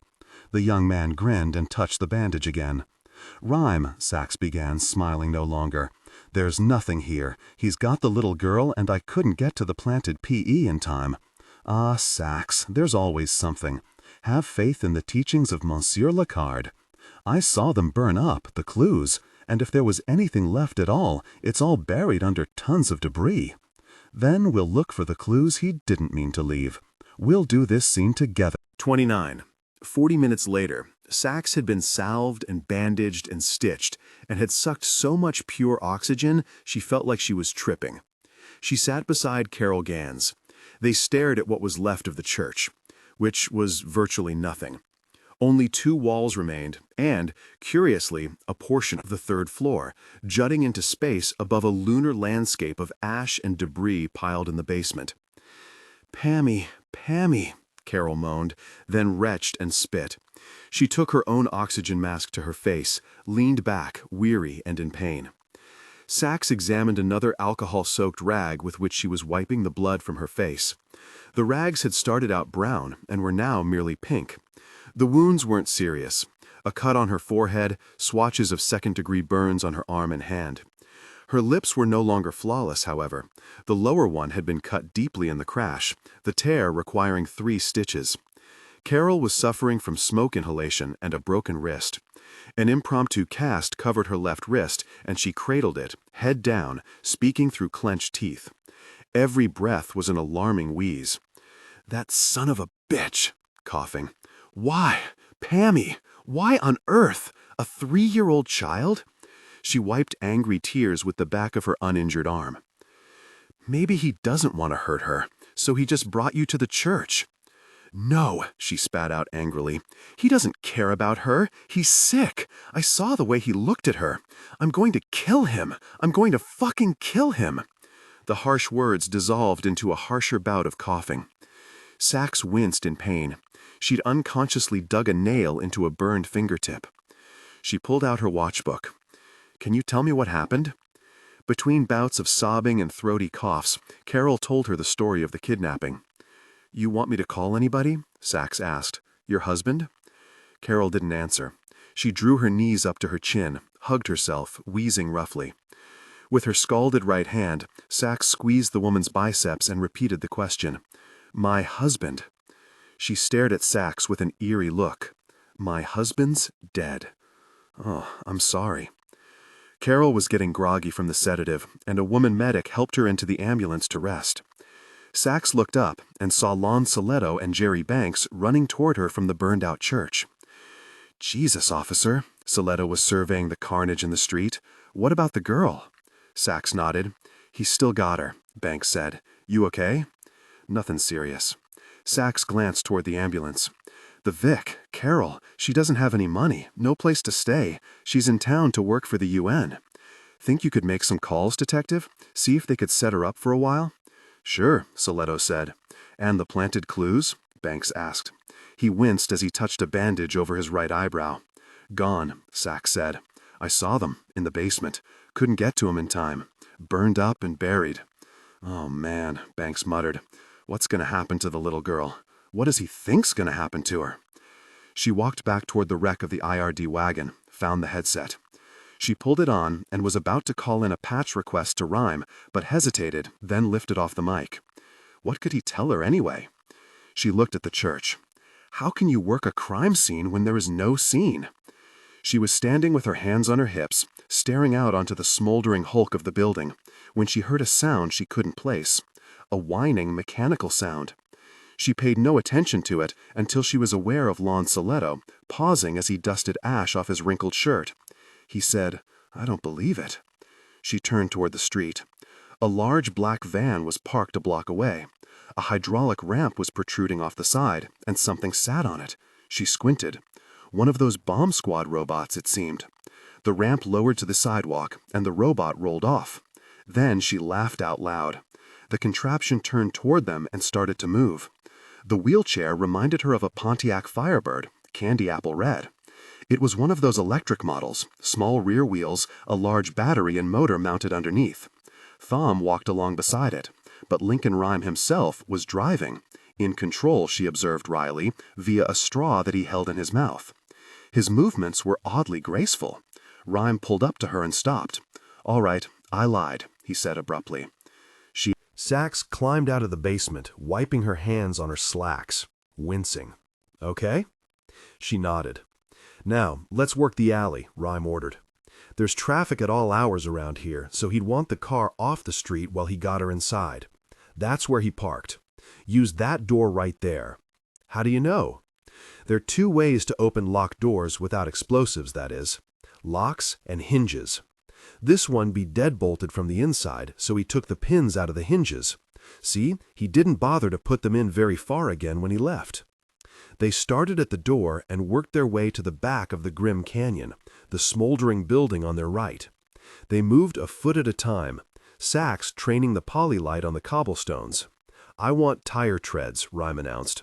"I want to know where his trunk was." "Here," she said, examining the ground. "Treads. But I don't know whether they're the front or the rear tires. He might have backed in. Are they clear or fuzzy, the tread marks?" "A little fuzzy." "Then those are the front." He laughed at her bewildered expression. "You're the automotive expert, Sachs. Next time you get in a car and start it, see if you don't spin the wheel a little before you start moving, to see if the tires are pointed straight. The front treads are always fuzzier than the rear." Now, the stolen car was a '97 Ford Taurus. It measures 197.5 stem to stern, wheelbase 108.5, approximately 45 inches from the center of the rear tire to the trunk. Measure that and vacuum. "Come on, Rhyme, how'd you know that?" "Looked it up this morning." "You do the Vicks clothing?" "Yup. Nails and hair, too. And, Rhyme, get this. The little girl's name is Pam, but he called her Maggie. Just like he did with the German girl, he called her Hannah, remember?" "You mean his other persona did," Rhyme said. "I wonder who the characters are in his little play." "I'm going to vacuum around the door, too," she announced. Rhyme watched her face cut and hair uneven, singed short in spots. She vacuumed the base of the door, and just as he was about to remind her that crime scenes were three-dimensional, she ran the vacuum up and around the jamb. "He probably looked inside before he took her in," she said, and began vacuuming the windowsills too, which would have been Rhyme's next order. He listened to the whine of the dustbuster. But second by second he was fading away, into the past, some hours before. Sachs began. "Shh," he said. Like the walks he now took, like the concerts he now attended, like so many of the conversations he had, Rhyme was slipping deeper and deeper into his consciousness. And when he got to a particular place, even he had no idea where, he found he wasn't alone. He was picturing a short man wearing gloves, dark sports clothes, a ski mask, climbing out of the silver Ford Taurus sedan, which smelled of cleanser and new car. The woman, Carol Gauntz, was in the trunk, her child captive in an old building made of pink marble and expensive brick. He saw the man dragging the woman from the car. Almost a memory, it was that clear. Popping the hinges, pulling open the door, dragging her inside, tying her up. He started to leave, but paused. He walked to a place where he could look back and see Carol clearly, just like he'd stared down at the man he'd buried at the railroad tracks yesterday morning. Just like he'd chained Tammy Jean Colfax to the pipe in the center of the room, so he could get a good look at her. But why, Rhyme wondered. Why does he look? To make sure the Vicks can't escape? To make sure he hasn't left anything behind? His eyes sprang open. The indistinct apparition of Unsub 823 vanished. Sachs. Remember the Colfax scene, when you found the glove print? Sure. You said he was watching her. That's the reason he chained her out in the open. But you didn't know why. Well, I figured it out. He watches the Vicks because he has to, because it's his nature.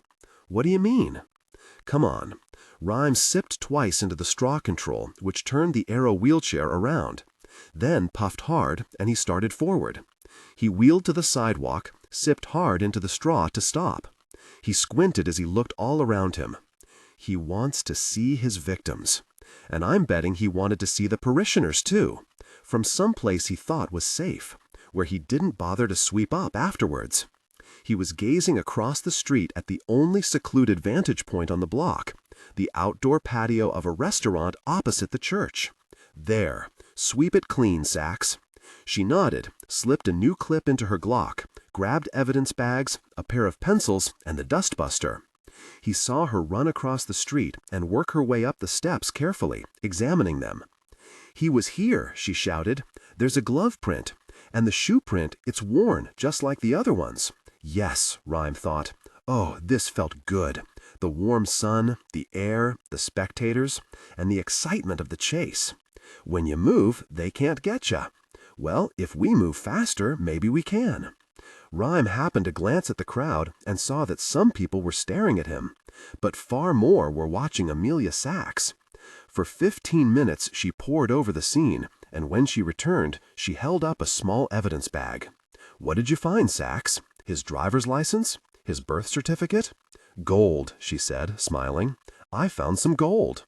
30. "Come on, people," Rhyme called. "We've got to move on this one, before he gets the girl to the next scene. I mean, move."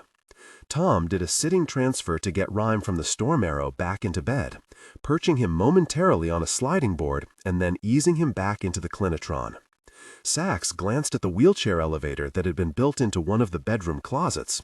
It was the one he hadn't wanted her to open when he was directing her to the stereo and CDs. Rhyme lay still for a moment, breathing deeply from the exertion. "The clues are gone," he reminded them. "There's no way we can figure out where the next scene is. So we're going for the big one, his safe house." "You think you can find it?" Salito asked. "Do we have a choice?" Rhyme thought, and said nothing. Banks hurried up the stairs. He hadn't even stepped into the bedroom before Rhyme blurted, "What did they say? Tell me, tell me." Rhyme knew that the tiny fleck of gold that Sachs had found was beyond the capabilities of Mel Cooper's impromptu lab. He'd asked the young detective to speed it down to the FBI's regional PERT office and have it analyzed. "They'll call us in the next half hour." Half hour, Rhyme muttered. Didn't they give it priority? You bet they did. Delray was there. You should have seen him. He ordered every other case put on hold and said if the metallurgy report wasn't in your hands ASA, there'd be one mean mother, you get the picture, reaming there, you get the rest of the picture. Rhyme, Sachs said, there's something else the Gans woman said that might be important. He told her he'd let her go if she agreed to let him flail her foot. Flail? Cut the skin off it? Flay, Rhyme corrected. Oh. Anyway, he didn't do anything. She said it was, in the end, like he couldn't bring himself to cut her. Just like the first scene, the man by the railroad tracks, Salil offered. Interesting, Rhyme reflected. I thought he'd cut the Vic's finger to discourage anybody from stealing the ring, but maybe not. Look at his behavior. Cutting the finger off the cabbie and carrying it around, cutting the German girl's arm and leg, stealing the bones and the snake skeleton, listening while he broke Everett's finger. There's something about the way he sees his victims. Something. Anatomical? Exactly, Sachs. Except the Gans woman, Salito said. My point, Rhyme said. He could have cut her and still kept her alive for us, but something stopped him. What? Salito said. What's different about her? Can't be that she's a woman, or she's from out of town. So is the German girl. Maybe he didn't want to hurt her in front of her daughter, Banks said. No, Rhyme said. Compassion isn't his thing. Sachs said suddenly, but that is one thing different about hers. She's a mother. Rhyme considered this. That could be it. Mother and daughter. It didn't carry enough weight for him to let them go, but it stopped him from torturing her. Thumb, jot that down, with a question mark. He then asked Sachs, did she say anything else about the way he looked? Sachs flipped through her notebook. Same as before, she read. Ski mask, slight build, black gloves, he asked. Black gloves? Rhyme looked at the chart on the wall. Not red? She said black. I asked her if she was sure. And that other bit of leather was black too, wasn't it, Mel? Maybe that was from the gloves. So what's the red leather from? Cooper shrugged. I don't know, but we found a couple pieces of it, so it's something close to him. Rhyme looked over the evidence bags. What else did we find? The trace we vacuumed in the alley and by the doorway. Sachs tapped the filter over a sheet of newsprint, and Cooper went over it with a loupe. Plenty of nothing, he announced. Mostly soil, bits of minerals, Manhattan mica schist, feldspar, which was found throughout the city. Keep going. Decomposed leaves. That's about it. How about the Gans woman's clothes? Cooper and Sachs opened the newspaper and examined the trace. Mostly soil, Cooper said, and a few bits of what looked like stone. Where did he keep her at his safe house, exactly? On the floor in the basement. She said it was a dirt floor. Excellent, Rhyme shouted. To Cooper, burn it. The soil. Cooper placed a sample in the GCMS. They waited impatiently for the results. Finally, the computer screen blinked. The grid resembled a lunar landscape. All right, Lincoln. Interesting. I'm reading off the charts for tannin and sodium carbonate. Ain't he amazing? Cooper laughed. How'd you know? They were used in tanneries in the 18th and 19th centuries. The tannic acid cures the hide and the alkaline fixes it. So, his safe house is near the site of an old tannery. He smiled. Couldn't help himself. He thought, you hear footsteps, 823? That's us behind you. His eyes slipped to the Randall survey map. Because of the smell, no one wanted tanneries in their neighborhoods, so the commissioners restricted them. I know there were some on the Lower East Side, and in West Greenwich Village, when it literally was a village, a suburb of the city. And then on the far west side in the 50s, near the Stockyard Tunnel, where we found the German girl. Oh, and in Harlem in the early 1900s. Rhyme glanced at the list of grocery stores, the locations of the ShopRites that sold veal shanks. Chelsea's out, no tanning there. Harlem, too, no ShopRites there. So it's the West Village, Lower East Side, or Midtown West Side, Hell's Kitchen again, which he seems to like. Only about 10 square miles, Rhyme estimated cynically. He'd figured out on his first day on the job that it was easier to hide in Manhattan than in the North Woods. Let's keep going. What about the stone in Carol's clothes? Cooper was bent over the microscope. Okay, got it. Patch it in to me, Mel. Rhyme's computer screen burst to life, and he watched the flecks of stone and crystal like brilliant asteroids. "Move it around," Rhyme instructed.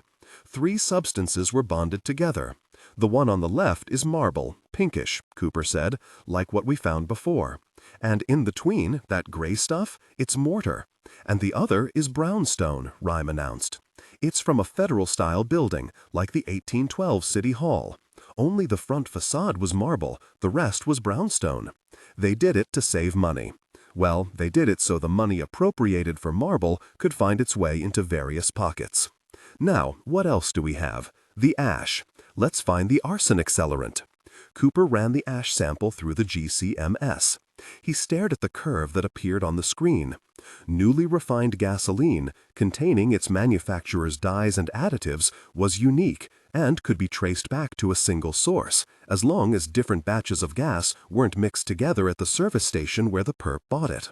Cooper announced that the gasoline matched perfectly the brand sold by the gas exchange service stations. Banks grabbed the yellow pages and flipped them open. "We've got 6 stations in Manhattan, 3 downtown, 1 at 6th Avenue in Houston, 1 on Delancey, 503 East, and 1 at 19th and 8th. 19th's too far north," Rhyme said. He stared at the profile chart. "East side or west? Which is it? Grocery stores, gasoline."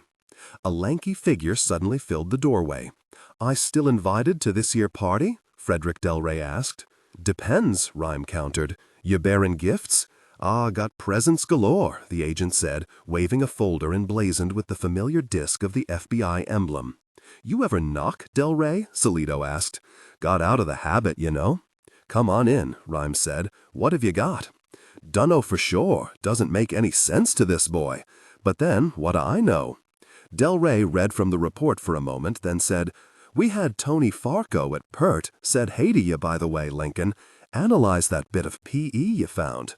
Turns out it's gold leaf, probably 60 to 80 years old. He found a few cellulose fibers attached, so he thinks it's from a book." "Of course, gold top stain from a page," Rhyme said. "Now he also found some particles of ink on it.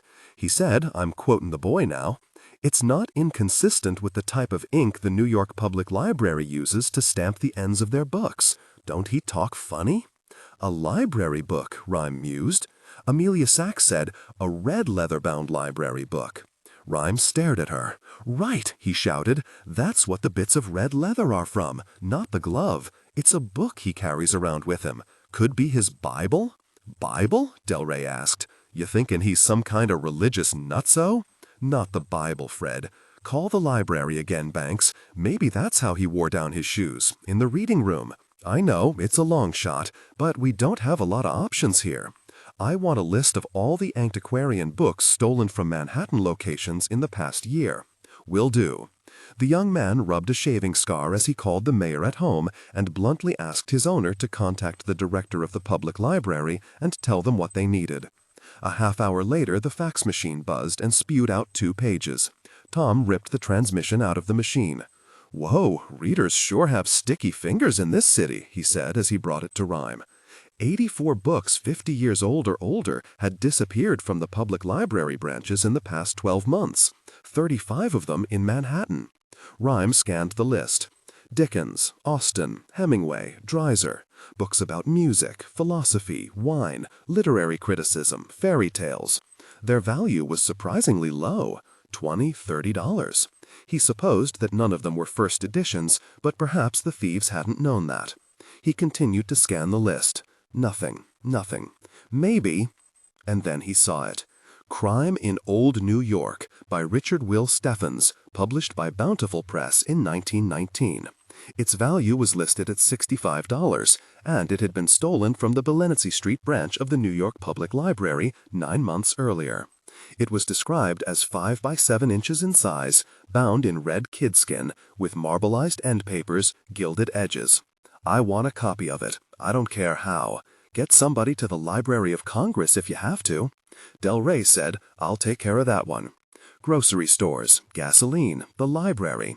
Rhyme had to make a decision. There were 300 searchers available, cops and state troopers and federal agents, but they'd be spread microscopically thin if they had to search both the west and east sides of downtown New York. Gazing at the profile chart. "Is your house in the West Village?" Rhyme silently asked 823.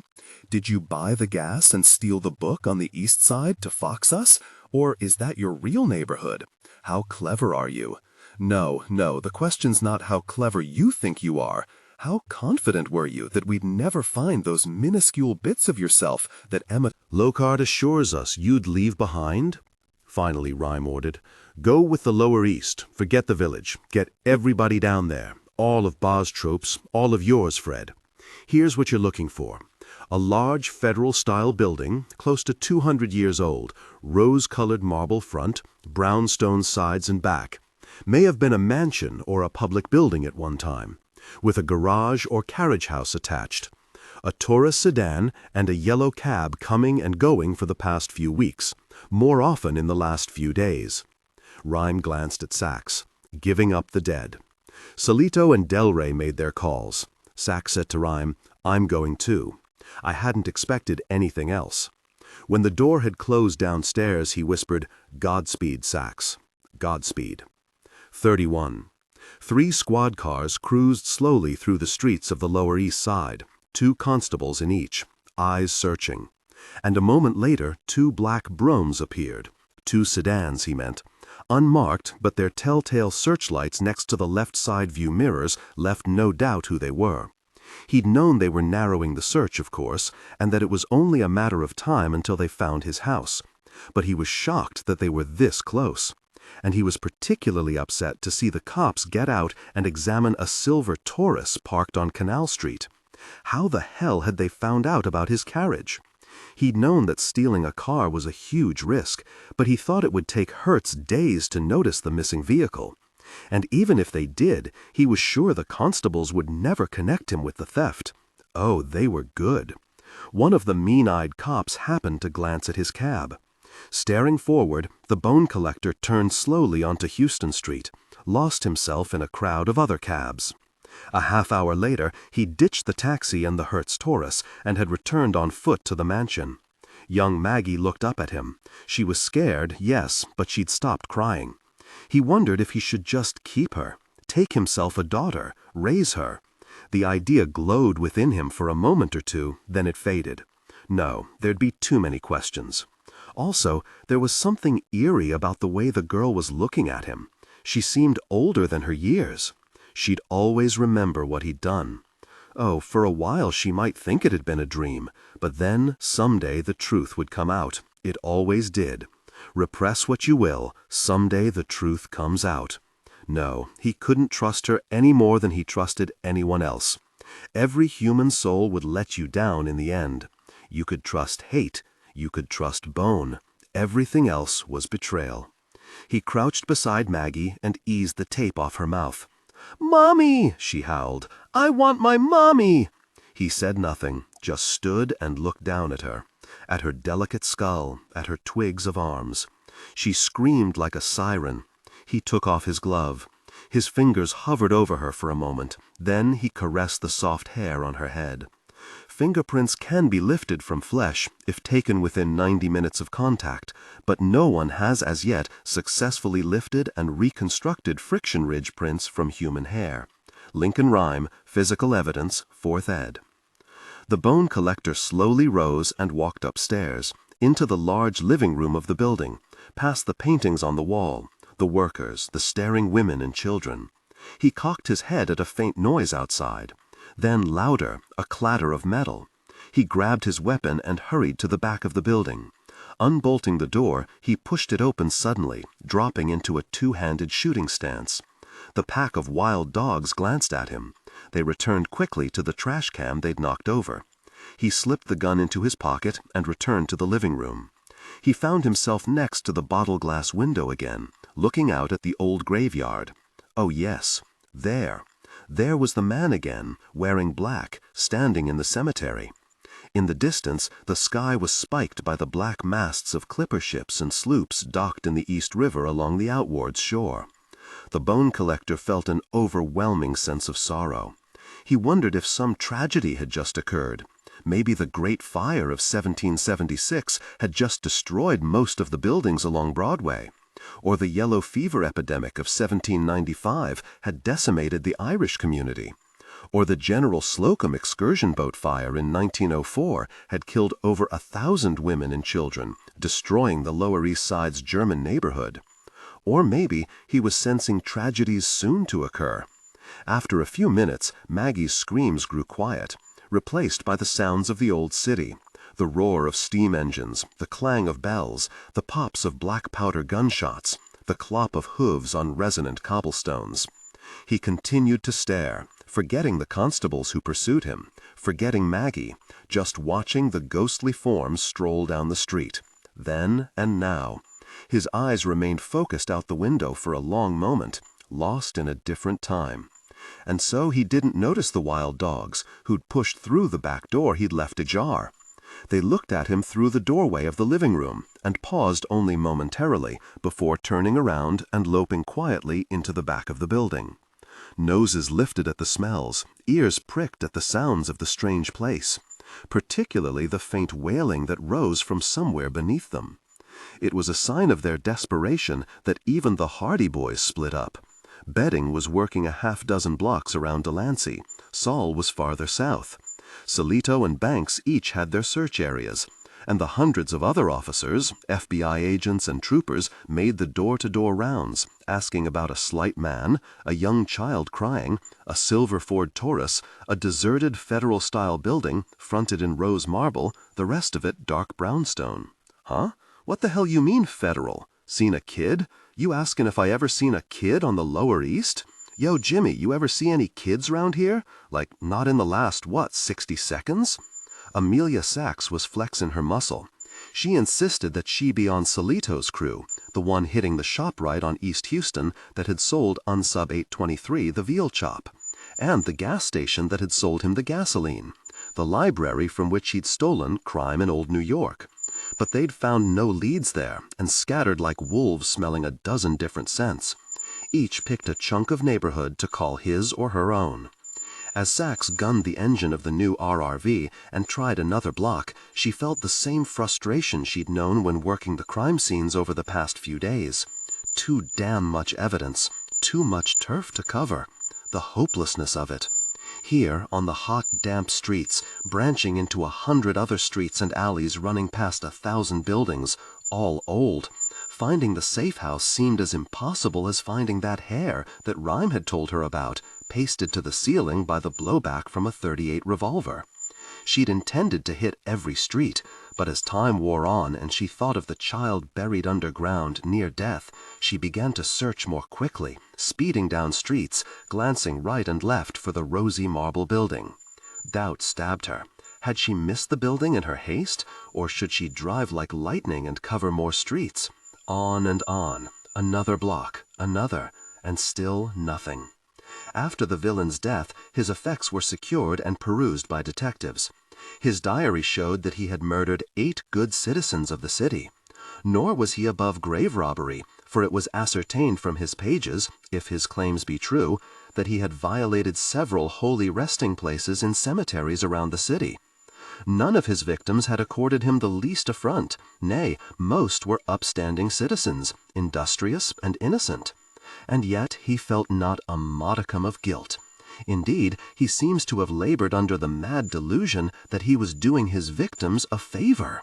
Lincoln Rhyme's left ring finger twitched slightly, and the frame turned the onion-skin page of Crime in Old New York, which had been delivered by 2 federal officers 10 minutes earlier, service expedited thanks to Fred Del Rey's inimitable style.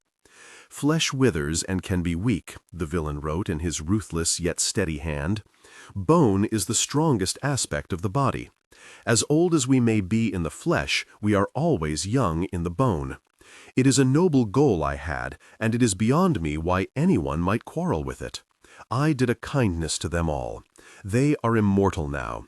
I freed them. I took them down to the bone." Terry Dobbins had been right. Chapter 10, James Schneider, the Bone Collector, was a virtual blueprint for Unsub 823's behavior.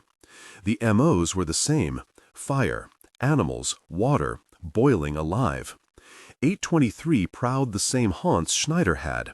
He'd confused a German tourist with Hannah Goldschmidt, a turn-of-the-century immigrant, and had been drawn to a German residence hall to find a victim. And he'd called little Pammy Gans by a different name, too, Maggie, apparently thinking she was the young O'Connor girl, one of Schneider's victims. A very bad etching in the book, covered by tissue, showed a demonic James Schneider sitting in a basement examining a leg bone. Rhyme stared at the Randall survey map of the city. Bones. Rhyme was recalling a crime scene he'd run once. He'd been called to a construction site in Lower Manhattan where some excavators had discovered a skull a few feet below the surface of a vacant lot. Rhyme saw immediately that the skull was very old and brought a forensic anthropologist into the case. They continued to dig and discovered a number of bones and skeletons. A little research revealed that in 1741 there'd been a slave rebellion in Manhattan, and a number of slaves and militant white abolitionists had been hanged on a small island in the Collect. The island became a popular site for hangings, and several informal cemeteries and potter's fields sprang up in the area. Where had the Collect been? Rhyme tried to recall. Near where Chinatown and the Lower East Side meet. But it was hard to say for certain because the pond had been filled in so long ago. It had been, yes, he thought, his heart thudding. The Collect had been filled in because it had grown so polluted the city commissioners considered it a major health risk. And among the main polluters were the tanneries on the eastern shore. Pretty good with the dialer now. Rhyme didn't flub a single number and got put through to the mayor on the first try. His owner, though, the man's personal secretary said, was at a brunch at the UN. But when Rhyme identified himself, the secretary said, "1 minute, sir," and in much less time than that, he found himself on the line with a man who said, through a mouthful of food, "Talk to me, detective. How the fuck are we doing?" 5885, K, Amelia Sachs said, answering the radio. Rhyme heard the edginess in her voice. "Sachs, this isn't good," she told him. "We're not having any luck. I think I've got him." "What?" "The 600 block, East Van Brevoort, near Chinatown." "How'd you know?" "The mayor put me in touch with the head of the Historical Society. There's an archaeologic dig down there, an old graveyard, across the street from where a big tannery used to be. And there were some big federal mansions in the area at one time. I think he's nearby. I'm rolling." Through the speakerphone he heard a squeal of tires, then the siren cut in. "I've called Lawn and Haman," he added. "They're on their way over now." Rhyme, her urgent voice crackled. "I'll get her out." You've got a cop's good heart, Amelia. A professional heart," Rhyme thought. "But you're still just a rookie." "Sachs?" he said. "Yes?" "I've been reading this book. 823's picked a bad one for this role model of his. Really bad." She said nothing. "What I'm saying is," he continued, "whether the girl's there or not, if you find him and he so much as flinches, you nail him. But we get him alive, he can lead us to her. We can— No, Sachs, listen to me. You take him out. Any sign he's going for a weapon, anything, you take him out." Static clattered. Then he heard her steady voice. "I'm at Van Brevoort, Rhyme. You were right. Looks like his place."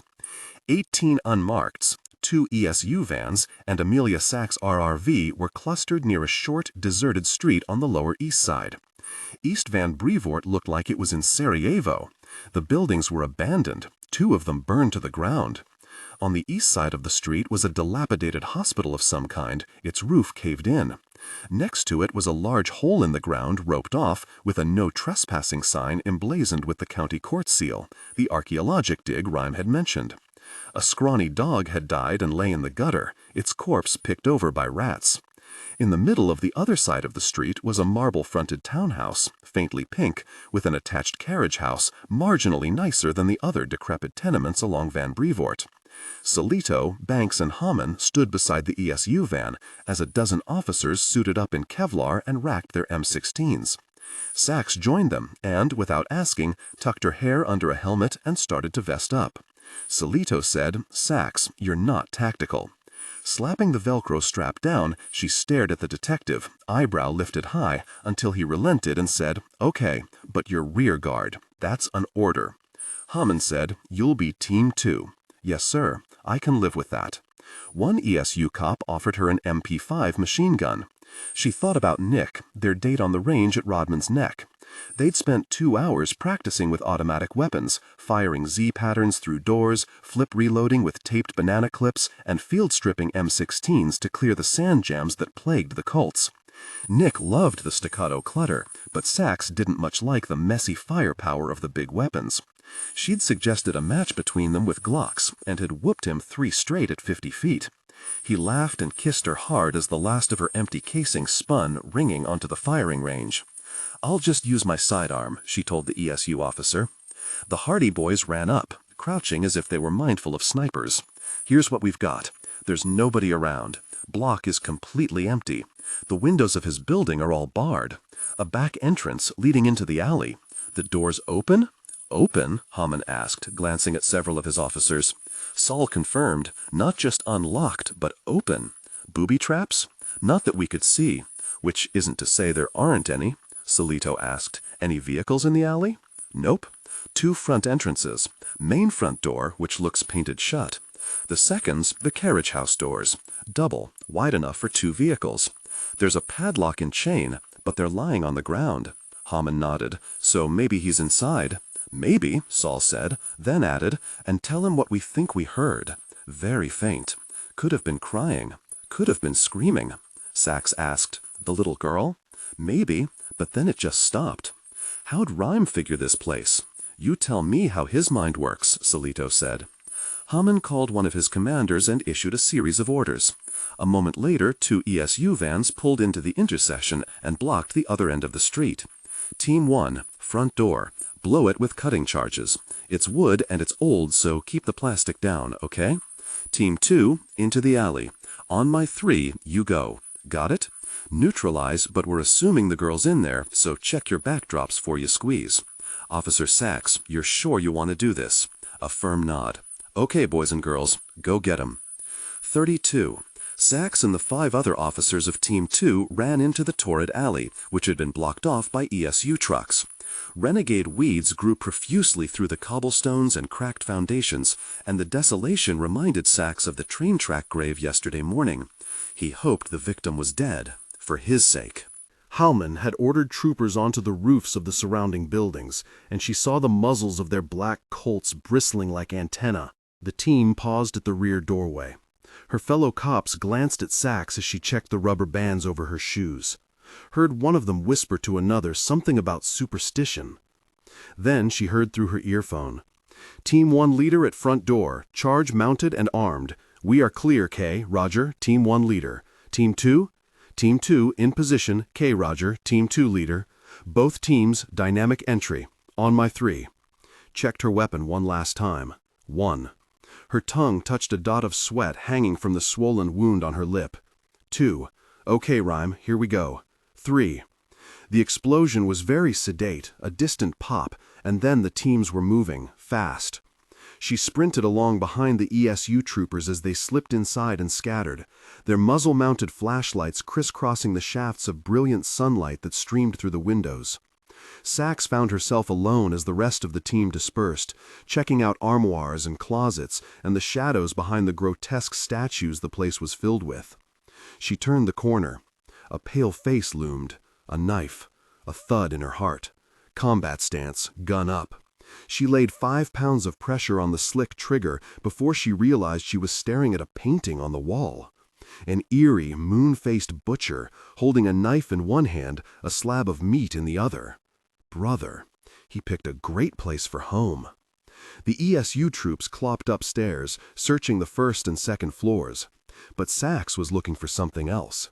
She found the door leading down to the basement, partly open. Okay, halogen off. You've got to take a look first. But she remembered what Nick had said. Never look around corners at head or chest level. That's where he's expecting you. Down on one knee. A deep breath. Go. Nothing. Blackness. Back to cover. Listen. At first she heard nothing. Then there was a definite scratching, a clatter, the sound of a fast breath or grunt. He's there, and he's digging his way out. Into her mic she said, "I've got activity in the basement. Back up." Roger. But she couldn't wait. She thought of the little girl down there with him, and she started down the stairs. Paused and listened again. Then she realized she was standing with her body fully exposed from the waist down. She practically leapt down to the floor, dropped into a crouch in the darkness. Breathe deep. Now, do it. The halogen in her left hand stabbed a brilliant rod of light through the room. The muzzle of her weapon targeted the center of the white disc as it swung left to right. Keep the beam down, he'd be at crotch level too. Remembering what Nick had told her, perps don't fly. Nothing, no sign of him. Officer Sachs? An ESU trooper was at the top of the stairs. Oh no, she muttered, as her beam fell on Pammy Gans, frozen in the corner of the basement.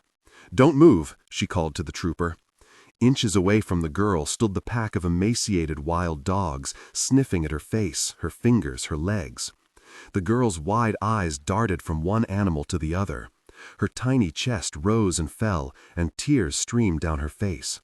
Her mouth was open, and the dot of her pink tongue seemed glued to the right arc of her lip. "Stay up there," she said to the ESU trooper. "Don't spook 'em." Sachs drew targets but didn't fire. She could kill 2 or 3, but the others might panic and grab the girl. One was big enough to snap her neck with a single flip of its scarred, mangy head. "Is he down there?" the ESU cop asked. "Don't know. Get a medic here. To the top of the stairs. Nobody come down. Roger." Her weapon sights floating from one animal to another, Sachs slowly started forward. One by one, the dogs became aware of her and turned away from Pammy. The little girl was merely food. Sachs was a predator. They growled and snarled, front legs quivering as their hindquarters tensed, ready to jump. "I'm scared," Pammy said shrilly, drawing their attention again. "Shh, honey," Sachs cooed. "Don't say anything. Be quiet." "Mommy, I want my mommy." Her abrasive howl set the dogs off. They danced in place and swung their battered noses from right to left, growling. Easy, easy. Sachs moved to the left. The dogs were facing her now, glancing from her eyes to her outstretched hand and the gun. They separated into 2 packs. One stayed close to Pammy. The other moved around Sachs, trying to flank her. She eased between the little girl and the 3 dogs closest to her. The Glock swinging back and forth, a pendulum. Their black eyes on the black gun. One dog with a scabby yellow coat snarled and stepped forward on Sachs' right. The little girl was whimpering, "Mommy." Sachs moved slowly. She leaned down, clamped her hand on the child's sweatshirt, and dragged Pammy behind her. The yellow dog moved closer. "Shoo," Sachs said. Closer still. "Go away." The dogs behind the yellow one tensed as he bared cracked brown teeth. "Get the fuck out of here," Sachs snarled and slammed the barrel of the Glock onto his nose. The dog blinked in dismay, yelped, skittered up the stairs. Pammy screamed, sending the others into a frenzy. They started fighting among themselves, a whirlwind of snapping teeth and slaver. A scarred Rottweiler tossed a dust mop of a mutt to the floor in front of Sachs. She stamped her foot beside the scrawny brown thing, and he skittered to his feet, raced up the stairs. The others chased him like greyhounds after a rabbit. Pammy began to sob. Sachs crouched beside her and swept the basement again with her light. No sign of the unsub. "It's okay, honey. We'll have you home soon. You'll be all right." "That man here? You remember him?" She nodded. "Did he leave?" "I don't know. I want my mommy." She heard the other officers call in. The 1st and 2nd floors were secure. "The car and taxi?" Sachs asked. "Any sign?" A trooper transmitted. "They're gone. He's probably left. He's not there, Amelia. That would be illogical." From the top of the stairs, an officer called, "Basement secure?" She said, "I'm going to check. Hold on. We're coming down." "Negative on that," she said. "We've got a pretty clean crime scene here, and I want to keep it that way. Just get a medic down here to check out the little girl." The young medic, a sandy-haired man, walked down the stairs and crouched beside Pammy. It was then that Sachs saw the trail leading into the back of the basement, to a low, black-painted metal door. She walked to it, avoiding the path itself to save the prints, and crouched down. The door was partly open, and there seemed to be a tunnel on the other side, dark but not completely black, leading to another building. An escape route. The son of a bitch. With the knuckles of her left hand, she pushed the door open wider. It didn't squeak. She peered into the tunnel. Faint light, 20, 30 feet away. No moving shadows. If Sachs saw anything in the dimness, it was TJ's contorted body dangling from the black pipe, Monel Gerger's round, limp body as the black rat crawled toward her throat. "Portable 5885 to CP, Sachs said into her mic. "Go ahead, Kay," Howman's terse voice responded. "I've got a tunnel leading to the building south of the unsubs. Have somebody cover the doors and windows." "Will do, Kay." "I'm going in," she told him. "The tunnel? We'll get you some backup, Sachs." "Negative. I don't want the scene contaminated. Just have somebody keep an eye on the girl." "Say again?" "No. No backup." She clicked the light out and started crawling. There'd been no courses in tunnel rat work at the academy, of course, but the things Nick had told her about securing an unfriendly scene came back to her. Weapon close to the body, not extended too far, where it could be knocked aside. 3 steps, well, shuffles forward, pause, listen. 2 more steps, pause, listen. 4 steps next time. Don't do anything predictable. Hell, it's dark. And what's that smell?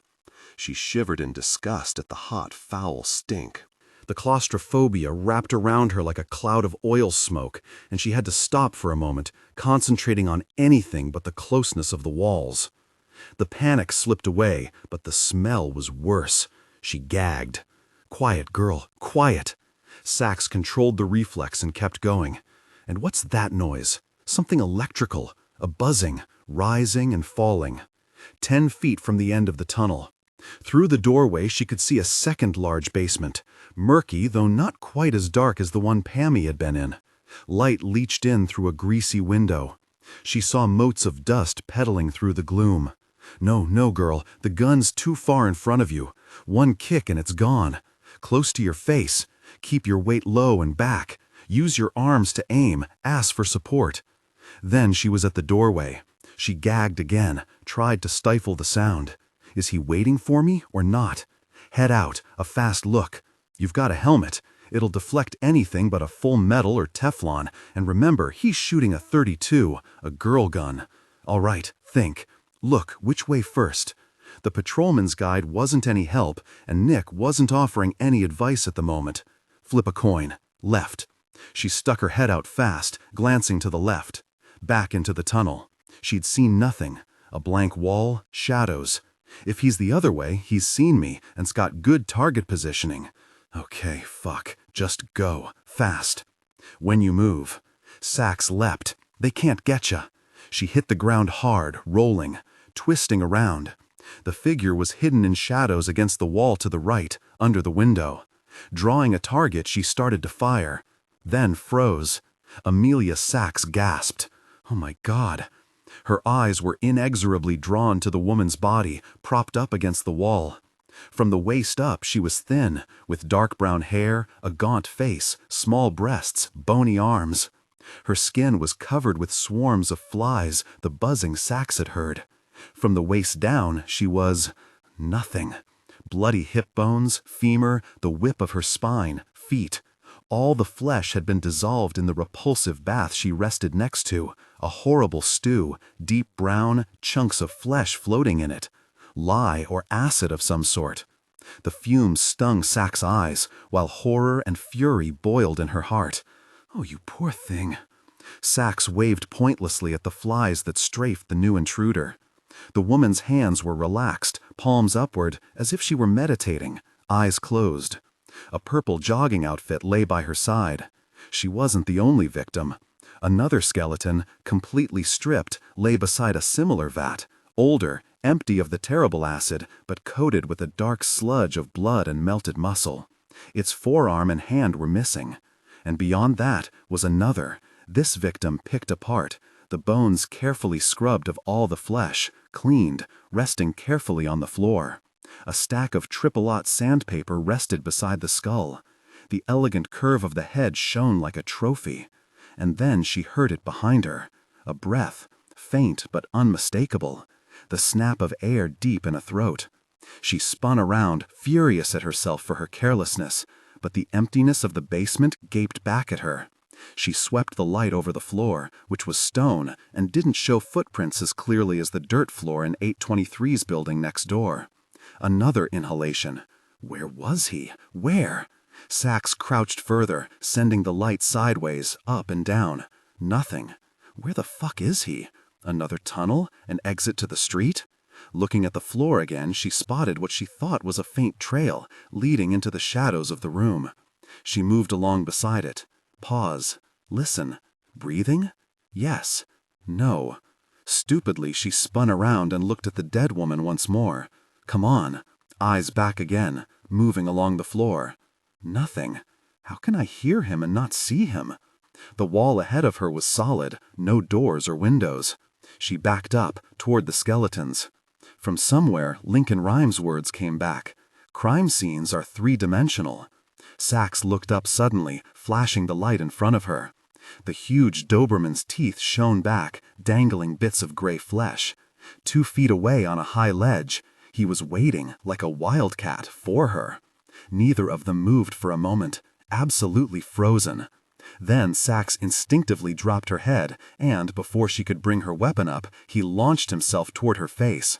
His teeth connected with the helmet. Gripping the strap in his mouth, he shook furiously, trying to break her neck as they fell backwards onto the edge of an acid-filled pit. The pistol flew from her hand. The dog kept his grip on her helmet while his hind legs galloped, his claws digging into her vest and belly and thighs. She hit him hard with her fists, but it was like slugging wood. He didn't feel the blows at all. Releasing the helmet, he reared back, then lunged for her face. She flung her left arm over her eyes, and as he grabbed her forearm and she felt his teeth clamp down on her skin, she slipped the switchblade from her pocket and shoved the blade between his ribs.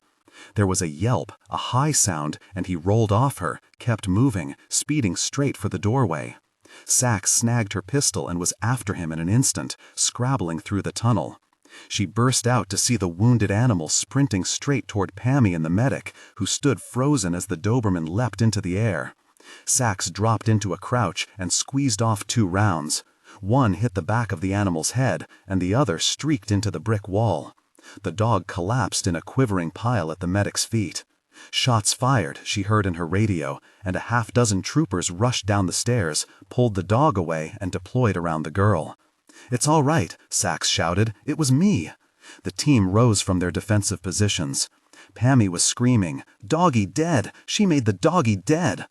Sachs holstered her weapon and hefted the girl onto her hip. "Mommy. You'll see your mommy soon," Sachs said. "We're going to call her right now." Upstairs, she set Pammy on the floor and turned to a young ESU officer standing nearby. "I lost my cuff key. Could you take those off her, please? Open them over a piece of clean newspaper, wrap them up in the paper, and put the whole thing in a plastic bag." The officer rolled his eyes. "Listen, beautiful, go find yourself a rookie to order around." He started to walk away. "Trooper," Beau Hammond barked, "you'll do what she says." "Sir," he protested, "I'm ESU." "Got news?" Sachs muttered. "You're crime scene now." Carol Gauntz was lying on her back in a very beige bedroom, staring at the ceiling, thinking about the time a few weeks ago when she and Pammy and a bunch of friends were sitting around a campfire in Wisconsin at Kate and Eddie's place, talking, telling stories, singing songs. Kate's voice wasn't so hot, but Eddie could have been a pro. He could even play bar chords. He sang Carole King's Tapestry just for her, and Carol sang along softly through her tears. Thinking that maybe, just maybe, she really was putting Ron's death behind her and getting on with her life. She remembered Kate's voice from that night. "When you're angry, the only way to deal with it is to wrap up that anger and give it away. Give it to somebody else. Do you hear me? Don't keep it inside you. Give it away." Well, she was angry now, furious. Some young kid, a mindless little shit, had taken her husband away, shot him in the back, and now some crazy man had taken her daughter. She wanted to explode, and it took all her willpower not to start flinging things against the wall and howling like a coyote. She lay back on the bed and gingerly placed her shattered wrist on her belly. She'd taken a Demerol, which had eased the pain, but she hadn't been able to sleep. She'd done nothing but stay inside all day long, trying to get in touch with Kate and Eddie and waiting for news about Pammy. She kept picturing Ron, kept picturing her anger, actually imagining herself packing it up in a box, wrapping it carefully, sealing it up. And then the phone rang. She stared for a moment, then yanked it off the cradle. Hello? Carol listened to the policewoman tell her that they'd found Pammy, that she was in the hospital, but that she was okay. A moment later, Pammy herself came on the phone, and they were both crying and laughing at the same time. 10 minutes later, she was on her way to Manhattan Hospital, in the back seat of a black police sedan. Carol practically sprinted down the corridor to Pammy's room and was surprised to be stopped by the police guard. So they hadn't caught the fucker yet? But as soon as she saw her daughter, she forgot about him, forgot the terror in the taxi and the fiery basement. She threw her arms around her little girl. "Oh, honey, I missed you. Are you okay? Really okay? That lady, she killed a doggy." Carol turned and saw the tall, red-haired policewoman standing nearby, the one who'd saved her from the church basement. But it was all right, because he was going to eat me. Carol hugged Sachs. "I don't know what to say, thank you. "Pammy's fine," Sachs assured her. "Some scratches, nothing serious, and she's got a little cough." "Mrs. Gans?" A young man walked into the room carrying her suitcase and yellow knapsack. "I'm Detective Banks. We've got your things here." "Oh, thank God. Is anything missing?" he asked her. She looked through the knapsack carefully. It was all there. The money, Pammy's doll, the package of clay, the Mr. Potato Head, the CDs, the clock radio. He hadn't taken anything. "Wait, I think there's a picture missing. I'm not sure. I thought I had more than these. But everything important's here." The detective gave her a receipt to sign. A young resident stepped into the room. He joked with Pammy about her Pooh Bear as he took her blood pressure. Carol asked him, "When can she leave?" "Well, we'd like to keep her in for a few days, just to make sure." "A few days? But she's fine. She's got a bit of bronchitis I want to keep an eye on. And," he lowered his voice, "we're also going to bring in an abuse specialist, just to make sure." "But she was going to go with me tomorrow, to the UN ceremonies. I promised her." The policewoman added, "It's easier to keep her guarded here. We don't know where the unsub, the kidnapper, is. We'll have an officer babysitting you too." "Well, I guess. Can I stay with her for a while?" "You bet," the resident said. "You can stay the night. We'll have a cot brought in." Then Carol was alone with her daughter once more. She sat down on the bed and put her arm around the child's narrow shoulders. She had a bad moment remembering how he, that crazy man, had touched Pammy, how his eyes had looked when he'd asked if he could cut her own skin off. Carol shivered and began to cry. It was Pammy who brought her back. "Mommy, tell me a story." No, sing me something. Sing me the Friends song, please." Calming down, Carol asked, "You want to hear that one, huh?" "Yes."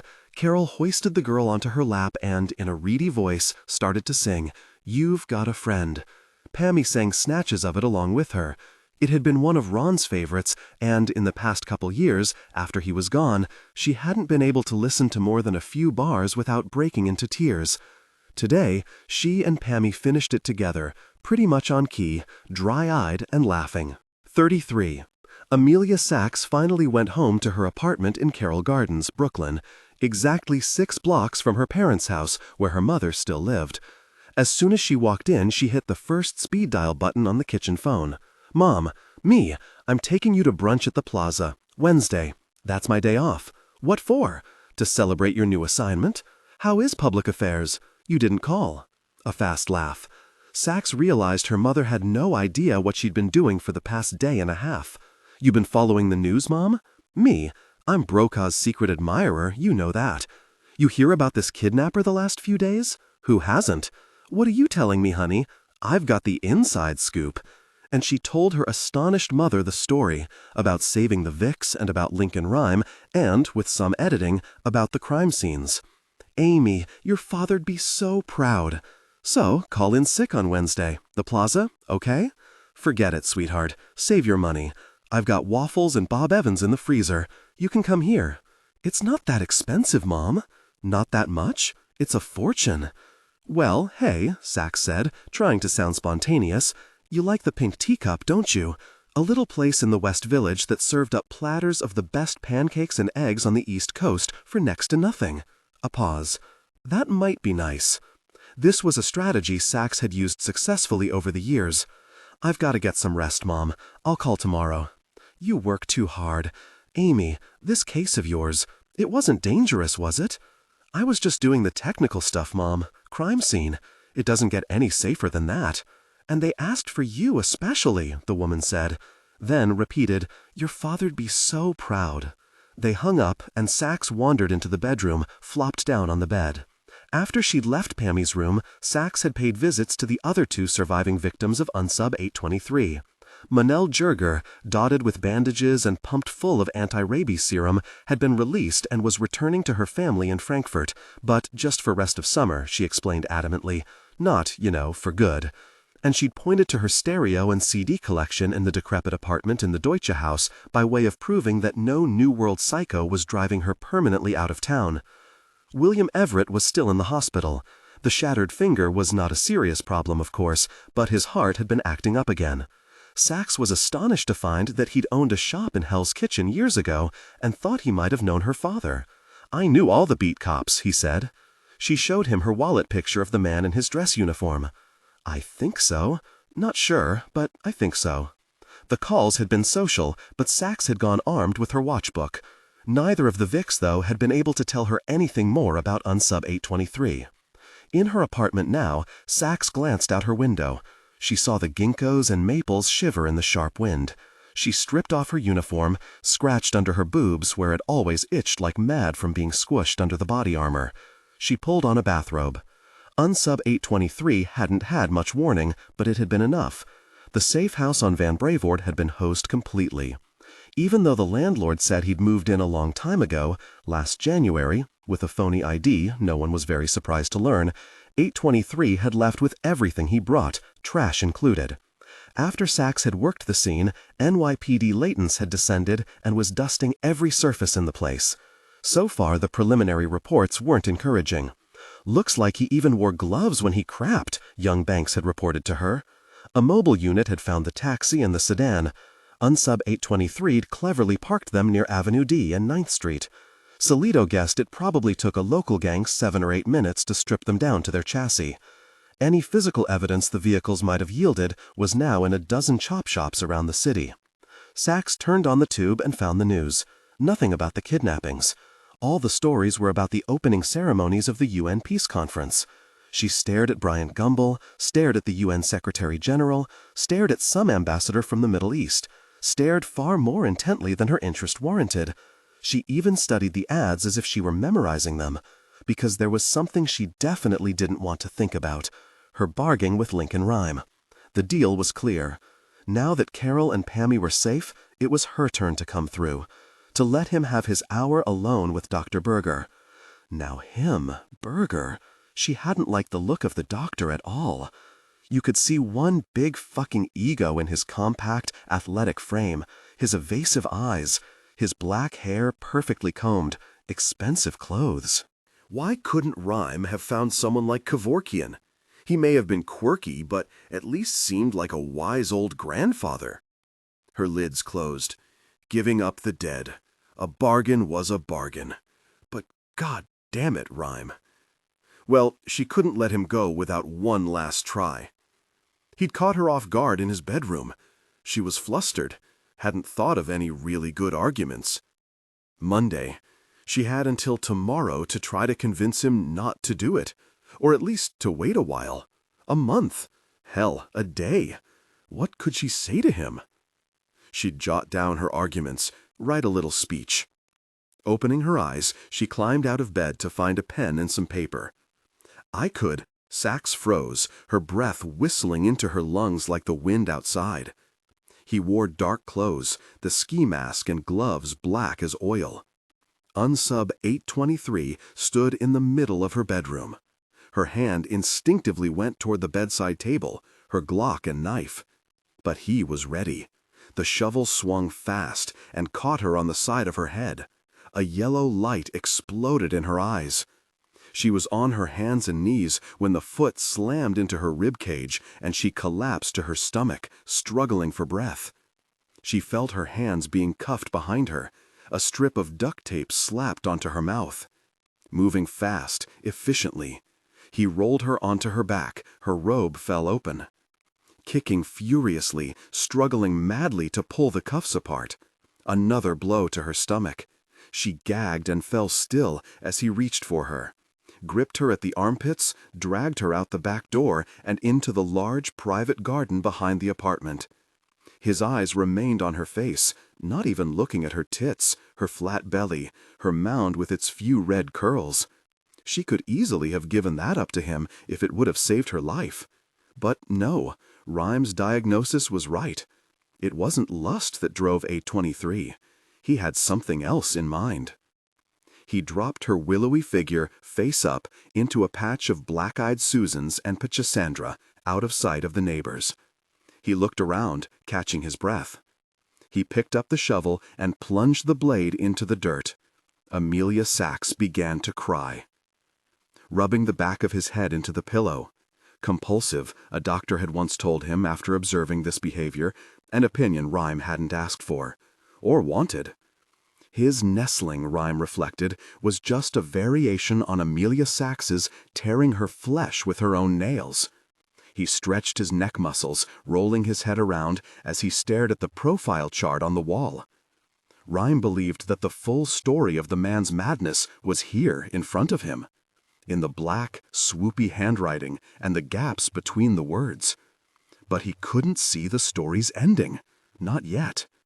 He looked over the clues again. There were only a few left unexplained. The scar on the finger, the knot, the aftershave. The scar was useless to them unless they had a suspect whose fingers they could examine. And there'd been no luck in identifying the knot, only Preppy Banks' opinion that it wasn't nautical. What about the cheap aftershave? Assuming that most unsubs wouldn't spritz themselves to go on a kidnapping spree, why had he worn it?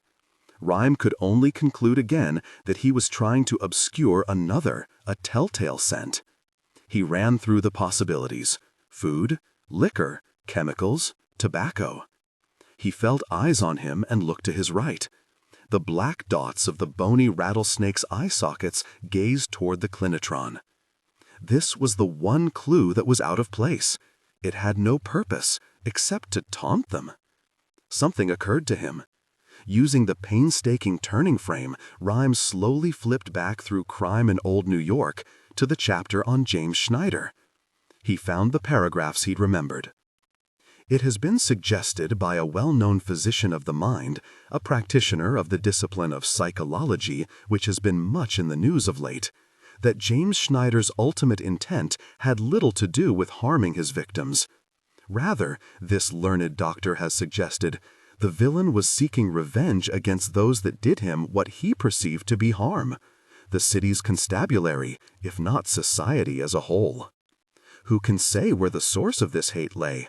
Perhaps, like the Nile of old, its well springs were hidden to the world, and possibly even to the villain himself. Yet one reason may be found in a little-known fact.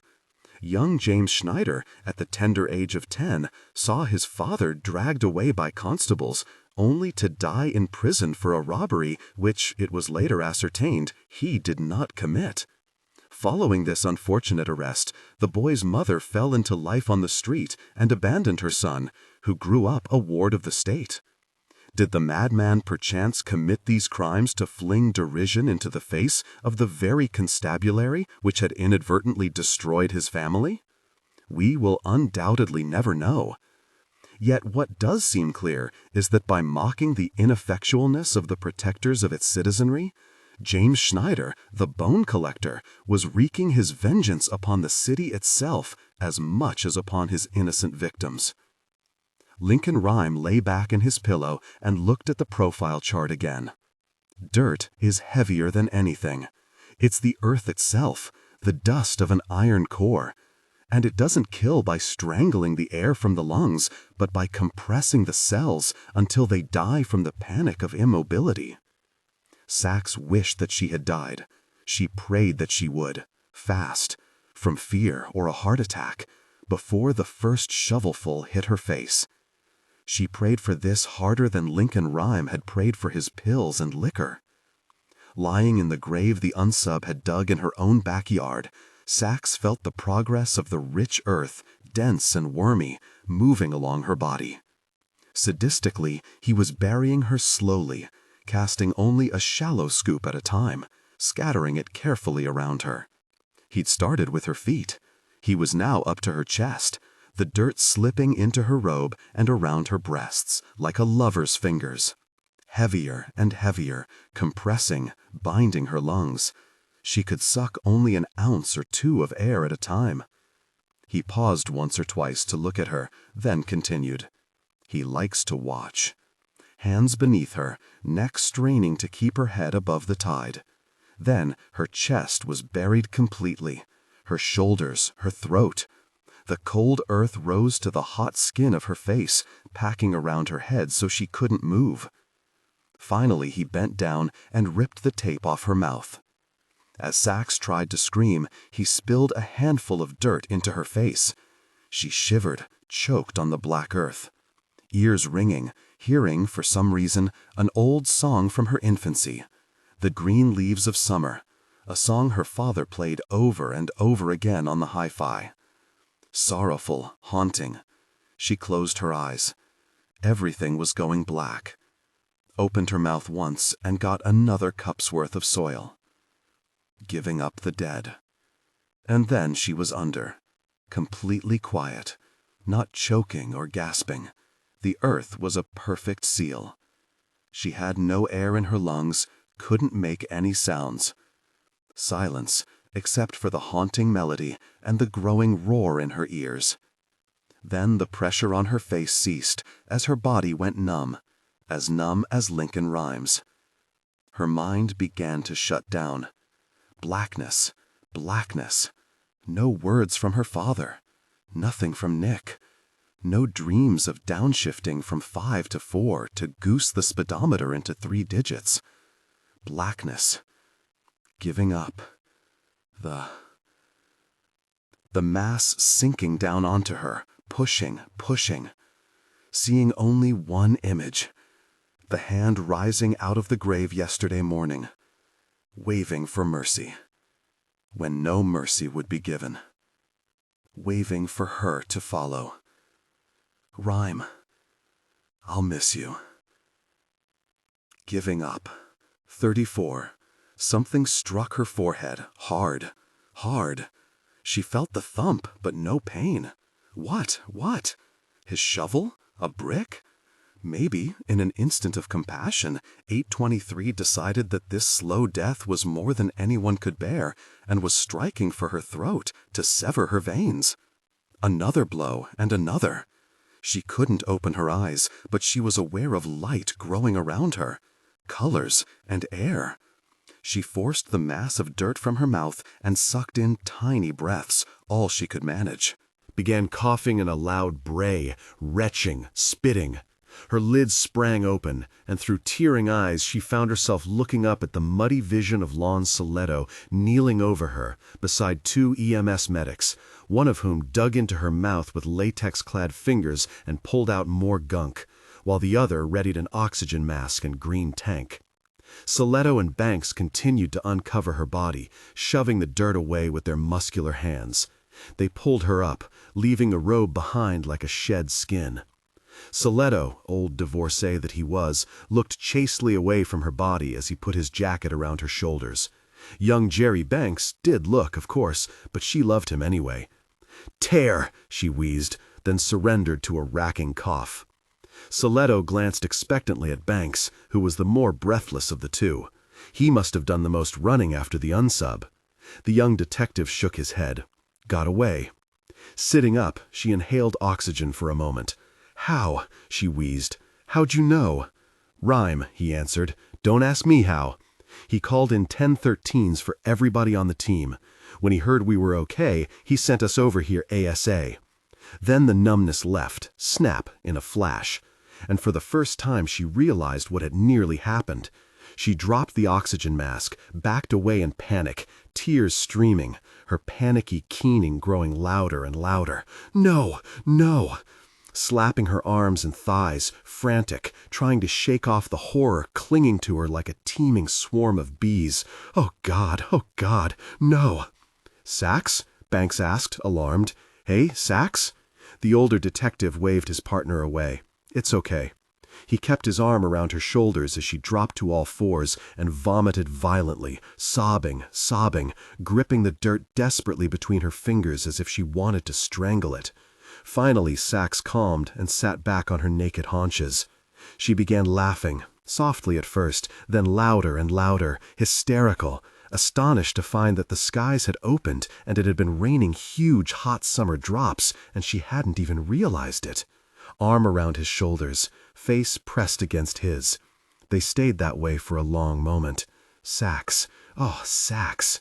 She stepped away from the clinitron and scooted an old armchair from the corner of the room. Sachs, wearing navy sweatpants and a Hunter College t-shirt, flopped down into the chair and dangled her exquisite legs over the arm like a schoolgirl. "Why us, Rhyme? Why did he come after us?" Her voice was a raspy whisper from the dirt she had swallowed. "Because the people he kidnapped aren't the real victims. We are." "Who's we?" she asked. "I'm not sure. Society, maybe. Or the city. Or the UN. Cops." I went back and reread his Bible, the chapter on James Schneider. "Remember Terry's theory about why the unsub been leaving the clues?" Soletto said. "Sort of making us accessories, to share the guilt, make it easier for him to kill." Rhyme nodded, but said, "I don't think that's the reason, though. I think the clues were a way to attack us. Every dead Vic was a loss for us." In her old clothes, hair pulled back in a ponytail, Sachs looked more beautiful than any time in the past 2 days. But her eyes were tin. She'd be reliving every shovelful of dirt, he supposed, and Rhyme found the thought of her living burial so disturbing he had to look away. "What's he got against us?" she asked. "I don't know. Schneider's father was arrested by mistake and died in prison. Our unsub? Who knows why? I only care about evidence, not motives." Amelia Sachs finished the sentence. "Why did he start going after us directly?" Banks asked, nodding at Sachs. "We found his hidey hole and saved the little girl. I don't think he expected us so soon. Maybe he just got pissed." "Lon, we need 24-hour babysitters for all of us. He could have just taken off after we saved the kid, but he stuck around to do some damage. You, Jerry, me, Cooper, Howman, Poling, were all on his list, betcha. Meanwhile, get Peretti's boys over to Sax's. I'm sure he kept it clean, but there might be something there. He left a lot faster than he planned to. I better get over there," Sachs said. "No," Rhyme said.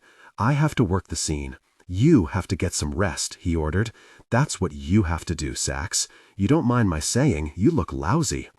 "Yeah, officer," Soletto said. "San order. I told you to stand down for the rest of the day. We've got 200 searchers looking for him, and Fred Delray's got another 120 Phoebes. I got a crime scene in my own backyard, and you're not going to let me walk the grid?" "That's it," Rhyme said, in a nutshell. Soletto walked to the doorway. "Any problems with that, officer?" "No, sir." "Come on, Banks, we got work to do." "You need a lift, Sachs, or are they still trusting you with vehicles?"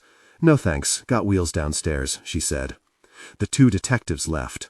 Rhyme heard their voices echoing through the empty hall. Then the door closed, and they were gone. Rhyme realized the glaring overhead lights were on. He clicked through several commands and dimmed them. Sachs stretched. "Well," she said, just as Rhyme said. "So." She glanced at the clock. "It's late. Sure is." Rising, she walked to the table where her purse rested. She picked it up, clicked it open, found her compact, and examined her cut lip in the mirror. "It doesn't look too bad," Rhyme said.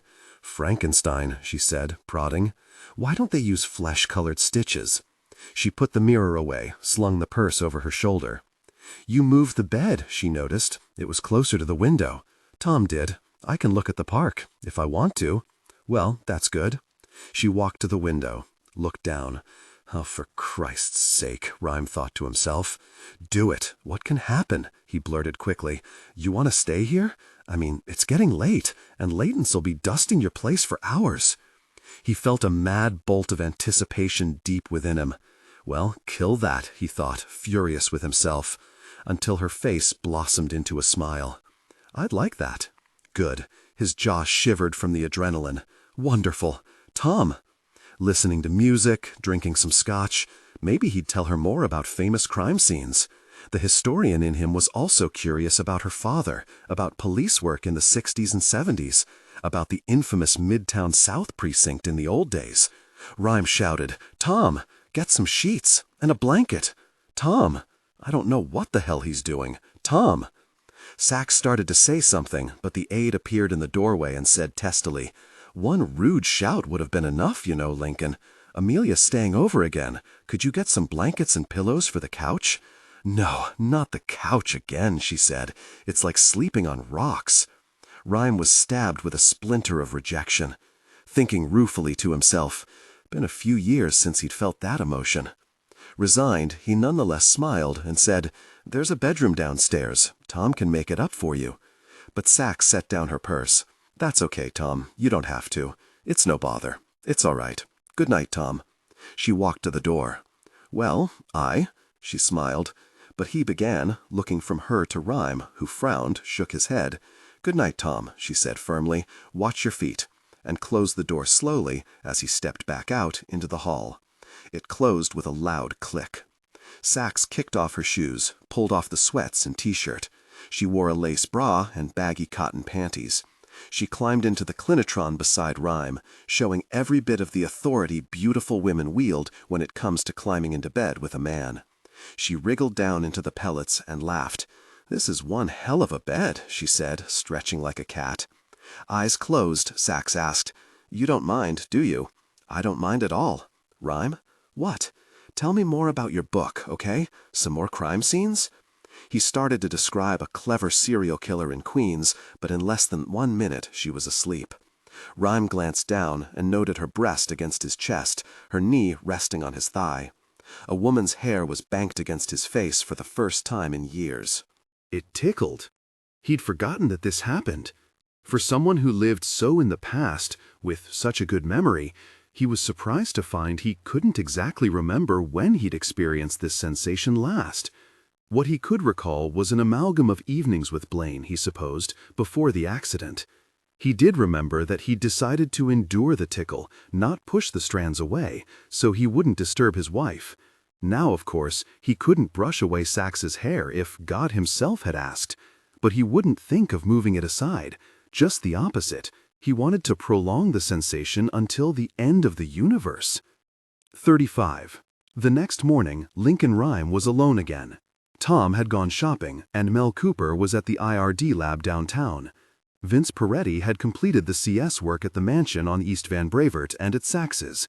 They'd found woefully few clues, though Rhyme put the lack of P down to the unsub's ingenuity, not Peretti's derivative talents. Rhyme was awaiting the crime scene report. But both Dobbins and Salido believed that 823 had gone to ground, temporarily at least. There'd been no more attacks on the police, and no other victims had been kidnapped in the past 12 hours. Sachs Minder, a large patrol officer from MT, had accompanied her to an appointment with an ear, nose, and throat man at a hospital in Brooklyn.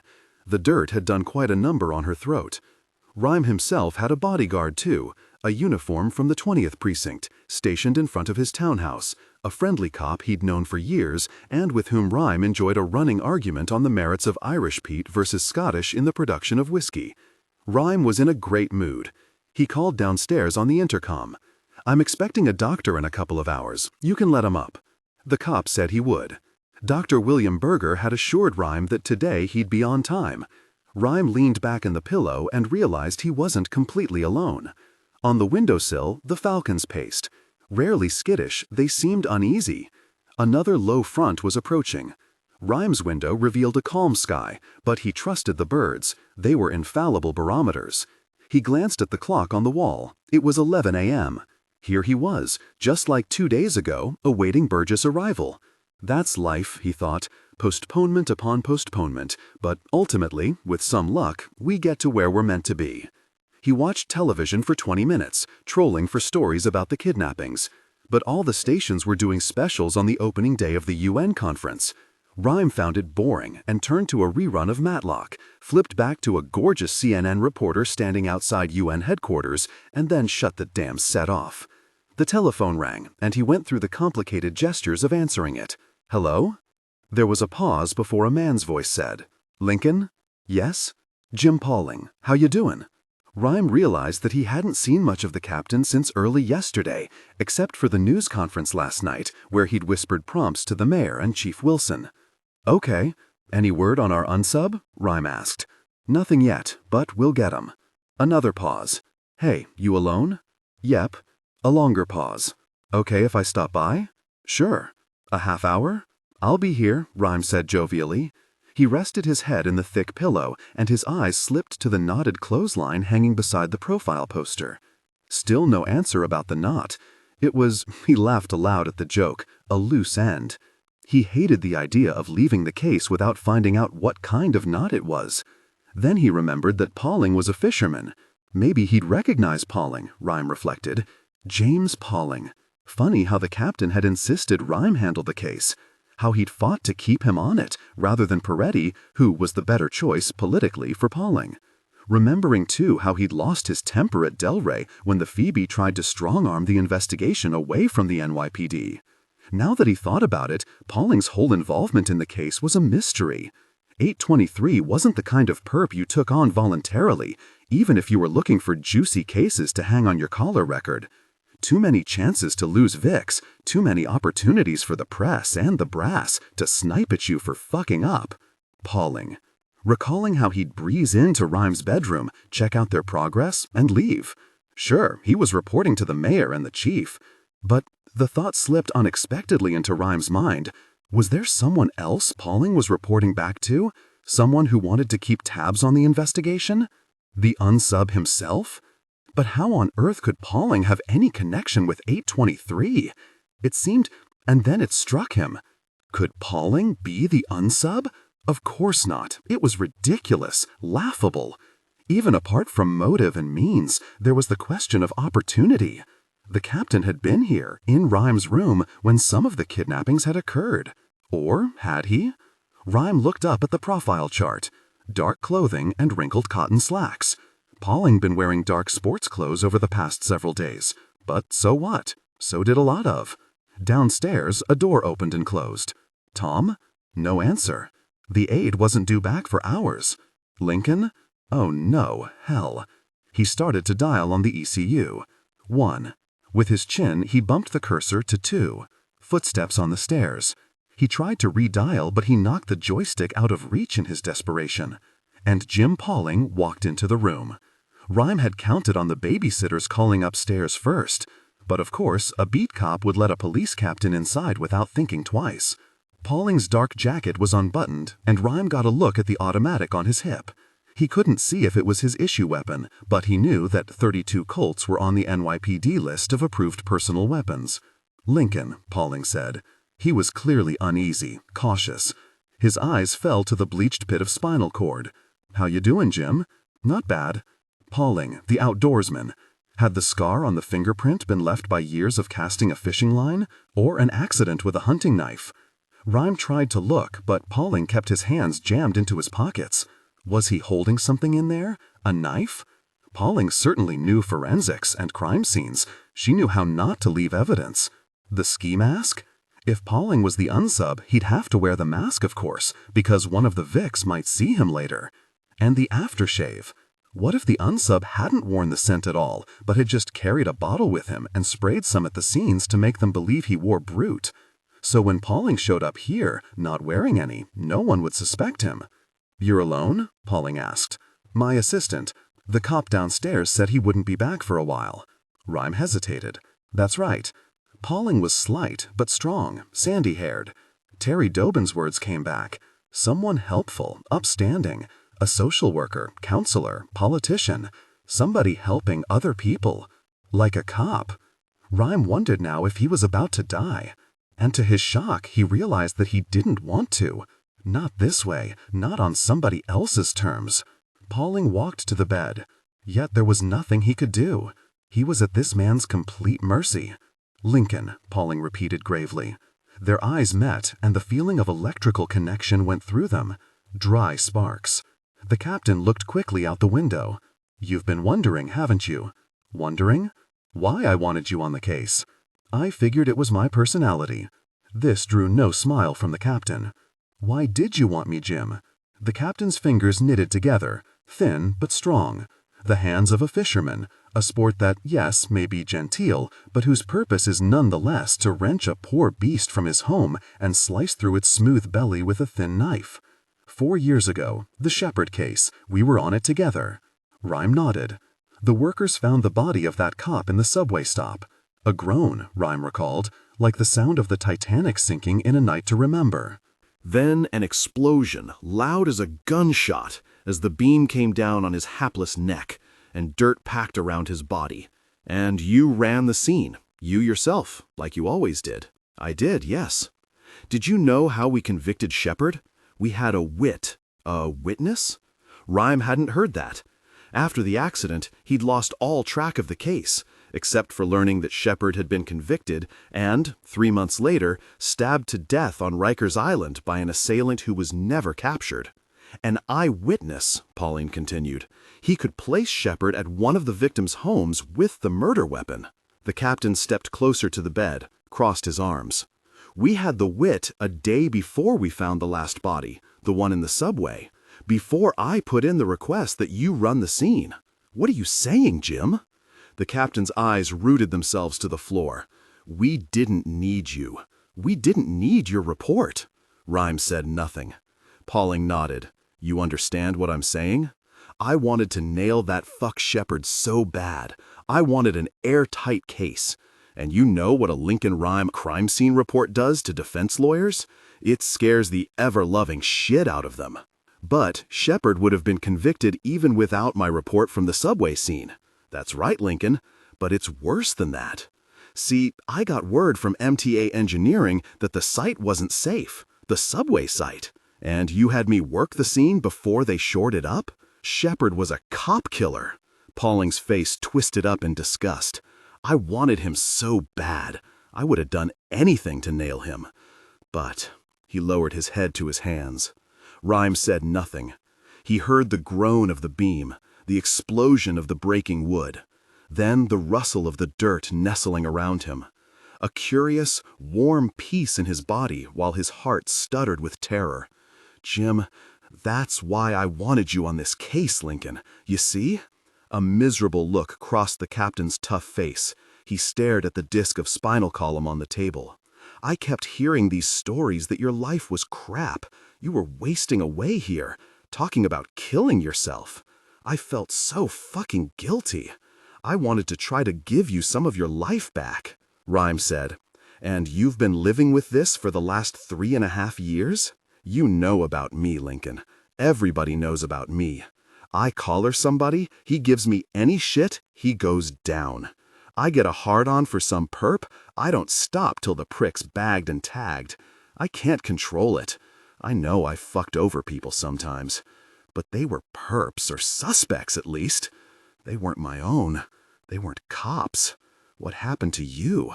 That was a sin. It was just fucking wrong. I wasn't a rookie, Rhyme said. I didn't have to work a scene I thought wasn't safe. But another voice said from the doorway.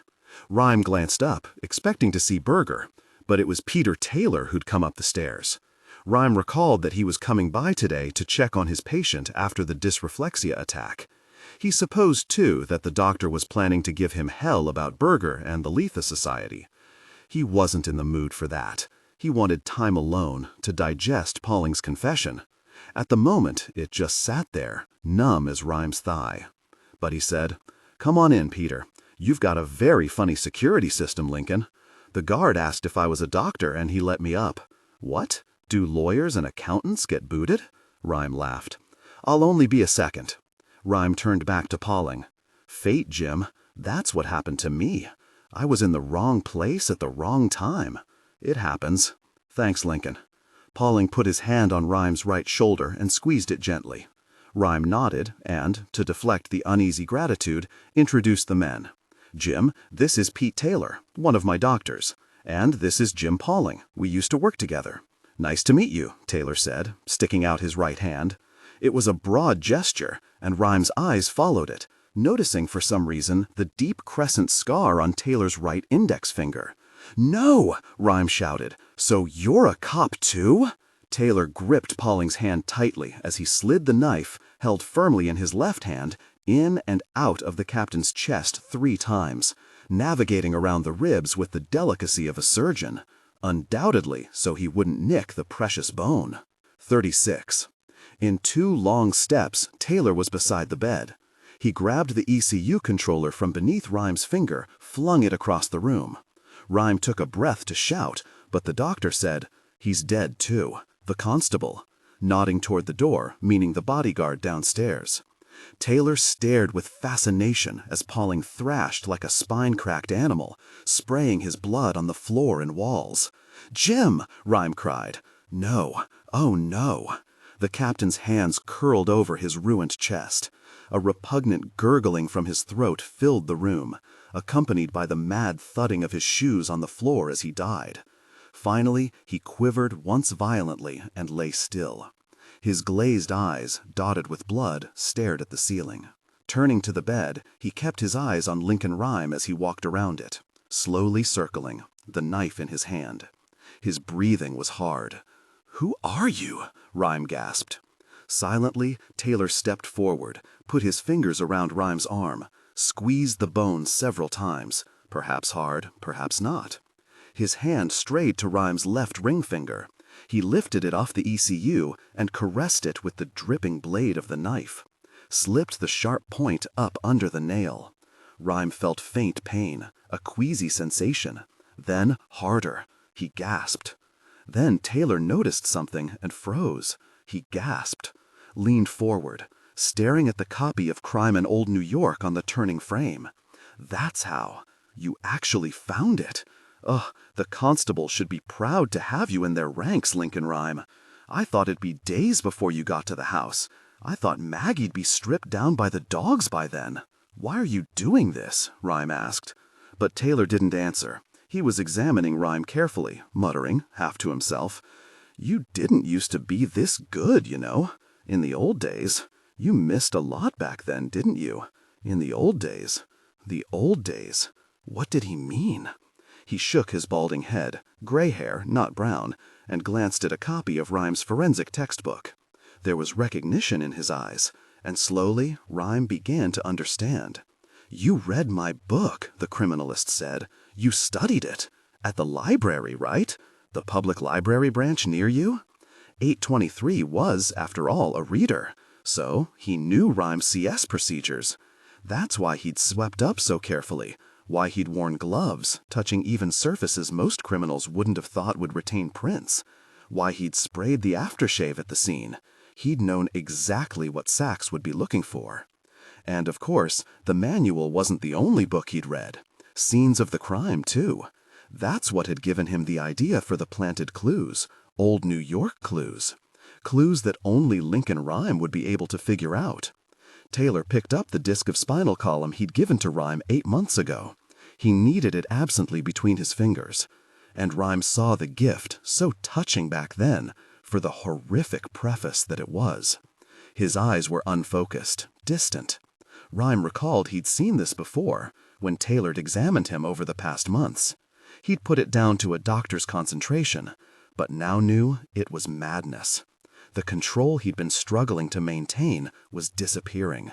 "Tell me," Rhyme asked. "Why? Why?"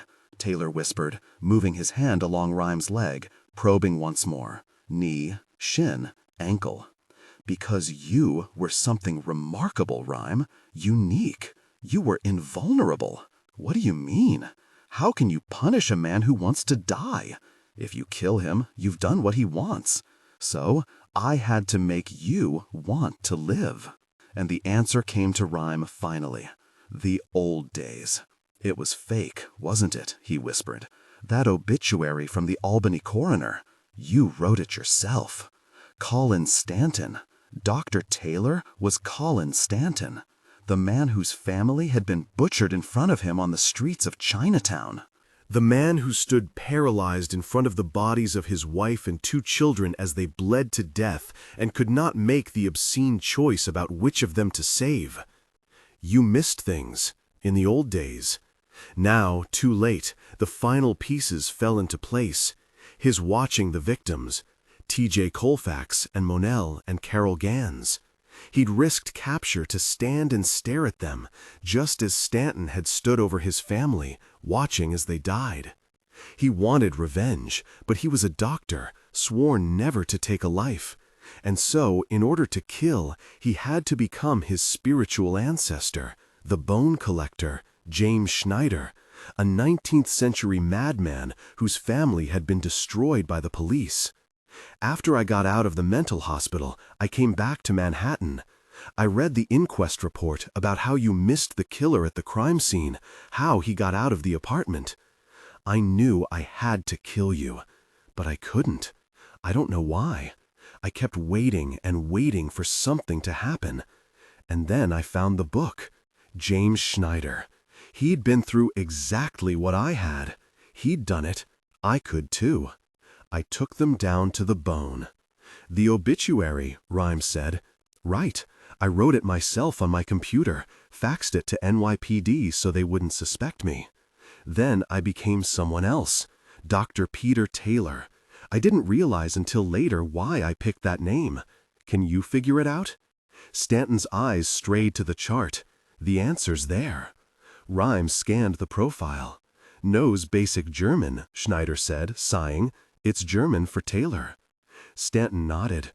I spent weeks at the library reading up on spinal cord trauma and then called you, claimed I'd been referred by Columbia SCI. I planned to kill you during the first appointment, cut your flesh off a strip at a time, let you bleed to death. It might have taken hours, even days. But what happened? His eyes grew wide. I found out you wanted to kill yourself. He leaned close to Rhyme. Jesus, I still remember the first time I saw you. You son of a bitch. You were dead. And I knew what I had to do. I had to make you want to live.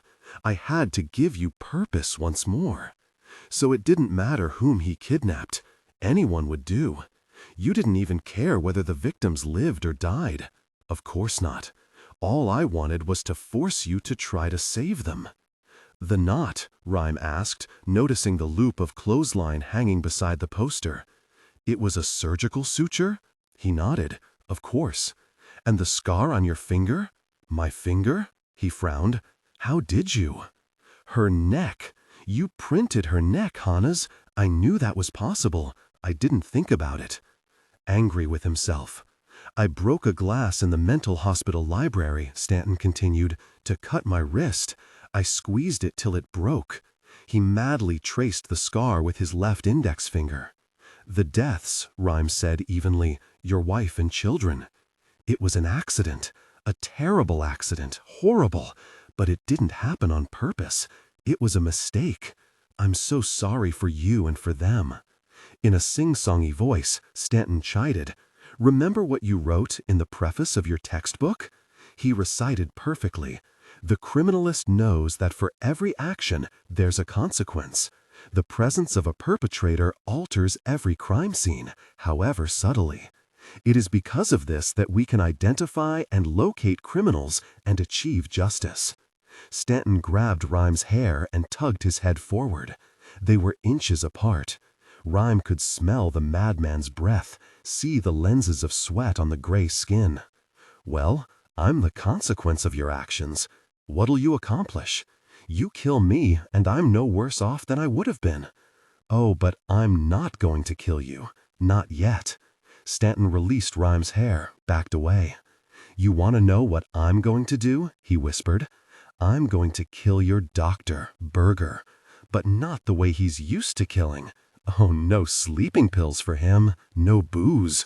Well, see how he likes death the old-fashioned way. Then your friend Salito, and Officer Sachs? Her too. She was lucky once, but I'll get her the next time. Another burial for her. And Tom too, of course. He'll die right here in front of you. Work him down to the bone. Nice and slow. Stanton's breathing was fast. Maybe we'll take care of him today. When's he due back? I made the mistakes. It's mine. Rhymes suddenly coughed deeply. He cleared his throat, caught his breath. It's my fault. Do whatever you want with me. No, it's all of you. Please, you can't. Rhyme began to cough again. It turned into a violent racking. He managed to control it. Stanton glanced at him. "You can't hurt them." "I'll do whatever." Rhyme's voice seized. His head flew back, his eyes bulged, and Lincoln Rhyme's breath stopped completely. His head thrashed, his shoulders shivered violently, the tendons in his neck tightened like steel cords. "Rhyme!" Stanton cried. Sputtering, saliva shooting from his lips, Rhyme trembled once, twice. An earthquake seemed to ripple through his entire limp body. His head fell back, blood trickled from the corner of his mouth. "No!" Stanton shouted, slamming his hands into Rhyme's chest. "You can't die!" The doctor lifted Rhyme's lids, revealing only whites. Stanton tore open Thom's medicine box and prepared a blood pressure hypodermic, injected the drug. He yanked the pillow off the bed and pulled Rhyme flat. He tilted back Rhyme's lolling head, wiped the lips, and placed his mouth on Rhyme's, breathing hard into the unresponsive lungs. "No!" Stanton raged. "I won't let you die. You can't." No response. Again. He checked the unmoving eyes. "Come on, come on." Another breath, pounding on the still chest. Then he backed up, frozen with panic and shock, staring, watching the man die in front of him. Finally, he bent forward and one last time exhaled deeply into Rhyme's mouth. And it was when Stanton turned his head and lowered his ear to listen for the faint sound of breath, any faint exhalation, that Rhyme's head shot forward like a striking snake. He closed his teeth on Stanton's neck, tearing through the carotid artery and gripping a portion of the man's own spine. "Down to," Stanton screamed and scrabbled backwards, sliding Rhyme off the bed on top of him. Together they fell in a pile on the floor. The hot, coppery blood gushed and gushed, filling Rhyme's mouth. The bone.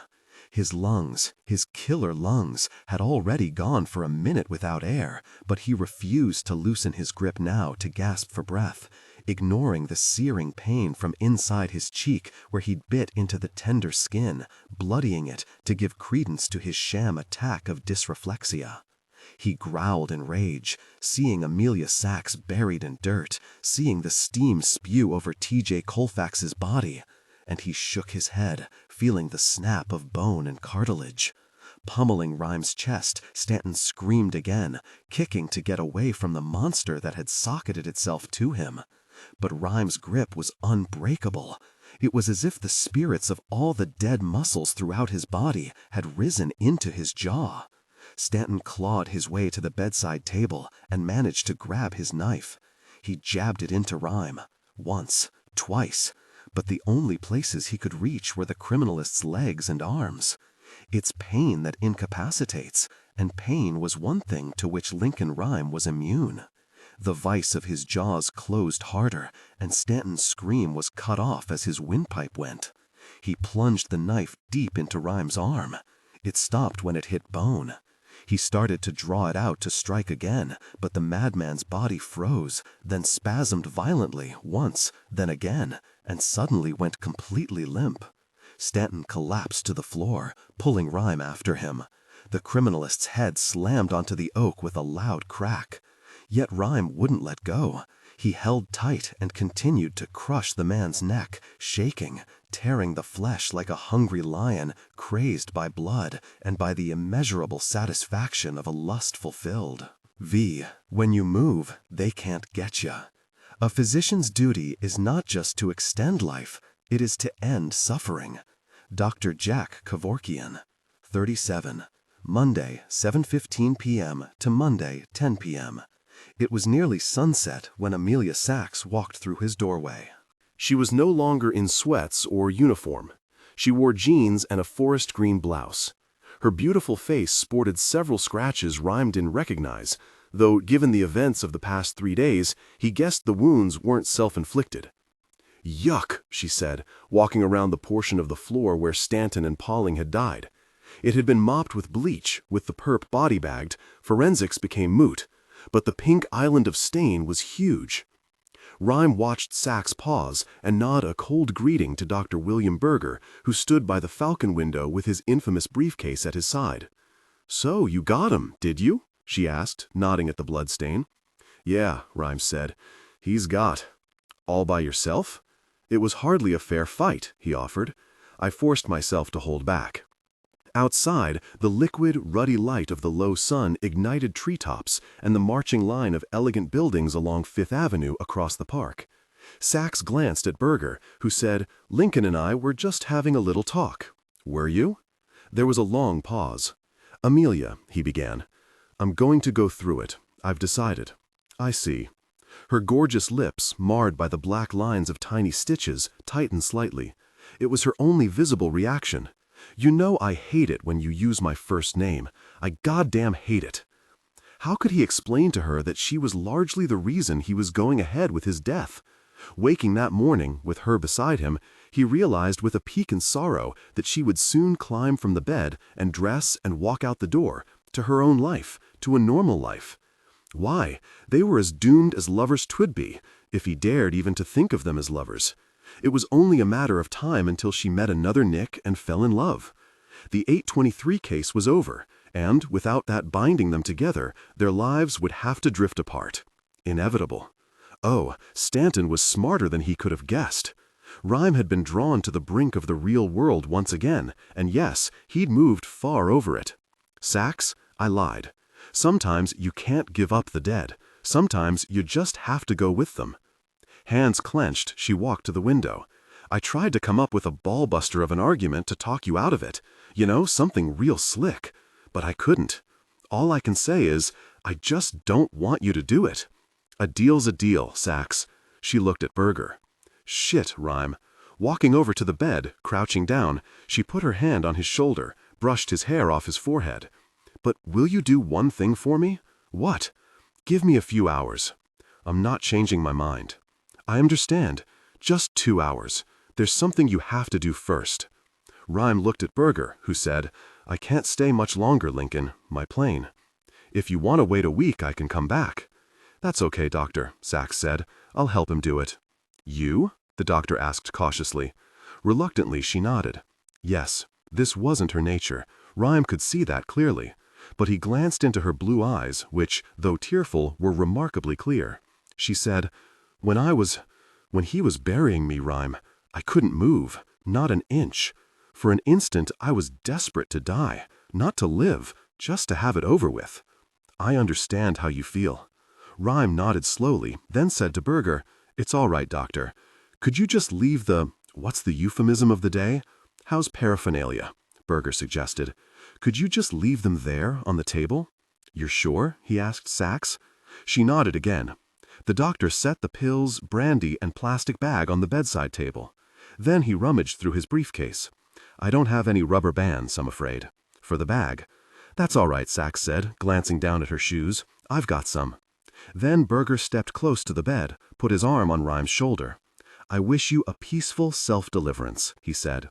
"Self-deliverance," Rhyme said wryly as Berger left. Then to Sachs, "Now, what's this I have to do?" She took the turn at 50, skidded hard, and slipped smoothly up into 4th gear. The wind blasted through the open windows and tossed their hair behind them. The gusts were brutal, but Amelia Sachs wouldn't hear of driving with the windows up. "That'd be un-American," she announced, and broke the 100-mile-an-hour mark. When you move, Rhyme had suggested it might be wiser to take their spin on the NYPD training course, but he wasn't surprised when Sachs declared that that was a pussy run. She'd disposed of it the first week at the academy. So they were out on Long Island, their cover stories for the Nassau County Police ready, rehearsed, and marginally credible. The thing about 5-speeds is, top gear isn't the fastest. That's a mileage gear. I don't give a shit about mileage. Then she took his left hand and placed it on the round black knob, encircled it with hers, downshifted. The engine screamed and they shot up to 120, as trees and houses streaked past and the uneasy horses grazing in the fields stared at the black streak of Chevrolet. "Isn't this the best, Rhyme?" she shouted. "Man, better than sex, better than anything." "I can feel the vibrations," he said. "I think I can. In my finger." She smiled, and he believed she squeezed his hand beneath hers. Finally, they ran out of deserted road, population loomed, and Sachs reluctantly slowed, turned around and pointed the nose of the car toward the hazy crescent of moon as it rose above the distant city, nearly invisible in the stew of hot August air. "Let's try for 150, she proposed. Lincoln Rhyme closed his eyes and lost himself in the sensation of wind and the perfume of freshly cut grass, and the speed. The night was the hottest of the month. From Lincoln Rhyme's new vantage point, he could look down into the park and see the weirdos on the benches, the exhausted joggers, the families reclining around the smoke of dwindling barbecue fires like the survivors of a medieval battle. A few dog walkers, unable to wait for the night's fever to break, made their obligatory rounds, baggies in hand. Tom had put on a CD, Samuel Barber's elegiac adagio for strings, but Rhyme had snorted a derisive laugh, declared it a sorry cliché, and ordered him to replace it with Gershwin. Amelia Sachs climbed the stairs and walked into his bedroom, noticed him looking outside. "What do you say?" she asked. "Hot people." "And the birds? The falcons?" "Ah, yes, they're there." "Hot too?" He examined the mail. "I don't think so. Somehow, they seem above that sort of thing." She set the bag on the foot of the bed and lifted out the contents, a bottle of expensive brandy. He'd reminded her of the scotch, but Sachs said she'd contribute the liquor. She set it next to the pills and the plastic bag. Looking like a breezy professional wife, home from Balducci's with piles of vegetables and seafood and too little time to whip them into dinner. She'd also bought some ice, at Rhyme's request. He'd remembered what Berger had explained about the heat in the bag. She lifted the cap off the Courvoisier and poured herself a glass, and filled his tumbler, arranged the straw toward his mouth. "Where's Tom?" she asked him. "Out."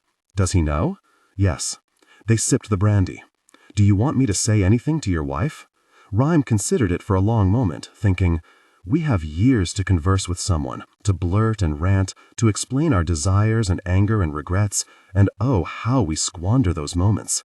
Here he'd known Amelia Sachs all of 3 days, and they'd bared their hearts far more than he and Blaine had done in nearly a decade.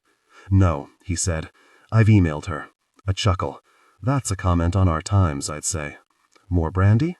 The astringent bite on his palate was dissipating, growing smoother, duller, lighter. Sachs leaned over the bed and tapped her glass to his. "I have some money," Rhyme began. "I'm giving a lot of it to Blaine and to Tom. But she shushed him with a kiss to the forehead and shook her head. A soft clatter of pebbles as she spilled the tiny seconals into her hand. Rhyme instinctively thought, the Dilly Copignati color test reagent. Add 1% cobalt acetate in methanol to the suspect material, followed by 5% isopropyline in methanol. If the substance is a barbiturate, the reagent turns a beautiful violet-blue color. "How should we do it?" she asked, gazing at the pills. "I really don't know." "Mix them in the booze," he suggested. She dropped them in his tumbler. They dissolved quickly. How fragile they were, like the dreams they induce. She stirred the mixture with the straw. He glanced at her wounded nails, but even that he couldn't be sorrowful for. This was his night, and it was a night of joy. Lincoln Rhyme had a sudden recollection of childhood in suburban Illinois. He never drank his milk, and to get him to do so, his mother bought straws coated on the inside with flavoring. Strawberry, chocolate. He hadn't thought about them until just this moment. It was a great invention, he remembered. He always looked forward to his afternoon milk. Sachs pushed the straw close to his mouth. He took it between his lips. She put her hand on his arm. Light or dark, music or silence, dreams or the meditation of dreamless sleep? What will I find? He began to sip. The taste was really no different from straight liquor, a little more bitter maybe. It was like, from downstairs came a huge pounding on the door. Hands and feet both, it seemed, voices shouting too. He lifted his lips away from the straw, glanced into the dim stairwell. She looked at him, frowning. "Go see," he said to her. She disappeared down the stairs and a moment later returned, looking unhappy. Lon Salido and Jerry Banks followed. Rhyme noticed that the young detective had done another butcher job on his face with a razor. He'd really have to get that under control. Salido glanced at the bottle and the bag. His eyes swayed toward Sachs, but she crossed her arms and held her own, silently ordering him to leave. This was not an issue of rank, the look told the detective, and what was happening here was none of his business. Salido's eyes acknowledged the message, but he wasn't about to go anywhere just yet. "Lincoln, I need to talk to you." Talk, but talk fast, Lon. We're busy. The detective sat heavily in the noisy rattan chair. An hour ago, a bomb went off at the United Nations, right next to the banquet hall, during the welcome dinner for the peace conference delegates. 6 dead, 54 hurt, Banks added, 20 of them serious. My God, Sachs whispered. Tell him, Salito muttered. Banks continued. For the conference, the UN hired a bunch of temps. The perp was one of them, a receptionist. A half-dozen people saw her carrying a knapsack to work and putting it in a storeroom near the banquet hall. She left just before the bang. The bomb squad estimates were looking at about 2 pounds of C4 or Semtex, Salito said. Link, the bomb, it was a yellow knapsack, the wits said. Yellow? Why was that familiar? UN Human Resources ID'd the receptionist as Carol Gans. The mother, Rhyme and Sachs said simultaneously. Yeah, the woman you saved in the church. Only Gans an alias. Her real name's Charlotte Willoughby. She was married to a Ron Willoughby. Ring a bell? Rhyme said it didn't. It was in the news a couple years ago. He was an army sergeant assigned to a UN peacekeeping force in Burma. Keep going, the criminalist said.